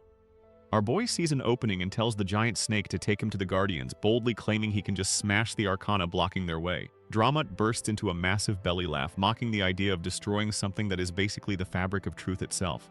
But Hyun-myung just stands there, arms crossed, completely unbothered by the giant reptile's skepticism. The giant snake is still having a hard time believing our boy can actually pull this off, but he admits the guy isn't exactly known for making empty boasts. He turns to the armored knight, asking why he's even bothering to help them out. The knight just shrugs it off, claiming he's only here to find something and wants to get them out of the way as fast as possible. But before they can get cozy, the knight spots some uninvited guests crashing the party. He glares across the cavern, demanding to know why they showed up when he specifically told them to stay away from the star. Turns out, it's the tiger boss and his whole squad. The big cat just smirks, saying he couldn't resist coming to watch their brand new pillar of the city handle business. The knight curses the tiger out, calling him a crazy hyena before leaping down into the pit to get a closer look at the action. Up above, our boy in the Plague Doctor mask watches the peanut gallery start to bicker and immediately decides he does not have the patience for this today. Knowing these meatheads will just argue all night if he lets them, he swoops right past his demi-dragon companion and dives straight for the glowing barrier. He slaps his hand against the shimmering wall, confirming that it is, without a doubt, a high-grade arcana. Time to break some rules. Our boy activates his shiny new arcana of Eternal Randolph, which lets him permanently delete any lower-grade arcana. The system hits him with a massive warning that breaking this specific barrier, dubbed the First Waffle, will trigger a mystery main quest. He sweats for a second, but he's already talked way too much trash to back out now. He slaps his hand on the glowing veil and pushes. The Tiger King and the Giant Stone Guardians watch in absolute disbelief as the supposedly indestructible barrier violently cracks. With a deafening shatter, the wall explodes into digital dust. Our Plague Doctor flies straight through the gap with his squad right behind him, leaving the massive floating sentinels completely speechless. The system officially confirms the first wall is toast. Gliding through the debris, our guy spots a blindingly bright object resting on a pedestal dead ahead. He realizes this has to be the legendary 33rd star the Guardians were hyping up. But as the light flashes, the vibe instantly shifts from a loot drop to a boss fight. A massive, ominous knight on horseback materializes from the mist. The system starts screaming red alerts, announcing that the star's containment is breached and the entire game world's collapse rate just spiked to 10%. The Dark Knight's visor flares with a murderous red glow, officially kicking off a brand new, terrifying main quest to eliminate the King of the Dimensional Rift. The system immediately slaps our boy with a brand new main quest. He has to eliminate the King of the Dimensional Rift. A massive shadowy figure with glowing red eyes looms in the distance. The giant snake and the tiger beastman brace themselves as the real boss fight finally kicks off. Suddenly, a massive armored knight rolls up on horseback looking like he just stepped out of a Dark Souls boss arena. The system immediately starts screaming red alerts, announcing that the first wall is officially busted and Pangagenia's collapse rate just spiked to a solid 10%. The knight's visor flashes with a menacing glare as a brand new main quest drops right into our boy's lap. The objective is simple but brutal. Eliminate the King of the Dimensional Rift. The giant snake monster stares down the new challenger as the quest officially kicks off. The winged demon girl panics, screaming for her starbearer to check if he is still breathing in that Plague Doctor getup. Our boy is absolutely floored. He recognizes this edgelord immediately, swearing he already packed him up in a body bag during the Demon World expedition. But somehow this guy managed to sneak his way into the current timeline. The imposing silhouette looms over the battlefield as the system formally introduces the party crasher. It is Aram, the first king of hell and the gatekeeper of the demon world. Aram's eye flares up again as he realizes the pesky arcana that was keeping his powers in check is completely gone. He immediately starts hyping up his undead army, ordering the dead souls to pack their bags for a one-way trip to the other dimension. He declares his Grandmaster plan to rip out the goddess's heart, get his groove back, and kickstart the literal apocalypse. Meanwhile, a massive armored knight on horseback is absolutely going to town on whatever is in front of him. Every swing is packing some serious heat. A brand new main quest drops for the players. They have exactly 30 days to eliminate the King of the Dimensional Rift. If they fail, total ruin is going to wipe out both Earth and the game world. No pressure or anything. Back in the real world, the civilians are absolutely losing their minds. A massive apocalyptic red rift just tore open the sky right above the city. It is giving major end-of-the-world vibes. Inside a fancy office, a lackey panics that the collapse rate just hit 10%, but his glasses-wearing boss is completely chilling. He tells his guy to hold his horses because a demon king would never spawn in the very first rift. This suit has a whole villainous master plan cooked up. He wants to wait until the city is literally drowning in blood and begging for a savior before his squad swoops in to play the heroes. He thinks the world is about to fall right into his lap, but then a system window completely ruins his day. The raid on the Rift boss is already in progress. The completion percentage is skyrocketing before the Rift has even fully opened. The guy absolutely loses his mind. Back with the bad guys, the suit with glasses is absolutely flabbergasted. His grand master plan hasn't even started and the dimensional rift is still closed, but his system window shows a raid is already underway and speedrunning at 17%. Cut to the actual raid where a massive armored demon is just absolutely wailing on a giant rocky monster. He brings down a colossal weapon and shatters the beast's rocky exterior like cheap glass, sending debris flying everywhere. The rocky behemoth is completely stunned and cries about how impossible it is to get folded this easily. The demon does not care at all and continues his relentless assault by slicing through giant bugs and summoning a fiery phoenix to incinerate the entire battlefield. Time for a quick lore drop. In this world, there is a running joke that only the top 3 strongest beings can actually kill each other. But there is a hidden 4th contender who rivals them, known as the Giant of Evil Extermination. And right now, the strongest Star Guardian is absolutely raging and vows to murder the demon. Watching this absolute kaiju battle from the sidelines is our boy in his Plague Doctor drip. He casually sits on a rock and notes that having these Star Guardians around is making his life way easier, especially the giant rocky dude who is currently tanking all the boss aggro. Turns out this absolute unit is the Giant of Evil Extermination. He used to guard the final star, but now he is on our boy's payroll, making him a top-tier ally. The Tiger King crosses his arms, complaining that the big guy finished the job way too easily. Our Plague Doctor realizes the furry monarch is just testing him.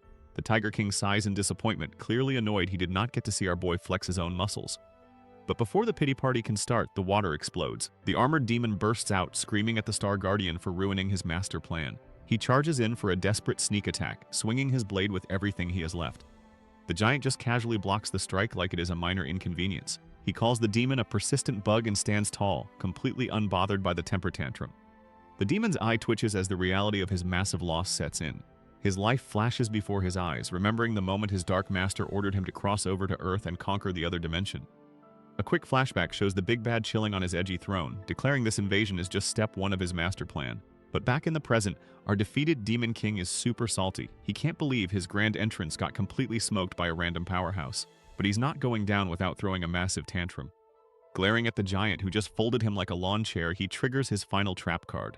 A massive swirling purple vortex of doom erupts right in front of them, threatening to swallow the entire battlefield. The sheer gravitational pull of this mana black hole is absolutely insane. It starts vacuuming up everything in sight. The other Guardians are completely caught off guard, screaming as they get dragged into the abyss.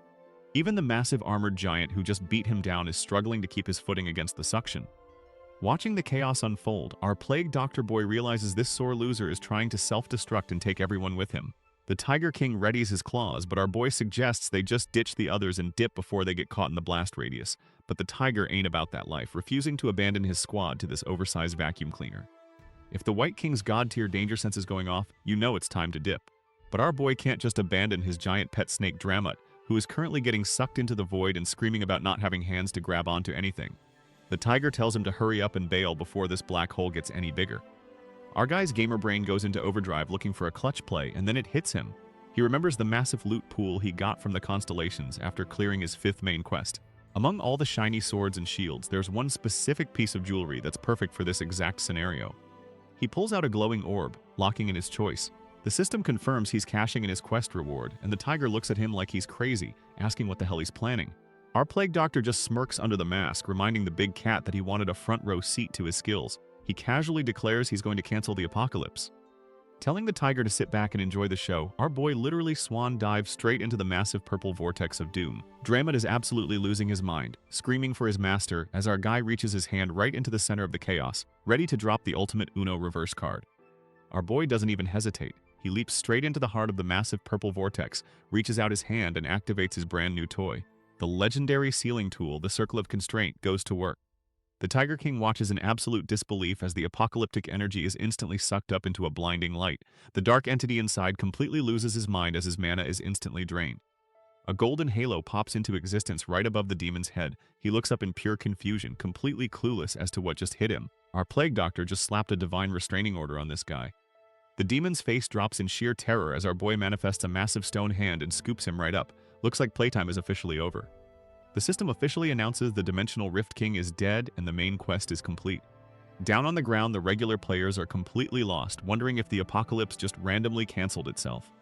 Meanwhile, this buff dude is absolutely seething. He spent all this time recruiting an entire army of warriors for a massive raid, only to get a notification telling everyone to pack it up and go home. He didn't even get to swing his sword once, and to rub salt in the wound, he checks the contribution rankings and sees our boy Randolph sitting pretty at number 1.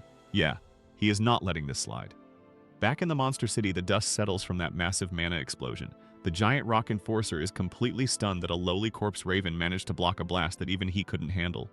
The White King flashes a terrifying grin, officially deciding he can no longer doubt our boy's skills and absolutely needs him on his squad. The winged duo rushes over to check if their starbearer is still in one piece, but our Plague Doctor is already busy checking his loot drops. The massive chunk of experience shoots him straight up to level 6, boosting all his stats and updating his massive list of overpowered hidden traits. He also bags a sealed Holy Grail of the Goddess. The item description says it needs an honorable high priest to open it, but our boy already has Priest Andrew on speed dial for exactly this kind of VIP unboxing. Our boy stares down at the newly fun-sized King of the Dead, throwing an absolute tantrum in his palm. The tiny tyrant demands to be turned back to normal, but our Plague Doctor is just impressed by how perfectly the sealing relic worked. He figures this golden circlet has to be a holy relic from the great sage himself. Sure, the giant softened the boss up first, but shrinking a Calamity-class threat into a pocket-sized keychain is still a massive flex. Now he just needs to loot the Dullahan's head to wrap this up. When he asks the mini-boss to hand over the loot, the tiny king stubbornly looks away and actually spits on his mask. Big mistake. Our guy doesn't even blink before commanding the circlet to tighten, giving the little brat a migraine from hell until he finally coughs up the goods. With a poof, the severed head of the cursed daughter drops into his hand. Our boy realizes the King of the Dead probably scooped it up by accident while hoarding corpses for his undead army. He casually tosses the morbid trophy over to his blonde buddy and the demon girl. Suddenly, a massive stone golem stomps over and calls out to our disguised hero. The rocky giant bows its head, offering its deepest gratitude for his help with the barrier. Behind the mask, our boy is sweating bullets. He never thought he'd see the day his own legendary character would be thanking him, especially since this guy would probably crush him if he knew his true identity. Our boy sweats bullets. He knows if this armored giant figured out he was the actual player behind Wilhelm, he would get absolutely flattened for fumbling his own star. He tries to casually ask the demon girl to hand over her star as a thank you, but she instantly shoots him down. The giant praises our boy in his Plague Doctor disguise, taking a massive stray shot at the idiot who lost the star in the first place. The giant wades into the water, promising to repay the debt later and deciding they will figure out the star's fate once they actually retrieve it. Our boy sighs. He thinks it is a total pity he cannot just snatch the loot right now, but he knows better than to aggro these heavy hitters. Suddenly, a blinding light flashes. A massive beam of energy strikes down from the sky, slamming into the water right in front of the squad. Our boy flinches in surprise as the light completely engulfs them. The light triggers a crazy flashback. The Demon King's voice echoes out, cursing the Night King for pushing him to the absolute brink without even using a goddess buff. The dark entity explodes with purple energy, declaring that since its physical body is toast, it is just going to hijack Wilhelm's body as a brand new vessel. We see Wilhelm falling backward into a pitch-black abyss, surrounded by a sea of creepy skeletal hands reaching up to drag him down. But before he gets swallowed by the darkness, a white-haired woman appears. It is Goddess Pina, and she is absolutely stunned that he managed to grow this strong completely on his own. The vision throws our boy right into the thick of it. The white-haired girl warns the Night King that if his body gets hijacked by the big bad, it is literally game over for every single connected dimension, so she begs for a lifeline. Looking straight past the fourth wall, she calls out to the player controlling him. She says the only thing she can do is trade her own life to buy a fraction of a second, praying that the player will eventually return to fix this mess. Then she goes full supernova. The Night King absolutely loses it, screaming out the goddess's name as the blinding light consumes everything. A voiceover drops some heavy lore, explaining that people log back into this hellscape for all sorts of reasons. Some want power, some want to protect their loved ones, and others are just chasing their own selfish goals. But the goddess hopes that our boy, out of everyone, will be the one who actually loves this world enough to save it, leaving the Night King screaming in the void. Meanwhile, some glasses-wearing dude is grinning at his screen, probably plotting his next toxic gamer move. But back in the vision, the white-haired Night King is absolutely losing it. He slams his sword into the ground, sending out a massive shockwave that jolts our masked boy awake. He clutches his head, realizing he just experienced the goddess's memory. A voice echoes in his mind, declaring that the star has chosen him. Right on cue, a giant stone warrior steps up. He claims that since the twin goddesses are basically one and the same, that makes them family now. But the giant tiger warrior is not having it. He steps in, warning the rock giant not to try any funny business with his crew. He completely dismisses the goddess connection, stating that the only thing that matters right now is what he genuinely desires. Looks like we've got a monster turf war brewing. The peanut gallery watches nervously. The blonde guy is sweating bullets, suggesting they make a run for it. But our boy is locked in. He realizes the situation just got a whole lot more complicated now that the top dogs are throwing their weight around.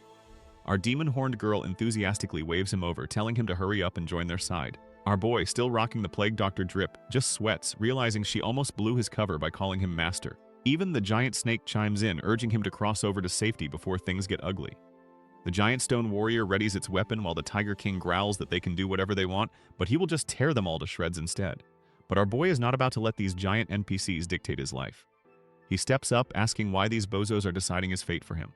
The Tiger King stammers that he already agreed to be one of his great warriors, but our guy just shrugs and says the situation has changed. The stone giant is not having it either, rumbling that being a guardian is his absolute destiny and he needs to accept it. But our boy just smirks behind his mask. If they want him so bad, they are going to have to fight for his affection. He tells them to prove which side actually benefits him more. The big tiger boss is absolutely flabbergasted that our boy is actually haggling over a top-tier seat in his crew. He tells the Plague Doctor to kick rocks if he's not feeling it, but our guy quickly backpedals, saying he never actually complained and that the gig is alright. The White King decides to toss him a title as a reward. Our boy smirks under his mask, figuring a fancy new title is just the ticket to sniffing out more clues about those elusive stars. But the big cat ain't done. He scoffs at just giving a title and sweetens the pot, offering to hand over literally any city our boy wants. Well, almost any city. He draws the line at turf owned by the Arhan Empire or the Black King down south. Our boy's eyes go wide as he realizes the sheer flex of this offer. The White King is basically saying he'll wage war and conquer any other spot on the map just to get him on the payroll. It also tells our guy exactly who the real heavy hitters are on this continent. Our boy realizes this giant tiger is actually giving him the VIP treatment, but if he hesitates now, he is just going to look like a total scrub and lose all that hard-earned street cred, so he locks in the deal. The White King officially announces him as a main pillar of the monster city, slapping him on the back like they are old frat bros. The Star Guardians are super salty about this betrayal, warning him he is going to regret it, but our guy literally could not care less. With his new authority, he easily secures his original prize. The Snake King hands over the cursed body of Andasar, and the crew packs her up in a coffin to return to Priest Andrew. The White King even rolls up to personally see them off, telling his new favorite employee to hurry back soon. Stepping up to the warp gate, the system hits him with a fat stack of notifications. He bags the White King's recognition, a shiny new achievement, and a clean 100 honor points. The portal fires up, locking onto their next destination, the Knight's Garden. They touch down right at sunset. The Lightning Boy finally clocks that his new boss is actually just a human, but our guy shuts that down real quick. Human or not, a bet is a bet, and this dude is locked into a one-year internship. Isabella asks our boy where he stashed their new lightning buddy. Hyunyoung just smirks and pulls a pocket-sized tied-up Isaac right out of his coat. He explains the guy was getting way too loud, so he hit him with the shrink ray for some peace and quiet. They finally touch down at the Knight's Garden on the back of that massive high dragon. But the vibe is completely off. The sky is blood red and the streets are dead silent. Isabella points out that Hudson was supposed to be rebuilding this place, so it shouldn't look like a literal ghost town. Isaac suddenly freezes up as his face drops in pure horror. They follow his gaze and find a massive wooden gallows with dozens of bodies swinging in the wind. It is an absolute massacre. Hyunyoung's eyes go wide. These are the same knights and residents he literally just busted his back to save. He spots the familiar faces of the locals, including the sweet old grandma who lost her son, now completely broken on the ground. Our boy touches down in the Knight's Garden with his new squad, but the welcome wagon is looking a little grim. Instead of cheers, they find the locals weeping in the streets and a fresh batch of bodies swinging from the gallows. The whole crew freezes up, completely stunned by the sudden horror movie set. An old man spots them and nearly has a heart attack. Turns out it is Priest Andrew's brother, and he is absolutely frantic. He begs Andrew to hide before the invaders spot him, warning that sticking around is a one-way ticket to the chopping block. Our guy narrows his eyes, demanding to know what the hell happened to the city he just saved. The brother spills the tea. Remember that massive mountain of debt the local lord racked up with Duke Xian? Well, the repo men finally came knocking, led by none other than Maxim, the successor to the Duke. And Maxim did not just bring a clipboard. He brought the Kaiser mercenaries and completely steamrolled the city defenses, leaving the eye patch wearing lord kneeling in the dirt. Maxim is actually one of the traitorous 8 heroes, and he is here to collect the territory by force. The lord screams that they promise to pay him back, but Maxim clearly does not care about the fine print. The Marquise isn't buying this hostile takeover. He calls out the mercenaries' bluff, pointing out that the Duke lent the money to him, not Hudson, meaning this whole debt collection is just a flimsy excuse to steal his territory. His knights back him up, drawing their swords and ordering the disrespectful merc to get his dirty boots off their monument to fallen heroes. But Maxim just smirks, mocking the idea of anyone outside the 8 heroes being worthy of a monument before unleashing a terrifying shadowy aura. The old man explains that the fight was over before it even began. Despite the knights and residents rushing in to defend their home, they were completely outmatched by Maxim's forces. The only reason it didn't turn into a total massacre was because Hudson stepped in. The casino boss begs Maxim to stop, offering to pay double the debt out of his own pocket or even his entire fortune just to buy them 30 days of peace. Maxim considers it for a split second before deciding he'd rather just take everything by force. He drives his sword straight through Hudson's hand, betting the merchant will fold under a little torture.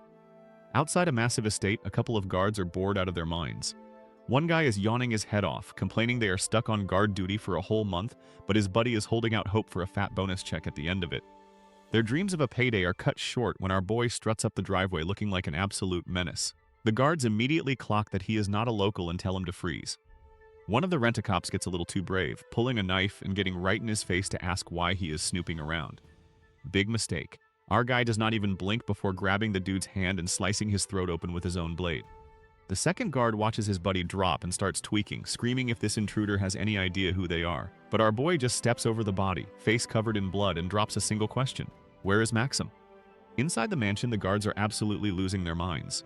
The front door security just got permanently logged out, and our boy kicks open the double doors like he owns the place. The fodder immediately rushed the stairs, screaming for his head. But our guy just casually draws his blade and gets to work. He leaps right into the mob, delivering a clean slice to the first guy's dome before carving up the next dude's chest. And because he likes to mix things up, he follows it with a brutal right hook that sends teeth flying across the lobby. More of these rent-a-cops try to swarm him, but it is a complete mismatch. The stairs are instantly painted red. Stepping over the fresh corpses with his bloody boots, our protagonist strolls up the grand staircase. His face is splattered with gore, but he looks completely unbothered, just taking a casual evening stroll through a mansion he just turned into a graveyard. Our boy struts down the red-lit hallway like he owns the place. He is completely unbothered by the trail of bodies he just left downstairs. He bumps into the local bandit captain and his bald buddy who stare down at him like he just interrupted their lunch break. The captain swings his massive axe to take out the trash. Our guy just casually sidesteps the heavy metal and closes the gap in a flash. He delivers a brutal shoulder check to throw the brute off balance and follows up with a clean slash right across his chest. The captain's lackey watches his boss get absolutely folded and immediately starts sweating bullets. He drops his knife and begs for his life while screaming for his captain to do something. But the captain is a little tied up at the moment, mostly because our boy just drove his blade straight through the back of his neck. He rips the sword out in a spray of crimson and immediately pivots to give the screaming lackey the exact same treatment. Our boy does not miss a single beat. He spins the dual-wielding bandit around and delivers a brutal downward slash that sends him crashing to the floor. With a cold glare, he steps over the trash mob and plunges his massive greatsword straight into the guy's chest. The bandit screams as the blade pins him to the ground in a brutal, bloody silhouette. But instead of dying, the impaled freak just flashes a crazy shark-toothed grin. A system window pops up announcing his hidden trait demon worshipper is activating his demon heart. Our guy's eyes widen as massive black and red tendrils suddenly erupt right past his face. The demonic energy explodes out of the bandit's chest and shoots straight up the massive vertical shaft like a twisted geyser. But just as our boy thinks he secured the bag, the defeated merc pulls a literal demon out of his chest. Black and red tendrils erupt from his body, wrapping around his arm as the MC realizes this was his backup plan all along. Half his face morphs into a multi-eyed red nightmare. Unfazed, our guy asks what the point of the massacre was. If he just wanted the territory or the cash, he could have taken it without the massive body count. The demonic merc just laughs in his face, calling him a dumbass and asking if he really needs a reason to step on some low-level NPCs. He spits that those pathetic weaklings had the absolute audacity to build monuments honoring themselves alongside the legendary 8 heroes. He warns our boy not to throw the word hero around so lightly, especially since he's just a coward who tucked tail and ran at the very gates of the demon world. But then the math ain't mathing. The only people who actually know about that little retreat are the heroes themselves. He stares down our boy, realizing he might actually be the legendary Phantom.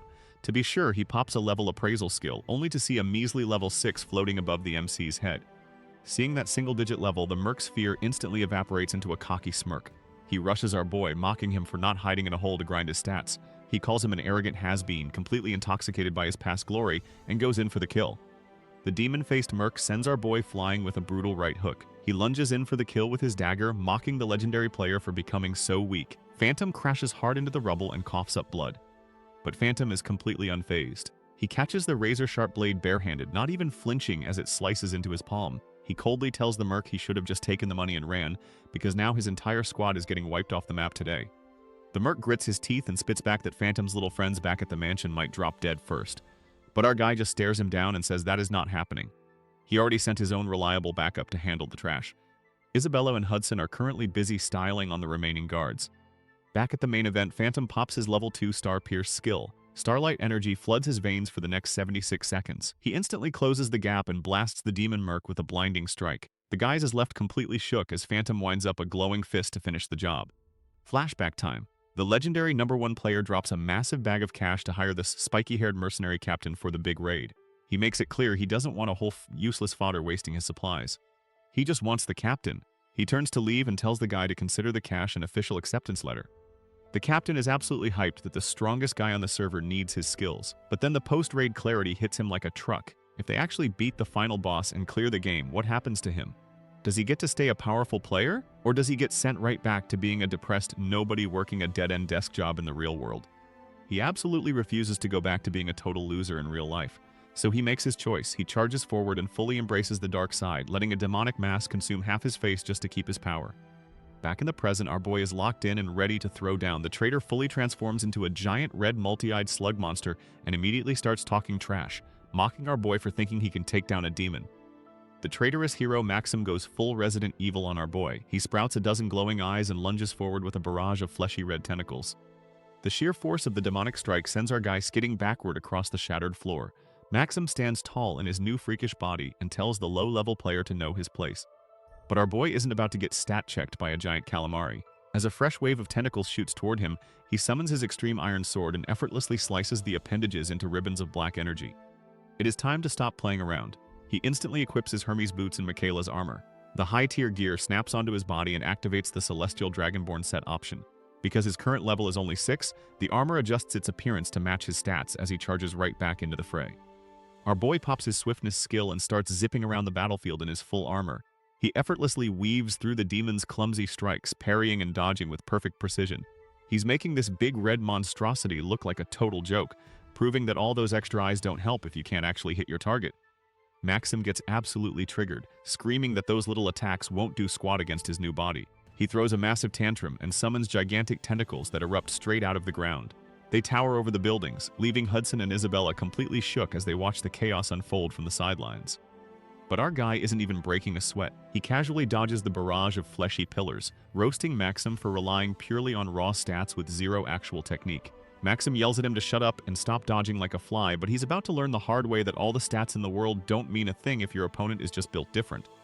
Our boy is just styling on this guy. He tells the giant red calamari that he has clearly never fought anyone on his level. He roasts the demon's sloppy attacks, saying they wouldn't even graze the top players. The demon throws a massive tantrum, screaming for our boy to stop acting superior.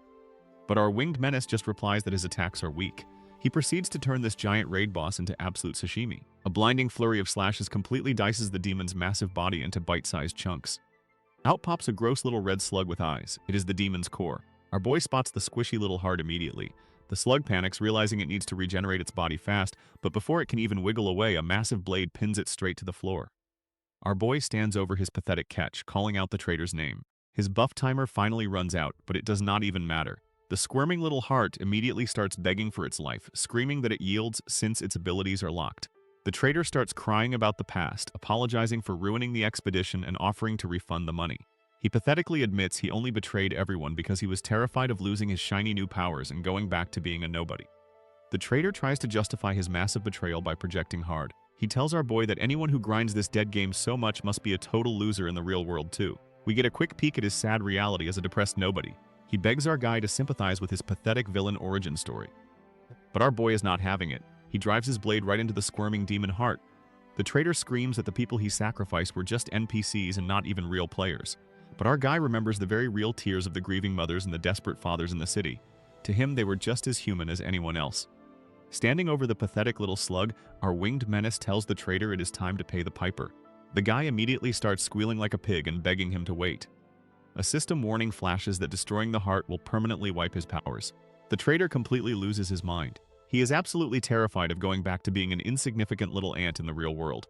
But our boy does not hesitate for a single second and squashes the bug right then and there. Our boy doesn't hesitate. He drives his blade right through the squirming demon heart, crushing it for good. The system immediately chimes in with the good news. He bags the Demon Hunter achievement, officially flatlines the traitor Maxim, and scoops up a shiny new broken golden scale fragment. But the loot drop doesn't stop there. Thanks to his Eternal Randolph Arcana, his hidden trait gets a massive glow up, evolving into the heart of the Eternal Monarch and wrapping up his hidden quest.